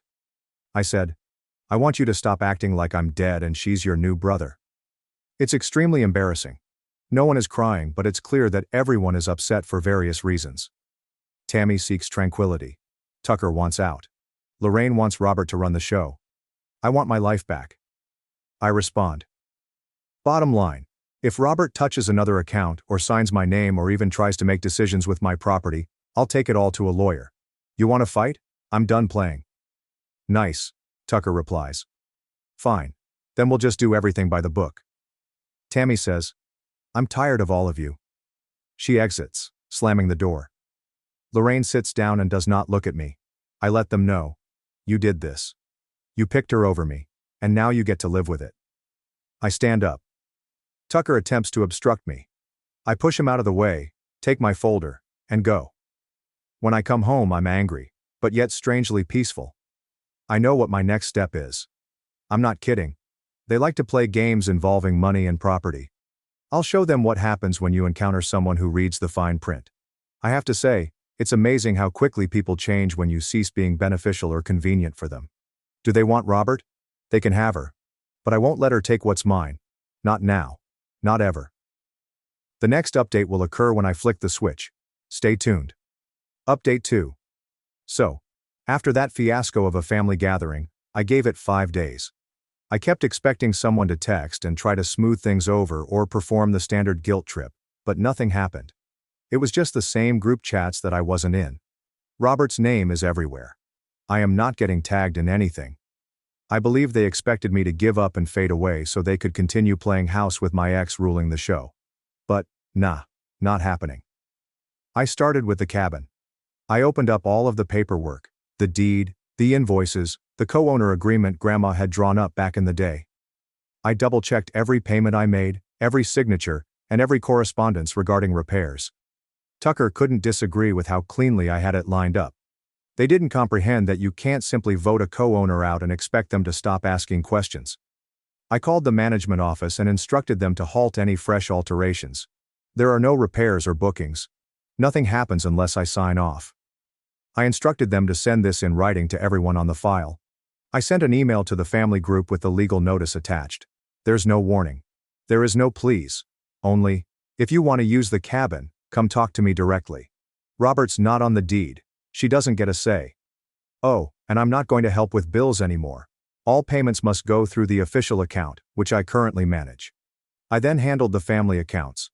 I went to the bank and removed my name from anything Robert had touched. I called the bank manager, described the problem, and requested that they flag the accounts for third-party access. They asked for a written request, so I dropped it off the same day. Mom texted me later, upset that her online banking was not operating as Robert had set it up. I told her, "Talk to your own son for once, not your ex-daughter-in-law." She hung up. I texted Tammy, explained what I was doing and why, and said, if she wants her share of the cabin, she'll need to talk to me. Not through Lorraine. Not through Robert. She just replied, "Honestly, I get it. I'm tired of this too." Tucker called and attempted to argue. I said I was punishing everyone for not taking sides. I responded, "You already picked.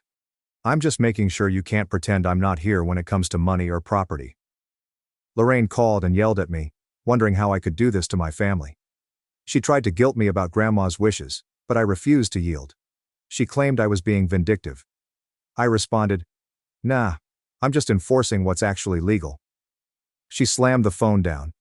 Later that night I read a message from her about some people never grow up. I had to giggle. Robert attempted to phone me, first time in months. I let it ring out. She texted, "Can we talk? This is hurting people." I didn't respond. She emailed another saying, "I'm just trying to help. Why are you making this so difficult?" I blocked her. The fallout was swift. Within 2 days I began receiving messages from Tucker. First angry, then desperate. He went on. "The cabin trip is ruined. Mom is freaking out. Lorraine is blaming everyone. Robert's crying. Nobody knows what to do." He replied, "Can you please just fix it? Everything's falling apart." I said to him, "I warned you. You made your choice. I'm not coming to the rescue. I'm just making sure no one erases me out of my own life." Then Tammy called. She asked, "Did you really freeze the accounts?" I said, "Yeah, I did." She clarified, "Honestly, I'm relieved. It's been messed up for months. They just let Robert do whatever because no one wants to deal with Mom and Lorraine." I responded, "If she wants to do things right, come to me. We'll figure out a system that doesn't involve random people running our stuff." She said she would. That is all I wanted. The next weekend, I went for a run by my mother's house. Her automobile was there, Robert's weren't. Lorraine's automobile was also gone. I didn't go inside. I just kept going. Sometimes you have to let folks deal with the problem they created. I'm not fixing it for them. I know what you're thinking. Wow, harsh. But it's true. If you let people treat you like you're disposable, they'll continue to do so. My family desired ease. They are now entering hard mode. Robert expressed an interest in playing substitute. She is now out of the game. I did not break any laws. I did not yell or threaten. I simply used the information and rights I already had. Do you want to erase me? Fine. But you aren't receiving my stuff. Or my silence. So yes. I guess I torched the bridge. But honestly, it was already on fire. I merely made sure no one could walk back over it without asking first. No idea what the next holiday will be like. I don't really care. I got my life back. And I won't share it with traitors. If you're in the same position, don't just sit there and accept it. Remind everyone where the line is. Also, don't be afraid to draw it in permanent marker. That's it for me. I hope someone gets something out of this. Even if it's simply the realization that you don't have to let others walk all over you in the name of family. Sometimes you have to be the villain in someone else's story before you can be the hero on your own. Thanks for watching and being part of the drama. Don't forget to subscribe and hit the bell so you never miss a wild news story. My sister banned my husband from her wedding. We showed up anyway. Her fiancé shoved him in front of everyone, and then posted lies online. My sister and I have always had an up-and-down relationship.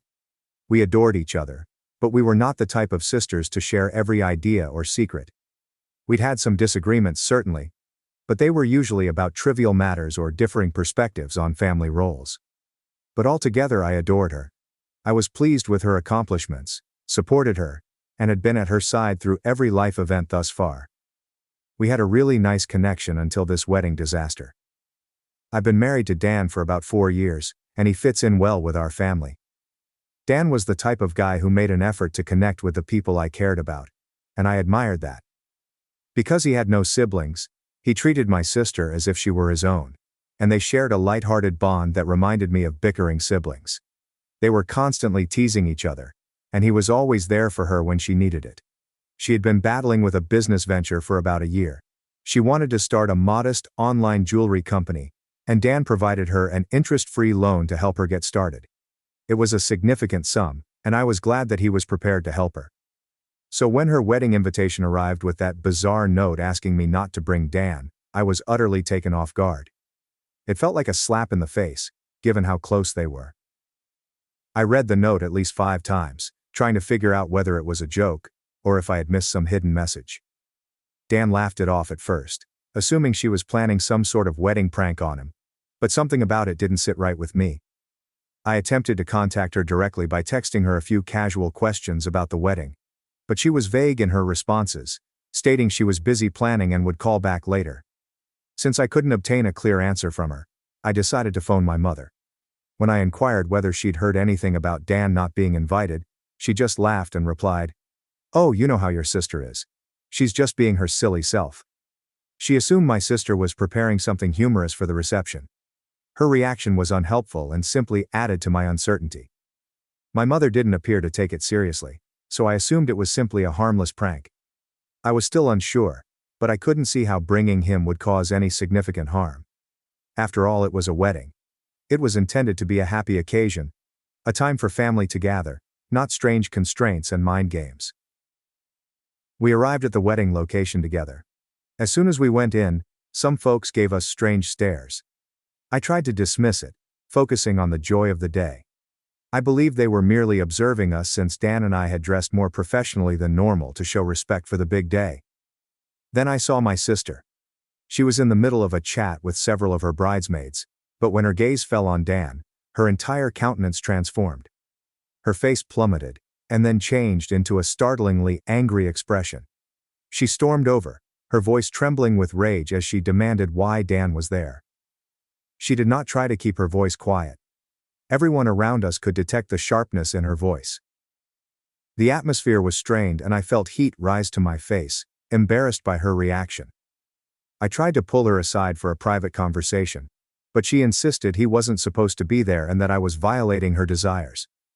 In an attempt to calm her down, I reminded her that the note seemed like a prank, and even Mom thought so. I asked her to take a breath and tell me what the real problem was, but she didn't respond directly. Instead, she began yelling harder, accusing me of attempting to spoil her day. Her fiancé noticed the noise and rushed in. I expected he'd try to mediate and calm her down. Instead, he quickly took her side, standing protectively next to her and staring at Dan. Then, out of nowhere, he stepped up and gave Dan a hard shove, telling him to go immediately. I was extremely surprised. The issue had escalated well beyond my expectations, and I was divided between protecting my husband and keeping what little peace I could still have with my family. But by that point, things had gone too far. With a broken heart, I grasped Dan's hand and departed the event. That night, I was in disbelief. Dan was quiet, and while he didn't say it out loud, I could tell he was sad. He hadn't intended to cause a scene or upset anyone. We truly believed we were not doing anything illegal. Later that night I tried phoning my mother and sister, wanting to clear things up and apologize for whatever unstated boundaries we had violated. But no one responded. 2 days later, Dan handed me his phone and urged me to look at a post written by my sister's husband. I opened it to find a long, furious rant in which he highlighted degenerate people attempting to disturb our day and stated that some people were plainly fascinated with him and his wife. He didn't name us, but it was clear who he was referring to. Seeing it spread out for all to see seemed like a betrayal. Here was this man, who should have been hospitable to families, openly accusing us of doing something nasty simply because we showed up. It was humiliating and hurtful, and it made me feel helpless. I tried to contact my sister and mother again, expecting that now that the wedding stress had passed, they might be willing to chat. However, my calls were unanswered. All I want to know is what I did wrong. Was I the wrong person for believing my husband would be welcomed? Should I have taken that note seriously, no matter how ludicrous it seemed? I felt I was giving her respect by showing up and being there for her big day. Nevertheless, everything I'd done appeared to have backfired. I told a few close friends, and they were as shocked as I was. They couldn't understand why my sister and her husband reacted so aggressively. Then one acquaintance stated something I hadn't considered. That her spouse might be jealous of Dan's friendship with her, or feel intimidated by his presence. It didn't make total sense to me, but it was the only plausible explanation. Since that post, I have not heard from my sister, or her husband. My family appears to be divided, with some members reaching out to express their regret for what transpired while remaining neutral. It's heartbreaking to realize that my family was dragged into this mess, because I didn't take my sister's note seriously. Now, I'm doubting every decision and conversation, wondering if I should have known better. The worst part is that I feel like I've lost not only my sister, but also my feeling of family unity.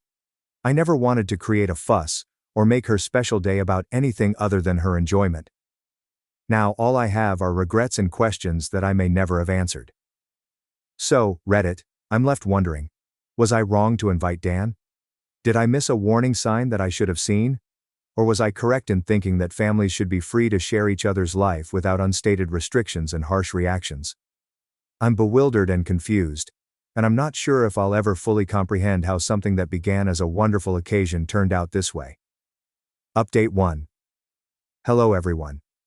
First and foremost, I appreciate all of your comments and support. I was blown away by how many of you have had similar experiences, and it's reassuring to know I'm not alone in this.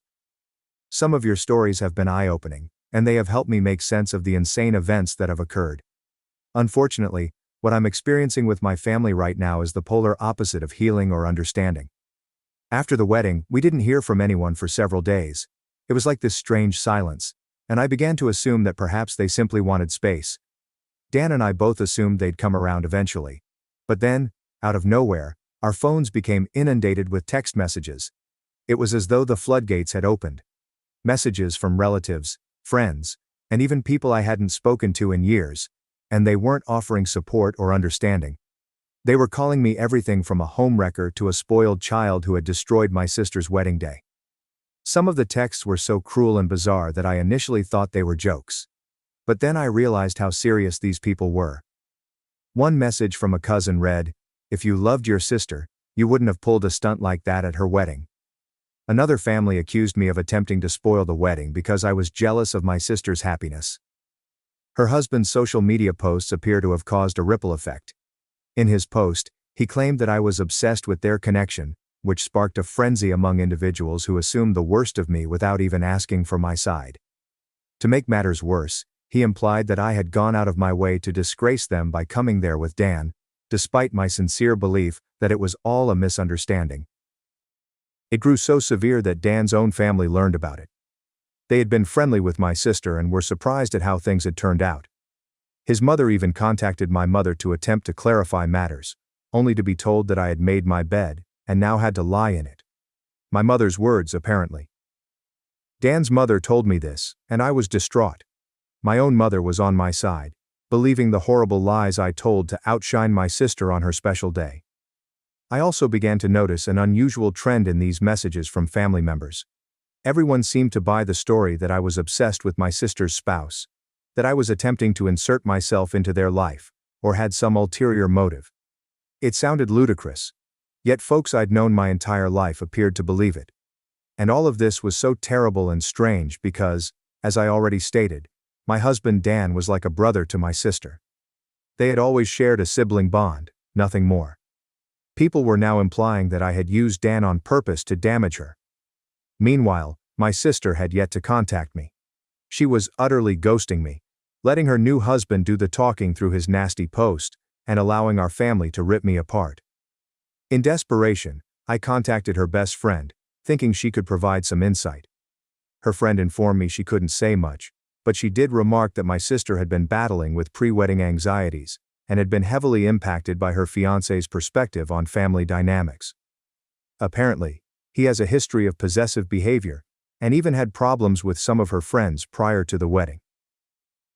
That small piece of knowledge set my head racing.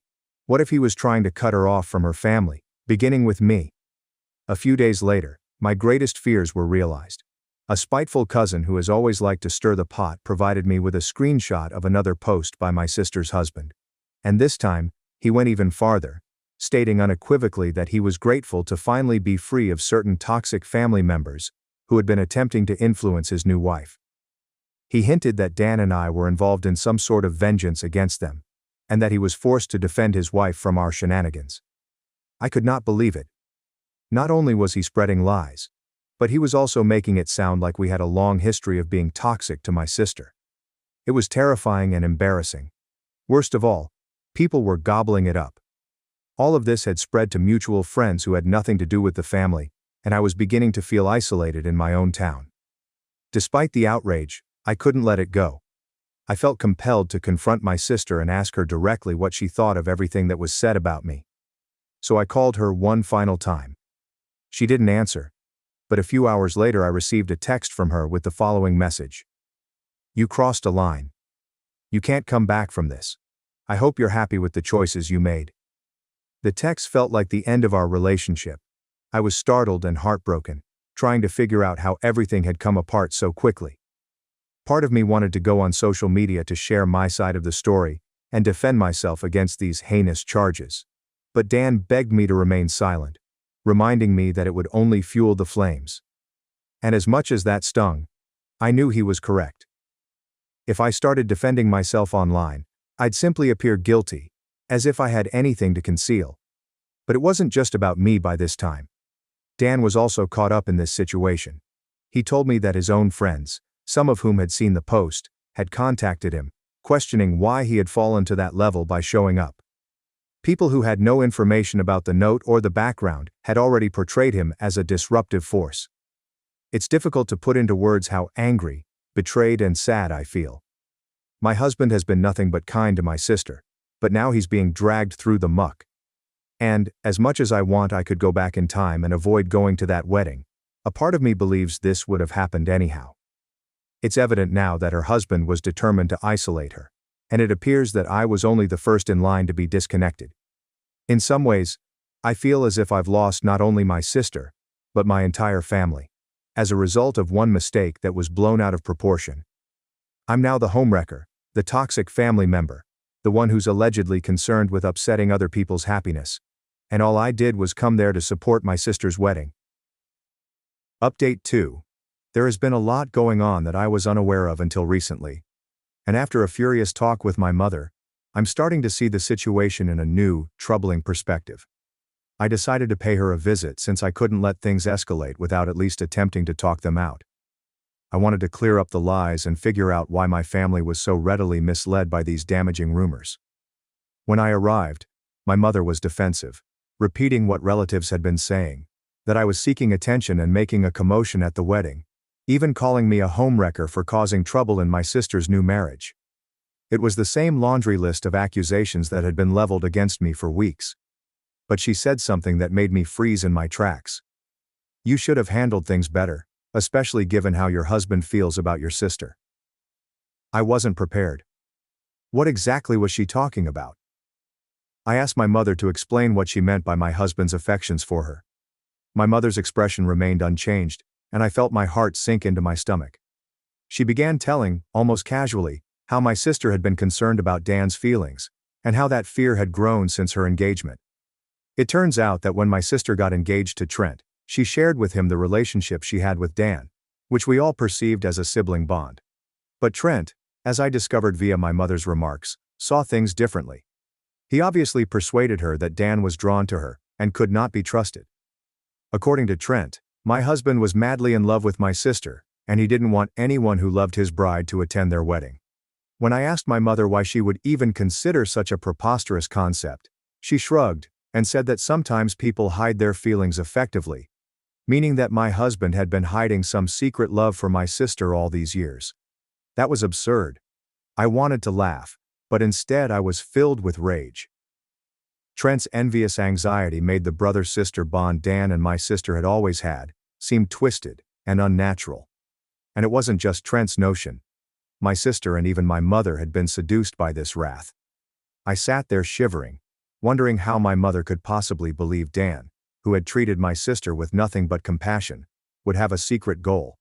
She claimed she had spotted indicators she hadn't noticed previously, such as when he would lend her money or rush to her aid if she needed it. I could not believe that simple acts of compassion were being turned into something dirty. My mother didn't stop there.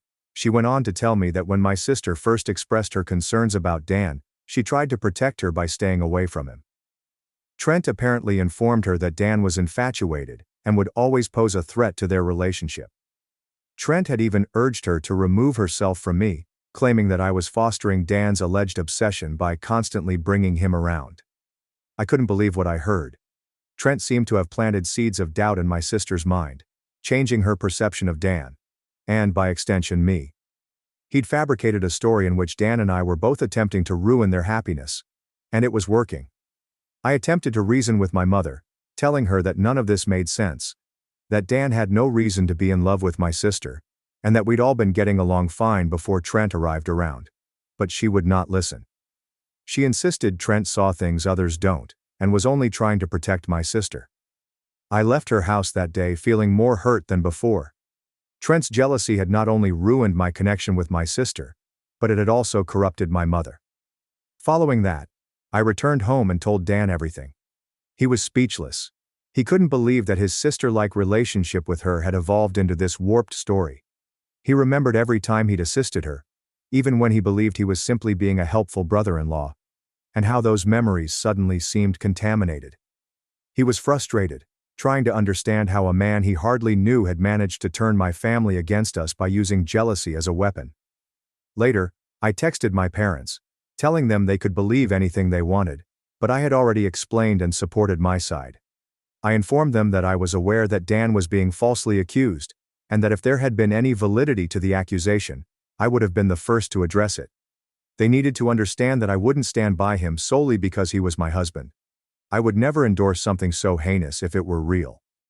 I went on to add that these charges were ridiculous and extremely painful, and that it spoke a lot about them that they chose to side with their new son-in-law, without providing any real evidence, or even giving Dan or me the benefit of the doubt. It's one thing to support your children, but this, trusting Trent's story without evidence and turning against their own family, was too far. Dan and I didn't have the time or energy for such foolishness, and I wasn't going to sit back and let this absurd, unsubstantiated drama drag us down. I told them that if they wanted to believe in something so stupid, it was their decision. But we didn't want to be a part of this toxic circus anymore. For the time being, we're waiting to see if they'll change their minds or continue to prioritize this false narrative over us. I honestly don't know what will happen next. Update 3. Hello everyone. Things have taken an unexpected turn for the better, though it is still difficult to grasp everything that has occurred. My parents seemed shaken when I sent them that message. I believe they eventually realized how twisted and out of character all these charges were. They took it upon themselves to contact some of our family and discuss all that had happened. I'm not sure what was said during those meetings, but whatever it was, they must have realized how weird and ridiculous Trent's assertions were. Since then, I've gotten apologies from many family members, including cousins, aunts, and uncles. Some even apologized for leaping to judgments before speaking with me. As much as I appreciate them admitting their error, it still aches. I don't like how many of them were willing to believe such a stupid scenario. The idea that they thought Dan was acting inappropriately all along, especially with someone he considered his sister, hurts. I'm delighted they're coming around, but I can't pretend it doesn't make me bitter. But all of it went into the background yesterday night, as something even more unexpected occurred. My sister showed up at my house unexpectedly. She appeared to have been through a lot. Her hair was a mess, her eyes were red from crying, and she appeared to have not slept. Despite everything, she is my sister, and seeing her like that broke my heart. I unlocked the door and allowed her in, hoping we could talk and possibly get to the bottom of things. As soon as she sat down, she began crying. Once she had calmed down, she began narrating what had happened to Trent. She told me that she and Trent had just had a heated dispute, which had caused her to see things differently. Through her tears, she confessed that Dan was not the first person Trent had accused of being interested in her. Apparently, this had been going on for a while. While Trent's actions initially appeared innocent, perhaps even flattering in a bizarre sense, she claimed it began when they were out in public, and Trent noticed random males allegedly glancing at her. He'd make tiny remarks about how other males were staring at her improperly. And, while it felt uncomfortable, she assumed he was simply being protective. His behavior, however, became more severe with time. His allegations began to appear in practically every setting, and his attention switched to the individuals in her life, particularly Dan. When he started talking about Dan, he was quite convincing. Trent made it sound like he was truly concerned, as if he was simply looking out for her and wanted to keep her safe from anything unpleasant. He kept bringing it up, and she trusted him enough to go along with it. That is why, when he insisted Dan not attend the wedding, she did not challenge it. She believed she was doing the right thing by listening to her fiancé's fears and following his wishes. However, things took a turn for the worst following their wedding. Trent had begun to accuse an increasing number of individuals of having affections for her, and it was no longer just passing comments. He'd started pressuring her to quit her job, stating one of her male co-workers had eyes for her, and it wasn't safe for her to be near him. She knew that this was not typical at all. Trent was pressuring her to give up her independence and exclude individuals from her life, isolating her. It was no longer only about Dan or chance encounters. It was about having control over who she was and who she surrounded herself with. She felt surprised, deceived and betrayed when she realized that his so-called protectiveness was actually obsessive and manipulative conduct. She recognized she'd been trapped by his domineering style and said she felt foolish for not noticing it sooner. My sister was obviously heartbroken and ashamed of how she had treated us. She apologized to me, and I could sense regret in her eyes. She also apologized to Dan, explaining how her confidence in Trent had led her to believe all he said, and how she had made a big mistake. For the first time, I could see how deeply she was pained by what she had done, and I knew she truly regretted it. She is currently staying with us to give herself some space and decide what she wants to do next. I know this is a really difficult moment for her, and it's awful to watch her go through it. But at the same time, I'm relieved that the truth has finally come out. My spouse no longer has to endure the burden of false charges, and my family can recognize Trent's behavior for what it is. Whatever happens, I'm ready to be there for my sister. I'm still absorbing everything, but I'm relieved that the truth has finally been revealed, and we can move ahead. Update 4. Hello everyone. I know many of you have asked for an update, so I apologize for the lack of communication. It's been a busy, emotional few months, and a lot has changed. Last time I explained how my sister came over to my house and realized how controlling Trent was. She returned to him, determined to keep her work and not be pushed around anymore. When she told him, however, he went utterly crazy. He accused her of being unfaithful, claiming that if she wanted to continue working, she had to be interested in other men. His reaction was so powerful and uncontrollable that she left again and returned to me, distraught as ever. It was heartbreaking to see her go through this, but it also seemed to give her some perspective. Over the next week, we talked a lot, and she came to recognize that this was no longer a relationship she desired. She made the tough decision to end things and file for divorce. Trent, as expected, reacted negatively. He turned up at my house, pleading and crying, saying that he would change and never act like this again. It was difficult to witness, especially because he appeared truly sorry. But my sister held her ground. She understood that his behavior had crossed so many boundaries that there was no way back to a position of trust. So, in brief, my sister is now going through a divorce. She is going through a terrible period, but I am doing my best to support her. Dan has been keeping his distance, which is understandable. Everything that has happened has put a strain on their relationship, but he remains supportive and checks in on her because he understands she needs all the help she can receive right now. My parents have also stepped up. They've been assisting her with legal matters and providing her with emotional assistance, which has made a significant difference. They've also used this opportunity to apologize to Dan and myself, particularly Dan, for ever believing Trent's charges. It's as if they finally understood how out of touch everything was. To be honest, it's been a difficult trip, but I'm grateful for the clarity it has provided.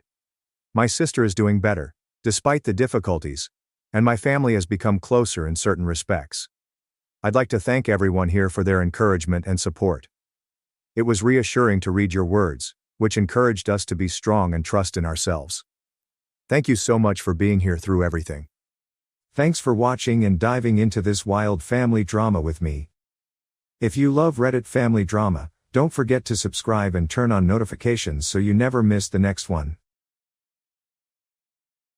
My parents turned my celebration into my sister's engagement party. I cut them off. Years later, I became CEO, and they came crawling back. They used my money to throw a party, then announced my sister's engagement instead of my promotion. What did I say next? It shattered the room.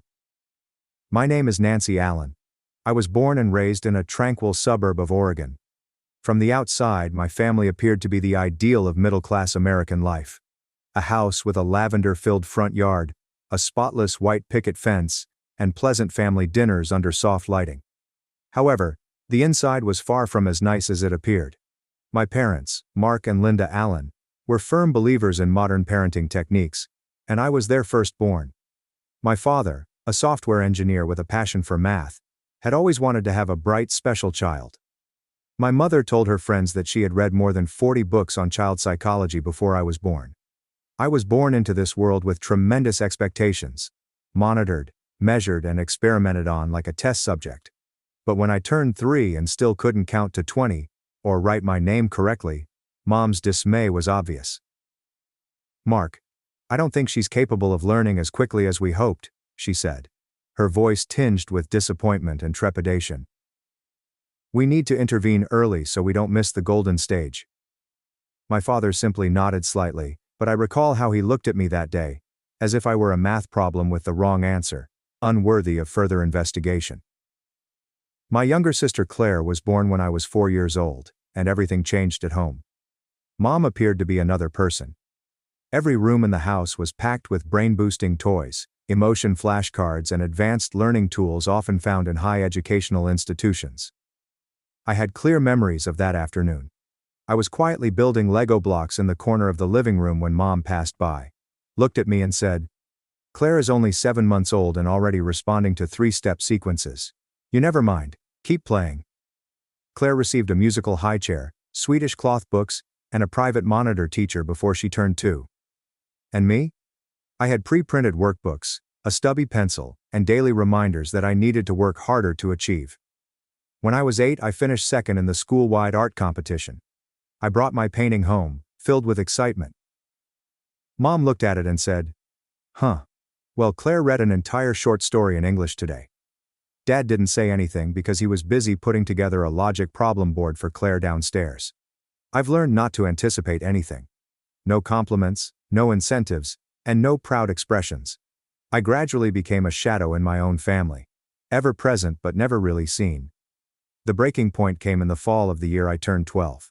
I'd always had my own room, the upstairs one with the window facing the small woodland back our house, where morning light filtered through the drapes in gentle rays. I adored that room. It was the one place where I felt entirely myself. Claire barged in one evening, just as I was finishing up my schooling and about to hang a new drawing on the wall. "Mom says I'm moving up here. This room's bigger, and I need space for my new study corner." I looked at her and thought it was a joke. "No," I responded firmly. "This is my room." Claire shrugged and walked away. Everything had changed in less than 24 hours when I returned home from school. My possessions had been relocated to the smaller room near the laundry area. Claire's name now adorned the old room, which was outfitted with modern learning tools and a clean white study desk. I walked into the new room, which was small, cramped, and cold. The bed reclined against the wall. The desk was too small to hold my books and a lamp. I stood there with my hands clenched, sobbing silently. "Mom," I called. "Why would you do this? That was my room. I've had it since I was little." She didn't even turn around. "You're older now. You should learn to give way. Claire needs it more. Don't make a scene, Nancy." I did not respond. I stepped back in, shut the door, and sat on the edge of the bed. The light from the hallway filtered through the gap under the door, pale and odd. For the first time, I felt it clearly. Despite being the firstborn, I was regarded as an afterthought in that household. Claire remained the focal point of the Allen household by the time I was in my senior year of high school. She was now a top student at a prominent private high school, driven around in a brand new SUV and receiving private tutoring twice a week. And me? I still attended public school, walked to class every morning, and handled everything on my own, from academics to extracurricular activities. I've never complained. I'd become accustomed to being in the background. But I wasn't expecting the moment when every pretense of impartiality was shattered right at the dinner table. My grandparents, Arthur and Helen, paid us a visit that night. They were the only ones in the family who made me feel seen and heard. We were eating Mom's lasagna as Claire discussed her summer program plans at Stanford. "That's wonderful," Grandma Helen replied, turning to me. "And what about you, Nancy? Have you thought about college yet?" I looked up for the first time, hoping to contribute something of my own. "I applied to the University of Oregon and UC Davis. I just got accepted into Oregon's business program, partial scholarship. If I get more financial aid, then—" I hadn't even finished when Mom put down her fork and knife. The sound resonated strongly. "Nancy," she said, her voice straining, "your father and I have discussed it, and we are unable to provide additional tuition assistance this year." I blinked. Dad jumped in, as if rehearsed. "We need to prioritize Claire. She's been invited to an Ivy League prep program. It's a rare opportunity." My heart sank. "So all the college savings you said were for both of us are going to Claire?" Mom sighed, as if to state the obvious. "Claire has real potential. You, Nancy, might want to consider starting at community college and transferring. Or taking time to work. Isn't a bad option either." Not a bad option. It took me a second to realize they'd completely cut me off. The room went silent. No one spoke, save for the soft clink of Grandma Helen's spoon on her plate. "Linda," she said, her voice low but firm, "both girls are my granddaughters, and I can't sit here and watch one be cast aside." Mom pursed her lips. "Mom, this isn't—" "Yes, it is," Grandpa Arthur added. "It absolutely is our business." That night, as I was removing dishes from the kitchen, Grandma Helen approached and gently placed her hand on my shoulder. "You don't have to carry this burden anymore," I heard her say. "We'll pay for your college tuition. All of it, no loans needed." My eyes were crimson when I turned. "But that's too much money." "It's not too much when it's an investment in someone who tries." She smiled warmly. "You don't need favoritism to shine, Nancy. You've already done it on your own." That fall I moved into the dorms at the University of Oregon. The day I left home, Mom gave me a half-hearted hug at the door and said, "Be frugal. And don't expect anything from us." Claire didn't look up from her phone. I stepped out of that house carrying my bag across the front yard path, feeling as if I had opened a new door, one free of patronizing stares and stinging comparisons. College was a different world. I wasn't the typical youngster. No longer the specter of a self-proclaimed genius. I was Nancy Allen, a business student with a bright mind and a strong personality. Professors praised my strategic thinking. Friends approached me for help with assignments. Every weekend night I called my grandparents to keep them up to date on my progress. My parents didn't call. They didn't check in either. Surprisingly, I was not unhappy. I didn't need it any longer. I had stopped looking for validation in a place where it was never readily available. What I had now was genuine value, one that came from within. I began my final year of college with a level of certainty that I had never imagined. Late-night library study sessions, part-time shifts at a small downtown cafe where I studied how customers think, and hours spent studying every investment model I could find online, helped me stand apart. Dr. Elgin, one of my finance instructors, suggested I apply for a competitive summer internship at Bradley and Lane Capital, a well-known investment firm in Seattle. I recall the first interview. A glass conference room, a beautiful wood table, and 3 managers seated across from me, each holding my resume. Zaylin, one of them, said, "What do you believe is the most important factor in developing an investment strategy?" I gave an answer. Understanding not just the data, but the psychology behind it.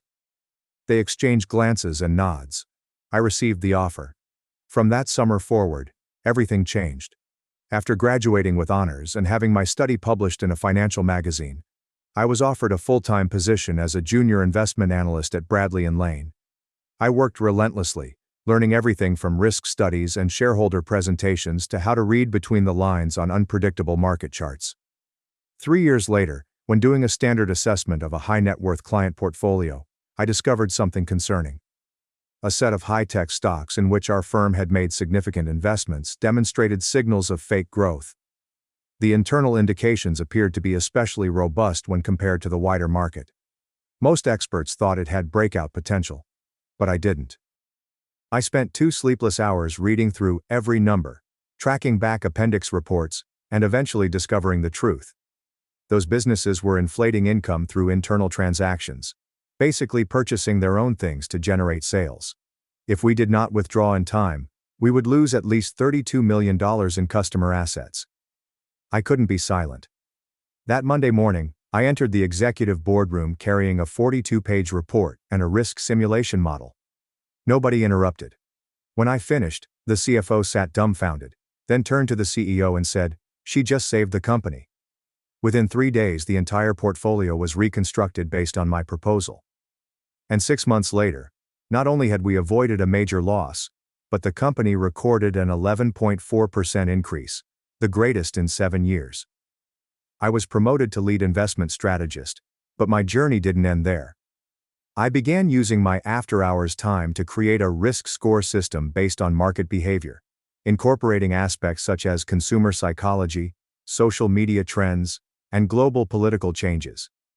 It was the type of stuff the industry typically referred to as unquantifiable. I named it PRISM. Initially, PRISM was a personal project. However, after properly forecasting price fluctuations in 3 major stock groupings ahead of critical events, top management took notice.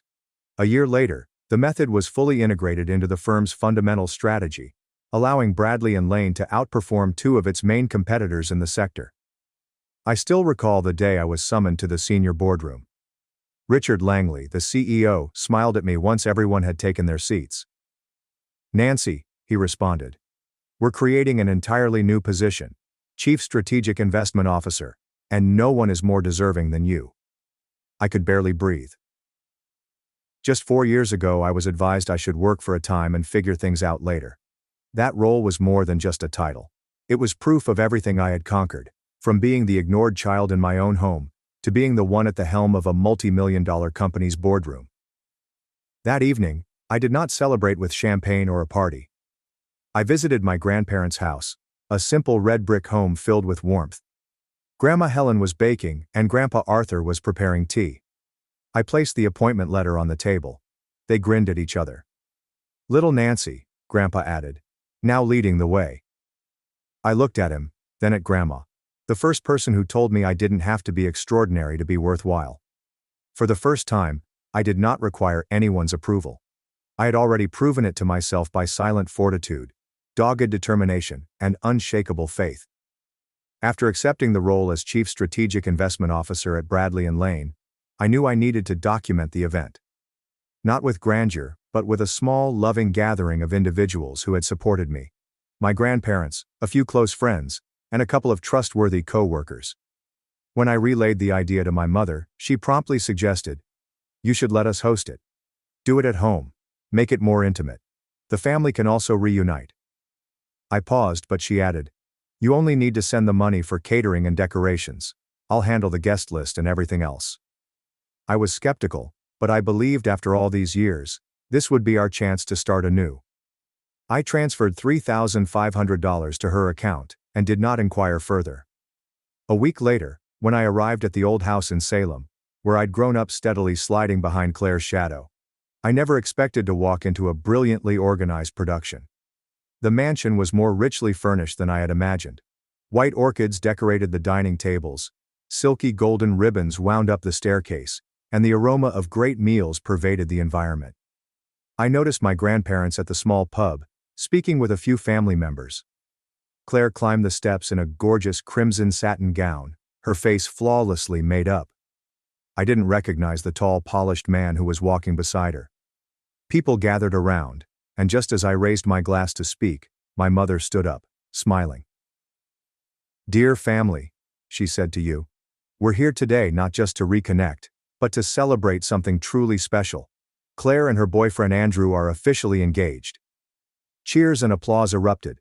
I stood frozen. I turned to my mother. Her glance swept over me as if I were only another paid guest at a banquet.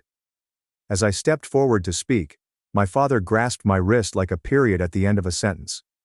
"Don't ruin this," he urged, his voice as sharp as steel. "If you make a scene now, don't expect anything else from this family. No contact, no inheritance, Nothing. I released his hand from mine, and took a deep breath. Part of me wanted to get away and let them drown in their own play. But the other side, which had spent too long in the shadows, refused to remain silent. I returned to the center of the room, raised my champagne glass and said, "Excuse me everyone. May I have just a moment?" All eyes were on me, and Claire paused mid-step. My mother's brow furrowed. This gathering today, I continued softly but plainly, was planned to celebrate a major milestone in my life. I was recently named Chief Strategic Investment Officer at Bradley & Lane, a major financial firm in Seattle. I paused and searched the room. I'm the one who sent the money for this event. My mother agreed to organize it and never once mentioned it would be turned into an engagement party. Murmurs echoed across the room. My grandparents remained frozen, astounded.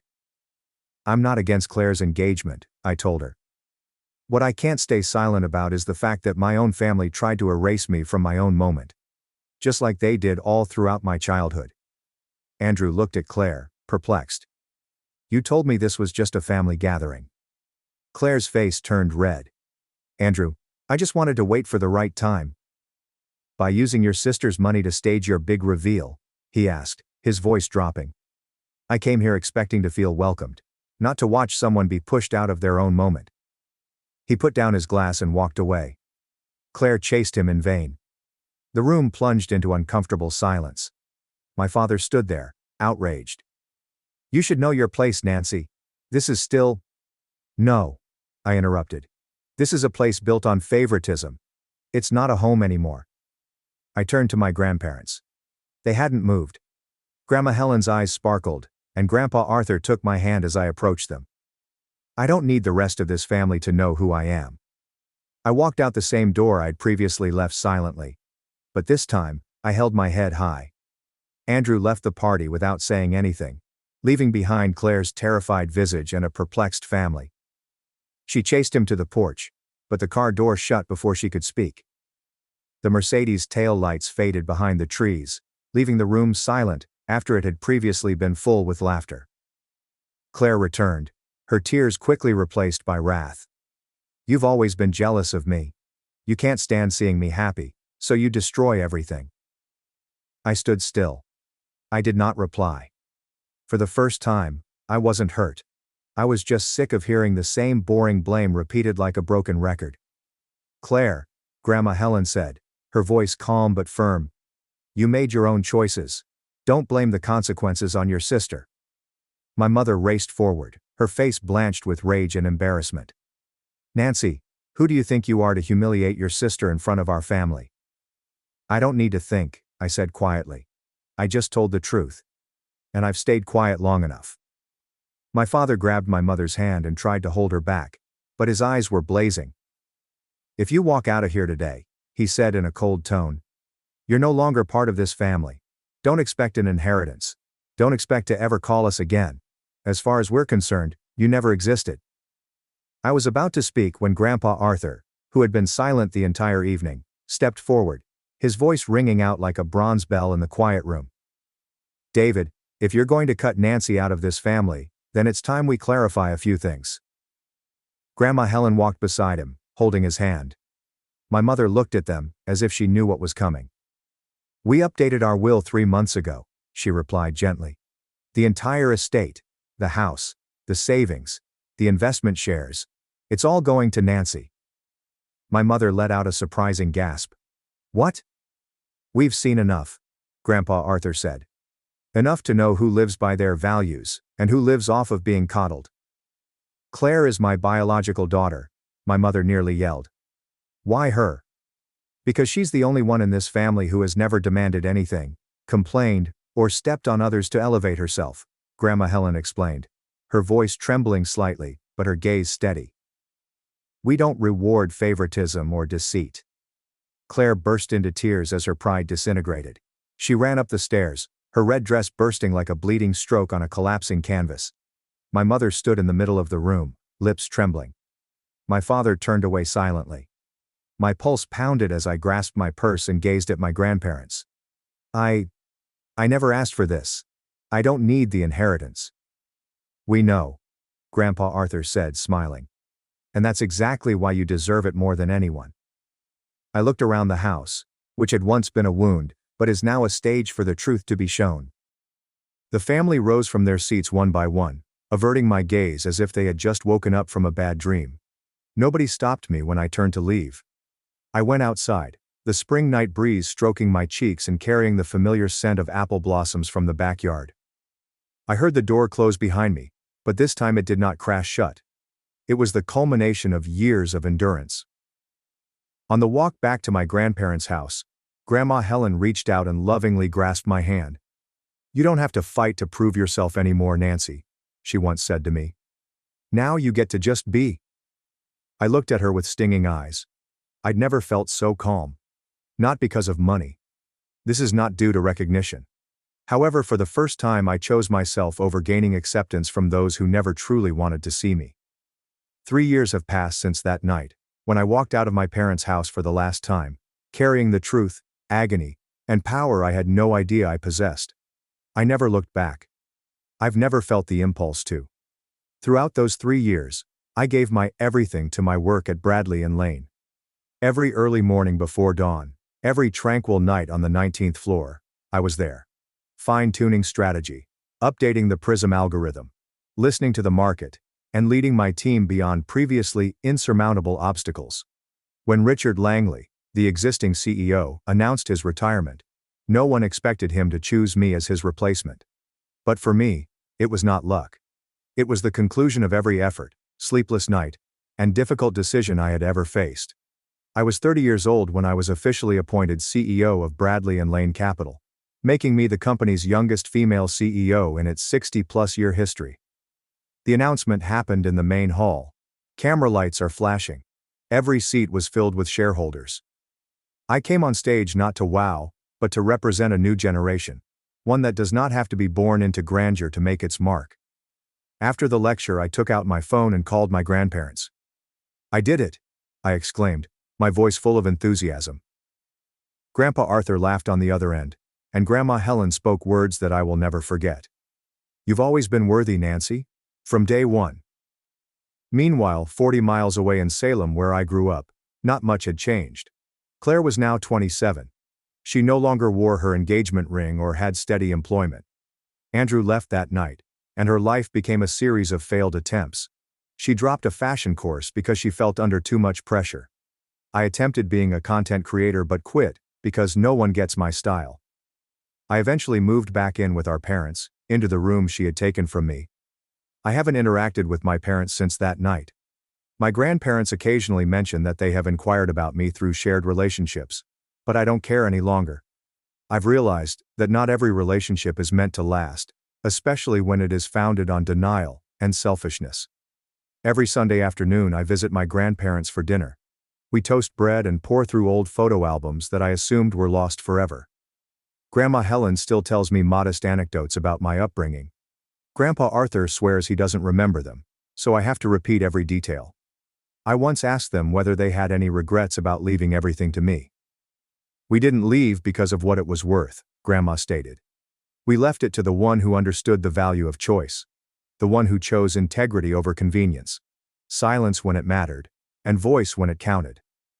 I smiled because I recognized that the most valuable inheritance they had given me was faith, not assets. One spring afternoon, as I was leaving the office after a global strategy meeting, I observed someone waiting in the main lobby. I squinted and saw it was Claire. She appeared smaller, with an anxious expression, but she maintained her signature look, a luxury coat and polished heels. "I'm not here to apologize," Claire said hastily, like a barrier. I just want to know how you're doing so well without anyone lifting you up." I looked at her, neither angry nor pitying. "Because I once had nothing, Claire. And that's when I learned to stand on my own. That's something you've never had to do." Claire looked at me for a long time. She said nothing and began to walk away. "I'm not convinced she'll ever change. But I know I will never be the sister who always gave in, endured, and remained silent to keep the peace." I strolled back to my workplace where my team was ready to cooperate and build something fresh. And I realized that no matter where the path leads, as long as you don't abandon yourself, the journey will always be worthwhile. My story is more than just about how I overcame parental bias. It displays the power of perseverance and inner worth. I was once ignored, pushed aside at my own celebration. But I chose to ascend out of honesty and respect, rather than anger. Today, I no longer seek affirmation from those who previously rejected me, because I have found a community of people who believe in me. Most importantly, I learned to believe in myself. What are your thoughts on Nancy's decision? Was she overly harsh, or was it exactly what she deserved given what she had gone through? Thanks for watching and diving into this wild family drama with me. If you love Reddit family drama, don't forget to subscribe and turn on notifications so you never miss the next one. My sister got a plus grades and no job. They called me a failure for an F, but I hired her and humiliated my parents at their own celebration. I am a 27-year-old male. My parents kicked me out of the house because I had poor grades. Yeah, it is correct. Despite having lived in the United States for 2 generations, my parents have learned nothing about child rearing from American parents. My parents literally wrecked up my entire upbringing by stressing over my school scores. They believe that good grades are the only way to lead a prosperous life. To make matters worse, my sister, who is a year older than me, is the class topper, so I was continuously compared in school and at home. The situation was improved till elementary school. I used to receive A's in most disciplines. My sister graduated from elementary school with an A+ and led the class, whereas I received an A and finished outside of the top 10. That marked the beginning of my parents' disappointment. In middle school, following each exam result, my parents would sit down with my sister's grade card from the previous year and compare it to mine. As this game of comparison began, my grades began to fall further. My parents became increasingly enraged with each drop in my grades. My grades dropped from A's in elementary school to B's and C's. My folks had lost their minds. Except for striking me, they did everything they could to penalize me for each drop in grade. They forced me to kneel for several hours without food or water. They'd starve me in the evening before the exam so I could concentrate on my study. A month before the tests, they would take away my video games, lock me up at home, prevent me from going out to play, and deny me ice cream, chocolate, and any of my favorite meals. Whenever I asked for something, their reaction would be, "Get good grades, then you'll get this." I eventually stopped asking for anything, knowing I wouldn't get it. My parents own a food store on the back street. My grandparents were immigrants to this country. The grandfather worked as a daily wage laborer, and the grandma as a janitor. They both worked 2 jobs to support my father and the other 2 uncles. My father had to leave his studies early to support his family. He has been working since he was 11. A similar story runs through my mother's family. Mom and Dad worked hard in their teens and 20s to save money and open this tiny grocery store on the corner of the street. They believe that achieving good marks can only lift them out of poverty. We are not as destitute as they portray the normal Asian practice of storing for a rainy day while starving on the current day. While I respect their hard work and belief in the educational system, they went overboard. School grades are almost irrelevant until you have to repeat a year, and repeating a year is not that horrible. It only puts you a year behind your peers. But that's fine. By tormenting a child at such a young age, they were preparing me for failure. As a child, I truly tried to keep up with my sister's grade, but I couldn't. Like my sister, I failed to memorize information efficiently. However, I was good at calculations that did not involve mugging up. But as my parents' punishments became more severe, I rebelled. I purposely skipped classes and hung out at the playground. I would load my exam papers with silly jokes and song lyrics to irritate them even more. They grounded me by keeping me in a basement with my books and releasing me only when I finished my courses. On weekends and vacations, I was not permitted to play outside. All of my video games and comics were seized, and new ones were never purchased. But I was a bright kid. Whatever they did, I managed to sneak out. My parents left for the grocery shop in the morning and only returned at night, so I spent the entire day playing outside. When my parents discovered that I was sneaking away in their absence, they began accompanying me to the store on weekends and during summer vacations. It was supposed to be a punishment for me, but it turned out to be something I rather enjoyed. I like interacting with customers, advising them on which cereal brand to buy, and managing the billing counter. This did not go over well with my parents. They did not want me to operate the grocery store. They wanted me to be a doctor or an engineer. Anything less than that would bring shame to an Asian household. One day, I casually mentioned that I wanted to be a salesman because I'm good at closing deals. My parents were appalled to hear this because they believed that only ignorant people worked in sales. Since they are spending so much money on my schooling, I should do a respectable career, such as a doctor or engineer. All of this continued until I pushed all of their buttons by receiving an F grade in my first year of high school. My parents couldn't believe I had to repeat a year. They were finished with their punishment.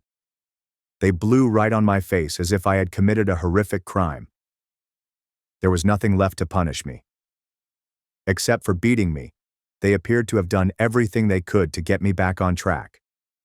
The verbal abuse and mental suffering reached their peak.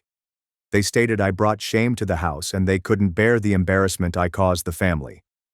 They threw me out of the house, telling me I was on my own and should never return home, even if I perished from starvation and cold. I was devastated. Though I was a notorious child, I never considered running away from home. I was not prepared for this. My parents didn't allow me to mingle, so I didn't have many friends to seek support. I was either tied up at home or taken to the grocery store to help out. When the first terror of living on the street subsided, I felt liberated. I felt so relieved to be able to do whatever I wanted. My first night, I slept on a bench in an open park. The next day, I headed downtown looking for a sales position. I knew I was good at selling. I went from store to store, asking if they had any openings. After applying at over a dozen businesses, I got a position at a beauty store. It wasn't simple either. I had no qualifications or prior experience, but the store owner needed a staff member right away, so he assigned me the responsibility of selling a pricey lipstick as an add-on to a customer who was only there for night cream. I am not sure how, but I was able to do it. The owner thought I was passionate and attractive enough to sell makeup to young women, so he hired me. The money was poor, but he provided a place to sleep. Later, as sales soared, I requested a commission on each transaction I made. That was the start of my path to become a successful businessman. My parents thought that forcing me to work at their grocery store was a punishment. They had no idea it would be so beneficial to me. It offered me real-world experience. I wish they had recognized my potential and understood that practical experience is far more valuable than mindlessly blasting theoretical stuff. After that, I changed employment to get a better wage. One of my employers even offered to cover my education tuition, but I declined. I had something else in mind. I wanted to establish my own business. At the age of 21, I founded my own company, which offers support and sales services to other small enterprises. My company closes sales for other product-based businesses. We produce sales and revenue for them, and they give us a high commission. My company's initiatives span all product categories, from credit cards to insurance, cosmetics, and books. We have business relationships with a variety of companies. It did not explode in a day or a year. It took more than 5 years to become stable. I started it with 5 staff and 1 client, selling mattresses and pillows. We now have 200 sales agents who help 50-plus companies sell thousands of products. Enough of this nonsense. Coming to the point, my mother has been pursuing me for the past few weeks. She's started following me on Facebook and Instagram. I have an open account, and she is browsing through my profile, loving my old photos and posts. I'm not sure if she's attempting to draw attention to herself or if she's zooming in on my image by accident. One thing is certain. They are mesmerized by my lifestyle. They thought I was a loser who would never be able to achieve anything in life without decent grades. But here I am, earning 6 figures per month. A week ago, she texted me stating she missed me and invited me to come home. I saw her message and marked her as seen. She is praising me and expressing how glad she is to see her son succeed in life. She is now pressing me to pay her a visit. Despite my efforts to disregard her messages, I couldn't stop thinking about them and my childhood trauma. I really want to return it to them for all of the shame they've caused me. I want to go home and show them how successful I am. However, my fiancée believes that I should avoid them and not become entangled in their emotional web. She believes that they will eventually use guilt to extort money from me. What do you all think I should do? Update number 1. Hello everyone.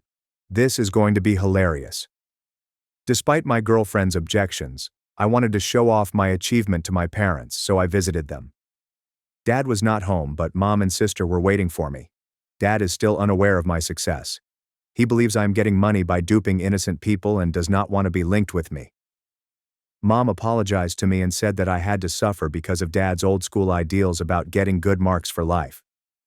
It was hilarious how Mom used Dad as a scapegoat while also abusing me. I mentioned that she was stricter in penalizing me. She brushed it off, claiming she was simply following Dad's orders as a dutiful wife. When I tried to put her on the spot again, she laughed out loud and said it was a century-old story, and I should go on, and we should reconnect as a happy family, it seems.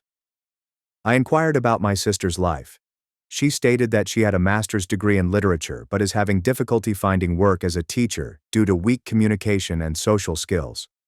Though I recognized the cause for her terrible people skills, I pretended to be intrigued and asked her why she couldn't get a job despite her outstanding scores.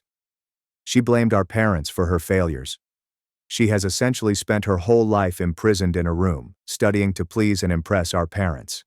She pushed herself to the limit and completely lost herself in the literature. She was a year older than me, and I knew how solitary she used to be at school. She hardly had any pals. Mom refused to let her have any because she believed that white children were poor students and a terrible influence. Do you spot an issue here? Despite working so hard her entire life, she is unable to get work. Even if she is hired based on her qualifications, her lack of communication and social skills cost her the job. Seeing her state, I'm pleased I was a renegade. Otherwise, I would have met a similar end as her. They also wanted to keep me isolated, not allowing me to interact with other children and instead focusing on my schoolwork. How incorrect were they? My sister joined me in criticizing my mother for her bad parenting abilities. Mom began sobbing and very cleverly transferred all of the responsibility onto Dad. After we finished blaming Mom for our horrible childhood, I asked her why she contacted me. She went on and on telling me how delighted she was to witness my accomplishment. The truth was, she had no idea what I was doing. As I previously stated to an Asian parent, the definition of success is a doctor, engineer, or a high-paying position in a bank, at the very least. They don't comprehend entrepreneurship. To them, running any business is synonymous with running a grocery shop, which they despise. Sitting in that house brought back so many memories from my childhood, when my parents convinced me that I would end up on the streets as a loser. They even tricked me into believing that I was mentally unfit and that there was something wrong with me that prevented me from scoring an A+.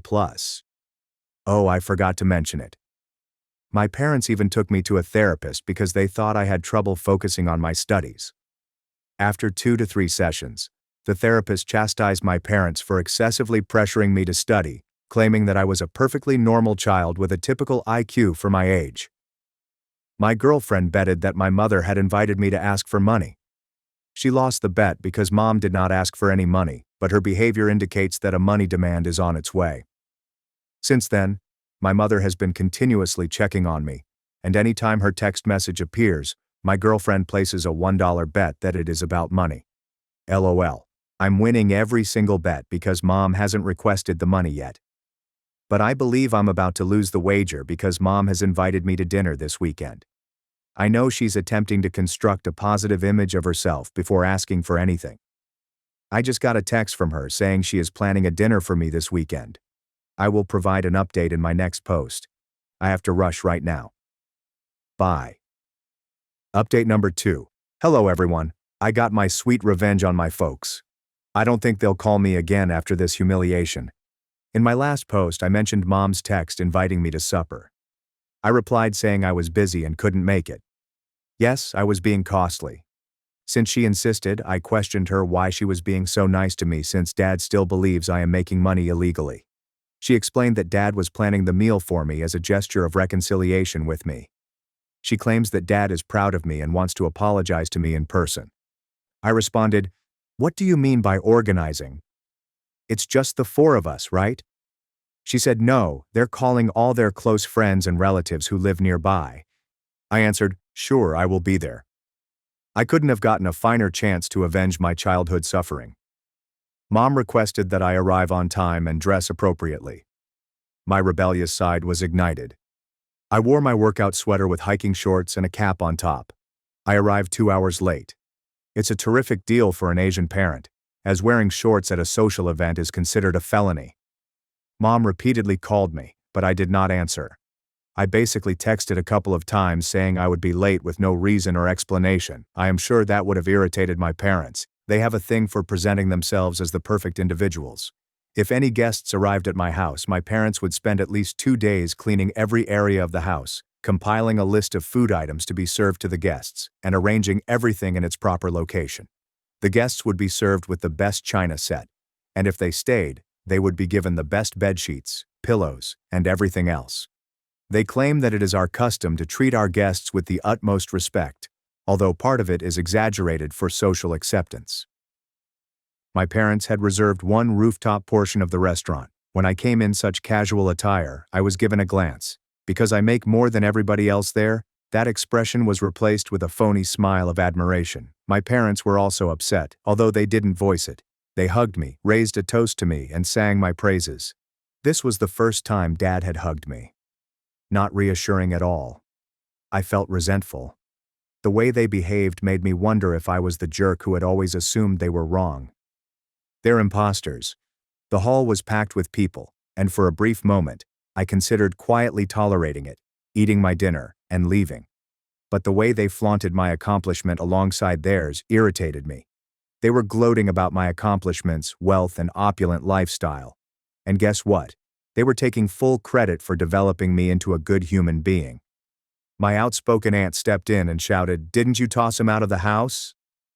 I broke out laughing and clapped for her guts. My parents' faces flushed with humiliation, but they quickly covered it up, stating that it was a way to get me on the right track, and that it was because of their punishment that I was able to do good in life. I lost my marbles when they stated this. I was like, that's correct, people. I attribute my whole success to my poisonous parents. And do you know what was the best decision they ever made for me? I was kicked out of my house and forced to live on the streets. Yeah, it is correct. You're so certain that you knew I'd make it huge. It's kind of funny because I recall another variation. Didn't you used to say that I'd wind up a loser, homeless, drug addict, or worse, a criminal? Wow. Remember how you all deprived me of a family vacation as a punishment for my poor grades? You used to lock me home for a whole week with so little food. I was locked in the basement without proper ventilation for hours and was asked to complete my lessons there. You're right, all of this was necessary to make me a better person. Maybe everyone in this room should do the same to their child to make them successful, you see? Fuck. This is the secret sauce of success, you know. My mother tried to interfere, but I ignored her and continued my rant. My sister tried to calm me down by caressing my arms, but I was uncontrollable. My parents were in tears, and they would have preferred death over this humiliation in front of the entire neighborhood. However, I don't care about their reputation. My sister, who was only a year older than me, was also crying as she stood beside me. Some of you remarked on how I could have a soft corner for my sister when she never stood up for me as an elder sister, but I don't blame her. She was a child just like me, and my parents did more harm to her than to me. At least I was able to rebel and enjoy my life, sneak out to play and make a better life for myself. I have offered her a job in my company and she has taken personality development classes, but it hasn't helped her much. She has lost her spine by obeying our parents, and she hasn't had a chance to enjoy her childhood. I suggested that she start working in my company and develop some soft skills before deciding on a career. I've cut off all relations with my parents, instructed Mom not to contact me ever again, and that I was only talking to her to exact revenge on them. I've blocked her. I plan to contact my sister, who congratulated me on revealing our parents' identities. She claimed that this was the best retribution I could exact on my parents because they aren't concerned about money or anything else other than their status as the ideal parents in front of the community. After that dinner night, some of my family friends and relatives reached out to me, saying how sorry they were to hear about my struggle. I told them that I didn't reveal my parents' truth to gain sympathy. I just wanted everyone to know that cornering your child for grades would do more harm than good, and we have ourselves as examples of bad parenting. Moving on to the next story. Story 2. My husband cheated on me, pretended to forgive me, then made me feel his feelings, and now he's leaving me for the lady who used to make me jealous. I, 30F, cheated on my husband, 27WM, who is taking it well, but I believe he resents me. I know I did something horrible and filthy, and when I couldn't bear the guilt any longer, I ended my affair and confessed everything to my husband. He became more upset and depressed than angry, and I begged him not to divorce me. I suggested counseling, therapy, and even allowing him to have sex with other women, but he was uninterested. He said he wanted to try to work things out, and I jumped in to be the best wife a man could ask for. I cooked his favorite dishes, left him loving notes, and bought new lingerie to entice him. His reactions are at most there. He smiles and thanks me, but he has never declared he loves me since I disclosed. He rarely initiates or appreciates anything, and I basically have to push myself on him despite his complaints. We occasionally discuss this, but I believe I have still lost the man I love. His behavior with me feels very artificial, and nothing changes his facade. I can be playful, sad, angry, or seductive, and his reaction is always this stupid smile and polite words. He was so emotional and sincere before everything happened. I want him to express his actual emotions with me, even if he despises me. I still love him so much. What can I do to change this? Is this a troll post? If not, please provide some information. How long have you been together? And how long has the affair lasted? Who is the other man? A co-worker. OP. We've been married for 5 years. My affair lasted a few months and was with a client. Independent farmer, 62-8. Okay, thank you. What do you mean by cutting off the affair? Is this person still a client? Do you need to maintain business contact with him? Are you seeing a therapist? Do you know why you strayed? OP. I canceled my relationship with the client, sent his contract to a coworker, and have been taking individual treatment ever since. I'm not sure why I did all of this, but my body felt like it was on autopilot. Update 1. He knows I cheated. We did not split, and I begged him not to divorce me and let me fix this. He agreed, but his behavior since my confession has been largely indifferent. As I mentioned in my last piece, I do my best to be the best wife he could ask for. I cook his favorite dishes, get him gifts, and screw his brains out every night. He just smiles and thanks me. He never yells at me, but I can sense his icy indifference beneath that courtesy. When I called him when he was out, he only answered once, and I could hear a woman giggling in the background. I asked him what was going on, and he politely informed me that it was none of my business. I'm starting to suspect he's cheating on me, which hurts. If he told me, I'd do my best to accept it. After all, I deserve it. But he won't tell me, instead shutting me out. A common friend told me she saw him in a car with a woman she didn't recognize, and it felt like a stab in the heart. She said she couldn't describe her exactly because she wore big sunglasses, but she recognized my husband because of his particular taste in neckties. They were talking, but from their position, it looked like they were holding hands, or one of them was touching the other's lap. I don't know what to do. If he's having an affair, I deserve it, but I need to know. The ambiguity is killing me. Should I confront him or try to learn more? Update 2, he abandoned me. I did what you folks recommended and begged him to talk to me. He didn't want to, but after I wept and yelled so much that I puked all over, he softened and helped me clean up while we chatted. I questioned him if he was cheating on me, and he said he was talking to someone but didn't do anything with her. I asked if she was the woman my buddy saw him with, and he said no, that was another woman he met in his workplace a month ago. I asked him how he could, and he said I gave him permission, and he didn't do anything but unload his problems in our situation with her. But he pretended he was having a full affair so I could feel what he felt, especially since, according to him, I neglected him and made it clear I was cheating on him. He stated he was hurting, and I was virtually rubbing it in his face. I told him I wasn't doing it on purpose, but he said it was worse because I didn't care. He claimed that everything I did after confessing was meaningless and made him believe that I am greedy, self-centered, and lacking in self-respect. I asked him if we could work on me and our marriage, but he replied we could get counseling to work things out, but the marriage was done. He stated he desires no harm to me and decided to end his ruse because he couldn't stand to see the lady he once loved suffer like this. But he added, I am no longer that woman. I started sobbing again, and he embraced me. But when I begged if we could work this out, he continued repeating no.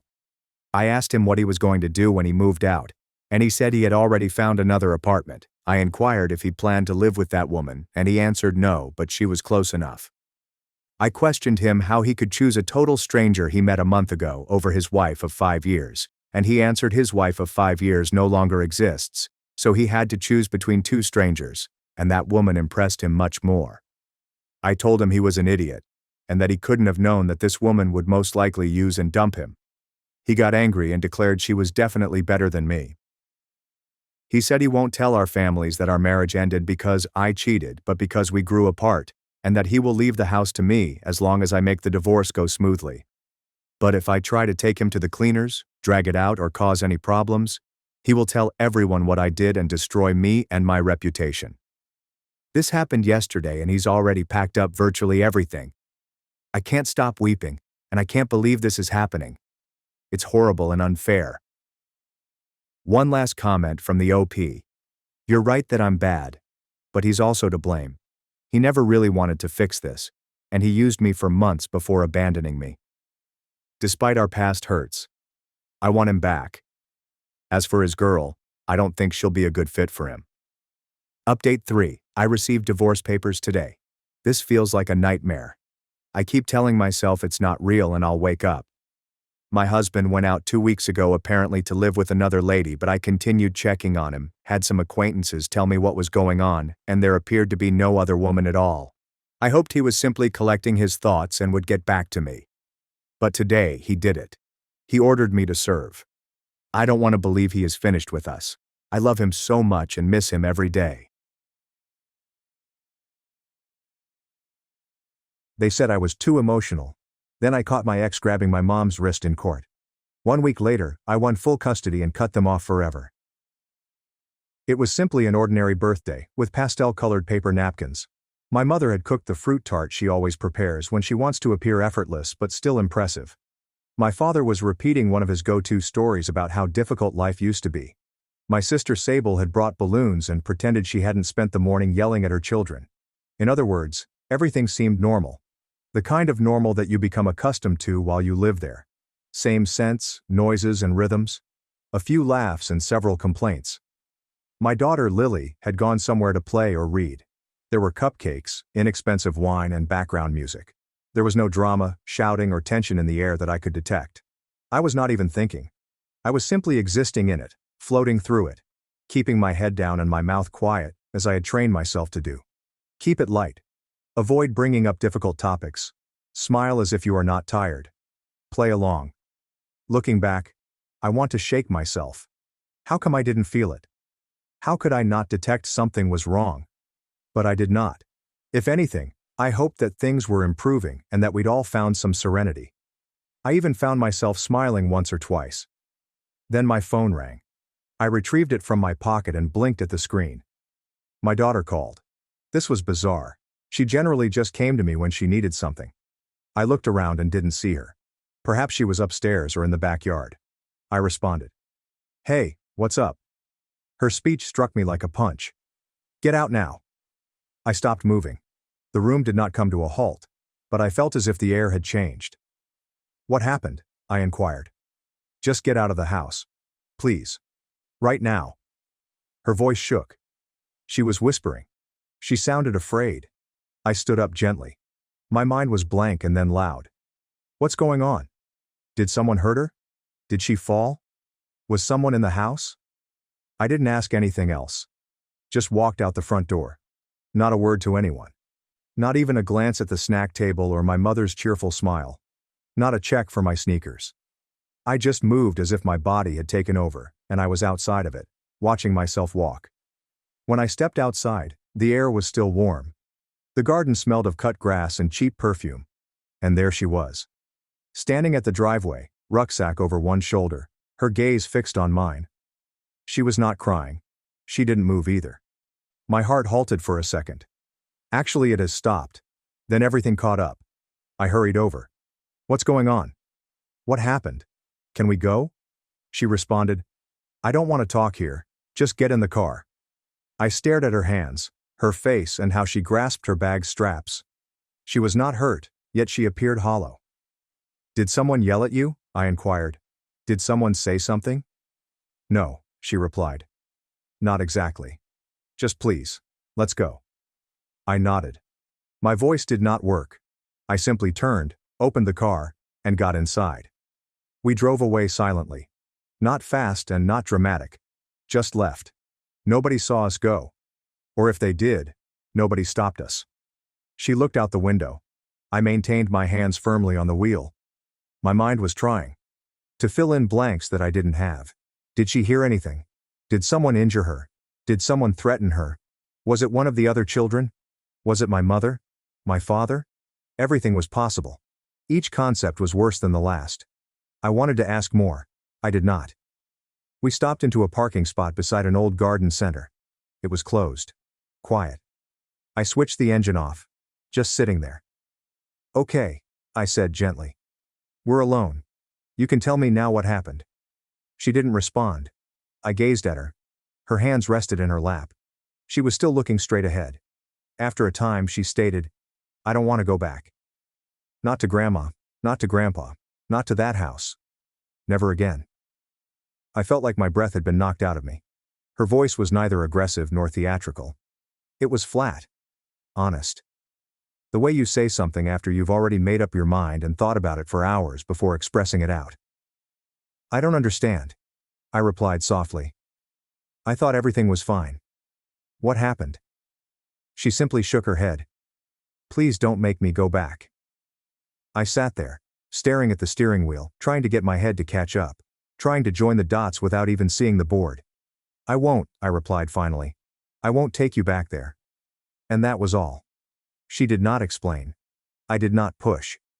We just sat silently. I wondered how I'd missed whatever she saw.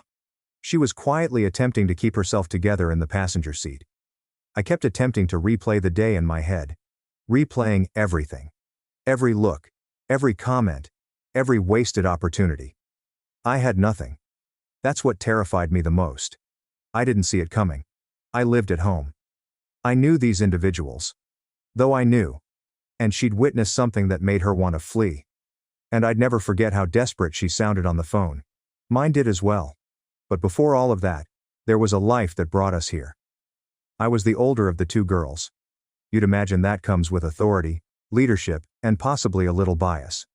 Not in my family. In my household, being the eldest meant being the guinea pig. The little, let's see what happens if we do this, kid attitude. When I landed a job at the neighborhood bakery, my parents clapped as if I'd been knighted. Not because they were proud, but because I could now help pay the expenses. We all contribute in this house, my mother responded, ignoring my complaints when I asked to purchase myself a pair of jeans. I was turning up half of my paycheck and working weekend shifts that no one asked me to do. I told myself that it was noble, family-oriented, perhaps even mature.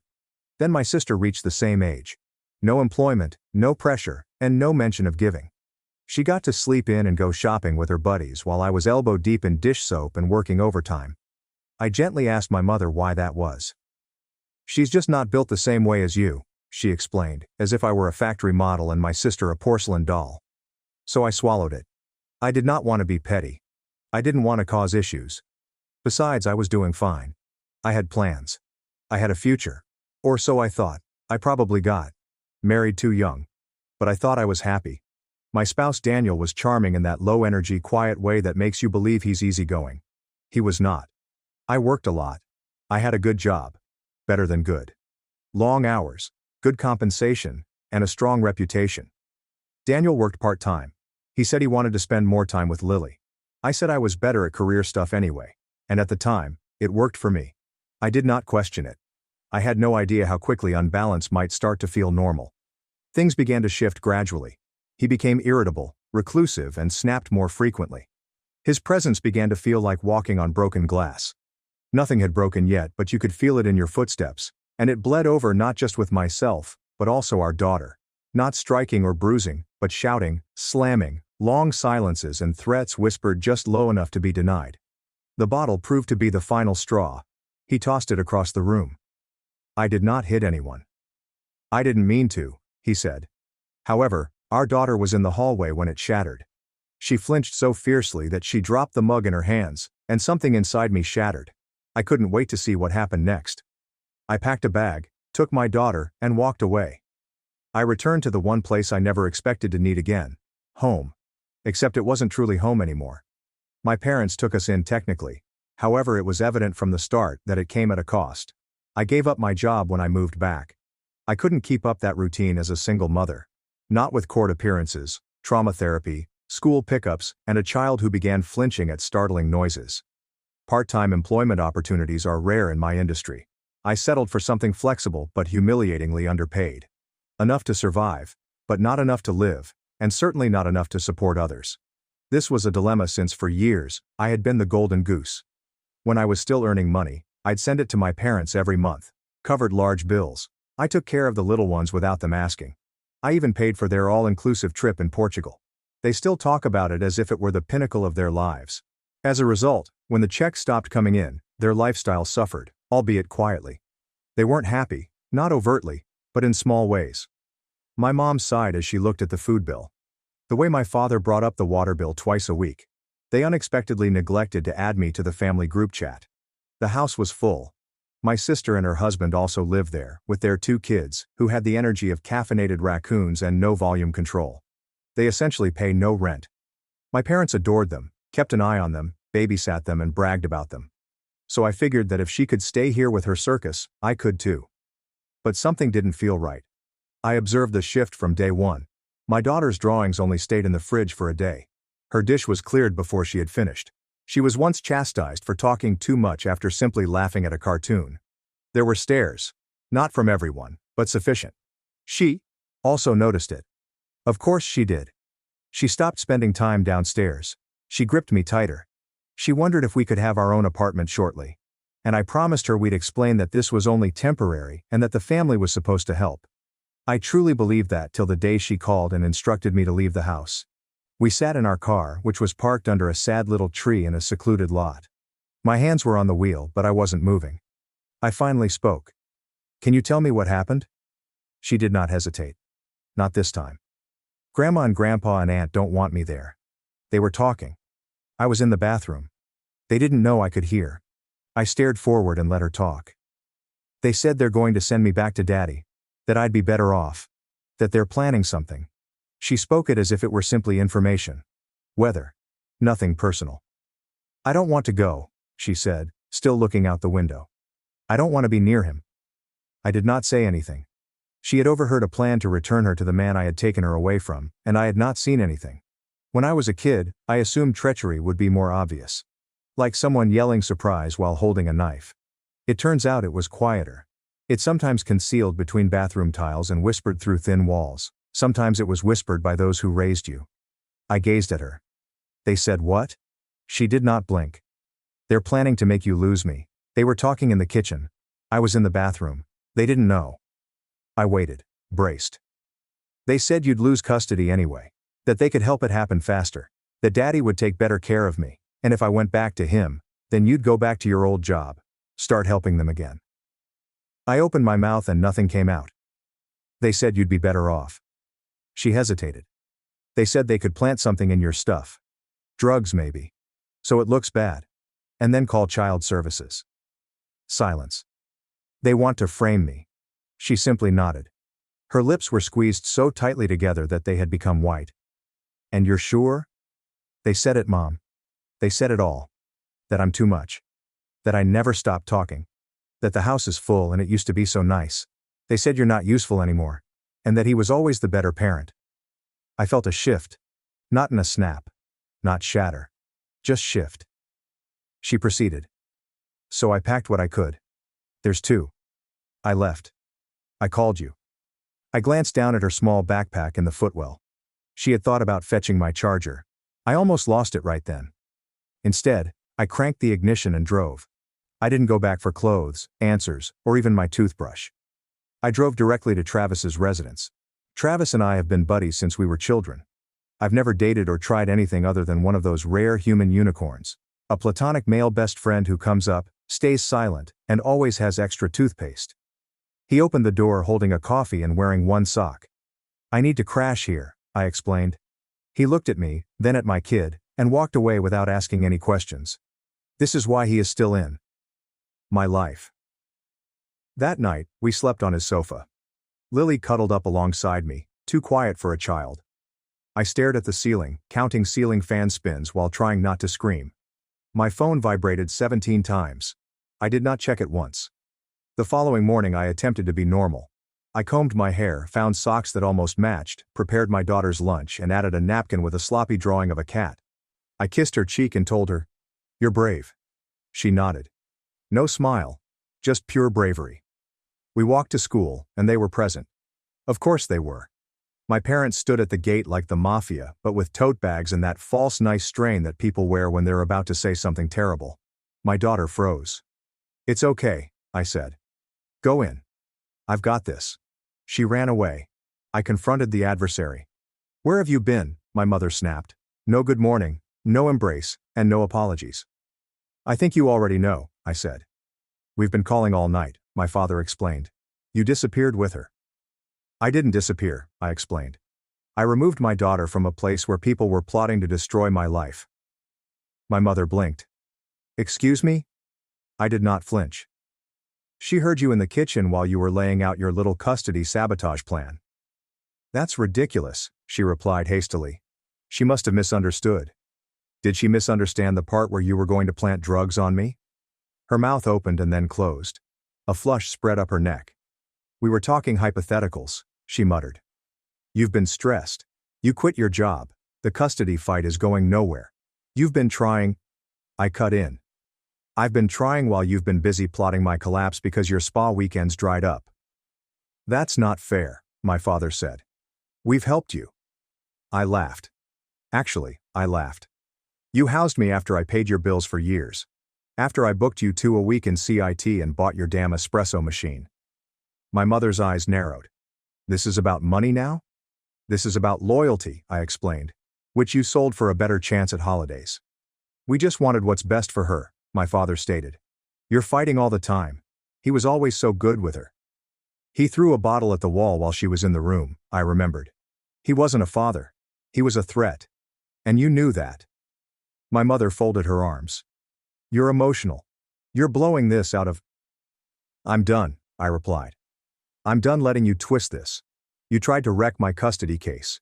You tried to erase me as a mother so you could go back to being comfortable." There was quiet. I gazed between them. "You want comfort? You'll have it. Starting now. You'll never hear from me again. Not a cent. Not a visit. Not another ounce of me." "Don't be dramatic," my father said. I turned. "You haven't seen anything dramatic." I walked away. That night, Travis discovered me in his kitchen, arms wrapped around a mug of tea I had not touched. "Are you okay?" he inquired gently. "No," I replied. "But at least I know where I stand." My daughter emerged in her jammies, holding the terrible cat doodle napkin. She didn't say anything, just sat beside me and rested her head on my arm. I did not cry. I was too fatigued to be devastated. I had lost my parents. Or perhaps I finally recognized they were never truly mine to lose. What I hadn't lost was sitting next to me, and I'd burn the entire damn world down before anyone took her away again. You'd think after everything that had happened, I'd have learned to relax when things calmed down. But I did not. Silence, I discovered, is simply betrayal taking a breath. It had been a long time since we had heard from my parents. No messages. There are no threats. There was no creepy cousin checking in on us. Only quietness. Travis declared peace. I called it suspicious. Lily was improving slowly. Sleeping again. Eating again.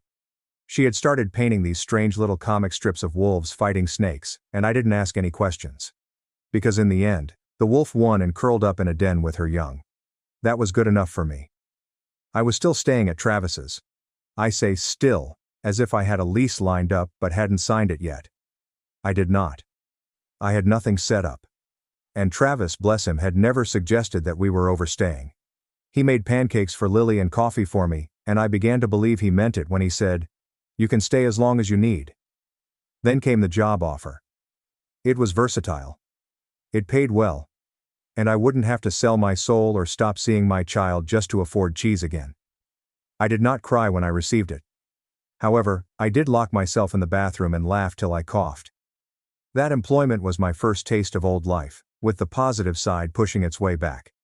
Of course, that's when I noticed the images. I was not even snooping. I visited Instagram to see if Lily's school had shared any information about the art display. And there they were. My parents. On the beach, with Daniel. Daniel tanned and smiled like he knew the judge well. Sable was also present, looking as smug as a wet cat and carrying a coconut drink as if it were court-admissible evidence. The caption read, "Family first. So proud of the kind of dad he is to our granddaughter." I did not drop my phone. I just gazed at it, then turned the screen to Travis and said, "Well, that explains why they've been quiet. They're tanning their betrayal." He did not say anything for a while. Then he gave me a cookie. That is why I love him. Child Protective Services arrived. They knocked at 9 a.m. on a Thursday. I opened the door halfway clothed. Lily was brushing her teeth and Travis was in the rear, attempting to fix the leaky faucet with the world's smallest wrench. "We received a report," the woman stated, clipboard in hand. Her colleague stood slightly behind her, examining the corridor as if we were hiding drugs in a potted plant. I didn't need to ask who reported me, but I did it anyway. "It was your parents," she explained.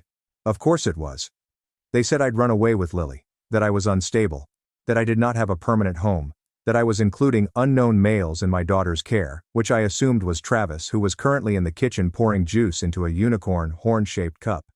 They examined the bedrooms, asked Lily a few questions, inspected the fridge, found nothing, and indicated we'd hear back if any further action was required. I thanked them with all the emotional warmth of a sandwich bag. Then I went to the restroom and vomited. I sat across from my lawyer, who poked a salad and muttered stuff like, "This is serious, Julia." "Not kidding," I mumbled. He stated that if my parents testified for Daniel in the custody dispute, it would be extremely detrimental. "They're close family," he explained. "They know you well. If they paint a picture of instability, it'll hold weight." I asked my lawyer, who once wore a flamingo-themed tie to mediation, "Do you think I'm going to lose her?" He exhaled. "Not if she speaks." That night, Lily asked me if she would have to testify in court. I agreed, if she wanted to stay with me. She did not even blink. She simply answered, "Good," and returned to sketching her wolf comic. This one had snakes wearing granny wigs. The courtroom smelled like air freshener and falsehoods. Daniel arrived in a suit so stiff that it appeared to be wearing him. My parents entered after him, sitting behind his chair as if they belonged to him now. Sable did not even look my way. Lily sat next to me, swinging her legs uncomfortably. Travis gave me a half smile and sat in the back, casting a steady shadow. The first day was awful. My parents testified, saying I was irritable and emotionally unstable. My mother stated I had always been very sensitive. My father nodded as if he were being interviewed for a documentary titled, "How to Destroy Your Daughter in Court." Sable echoed them. Daniel was an excellent father. She said he stayed at home. He cared about Lily. He was always patient. I wanted to rise up and scream. So why the heck did I leave him? But I did not. I sat there, nails cutting into my hand, as they detailed a version of myself that I didn't recognize. Finally, it was Lily's turn. She took the stand as if it were a school presentation. She looked at the judge, not her father. "I want to live with my mom," she stated. "She listens to me. She makes me feel safe. She's never yelled at me." They inquired about Daniel. She paused before saying, "He gets angry. He throws things. He threw a bottle once. It scared me." Silence. Then she added, "I don't want to live with him. I don't feel safe."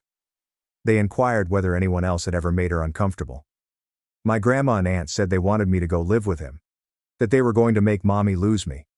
They said they'd put stuff in her bag to get her in trouble. There's no more sound. I was not crying. I could not cry. I felt as though I had been plunged into a vacuum, and it should have been sufficient. But the universe was not finished. During the break, Daniel approached my mom. They were arguing. I couldn't hear the words, but I saw his hand seize her wrist, hard and harsh. She yanks it back. My dad stepped in. Daniel stormed off. They never stood near him again after that. They didn't return to court. My lawyer informed me later that they had retracted their testimony, and we'd had enough. We returned to court. My lawyer caused the fire. He detailed the money trail, the automobile, the vacation, and the hidden assets Daniel failed to declare throughout our divorce. It was all there, receipts and transactions. He had bought their devotion. And when the money ran out, so did they. The judge ruled in my favor. I received complete custody, with no visitation or contact. Daniel exited the courtroom, red-faced and sweaty. My parents did not show up. Their holiday images disappeared from social media. The automobile was gone. The glow faded. Travis showed me a screenshot of one of my mother's posts before they were deleted. Sometimes family is the hardest lesson. I laughed. Actually, I laughed. I still wake up occasionally, half anticipating a war. But then I turn over and see Travis snoozing into a pillow and Lily cuddling up on the other side with her wolf plushie, and I recall everything is okay now. I'm still surprised that Travis and I ended up together. For a long time I didn't view him that way. I'd known him since we were youngsters when he ate crayons and promised to be a firefighter priest scientist when he grew up. I believe I had placed him under permanent friend stuff and simply left him there. It turned out that he had liked me for years. He admitted to me one night, over burnt toast and dishwater wine, that he never said anything because he didn't want to ruin what we had. But then something changed. Perhaps it was how he held Lily's hand in court, or the fact that he never attempted to fix me, instead standing with me as I unwound and rebuilt myself. Perhaps it was just timing. Perhaps it was everything. All I know is that one night, he kissed me and I kissed him back. And immediately, the entire universe made more sense. He's been wonderful to me in ways I never imagined. Lily adores him. He makes cardboard castles with her, accepts her wolf theories as gospel, and allows her to win Mario Kart only half of the time. She said to him the other day, "I'm glad you're part of our pack." He wept in the hallway. Denies it, but I witnessed it. My parents made one attempt to reconcile. They arrived at the door one morning with pancakes. Literal pancakes. Betrayal smells like syrup. They said they didn't know what Daniel was really like and that maybe we could get over it all. I didn't even get to respond. Travis moved into the hallway, looked them in the eyes and said, "You need to leave right now." Lily peeked out and nodded as backup. They left.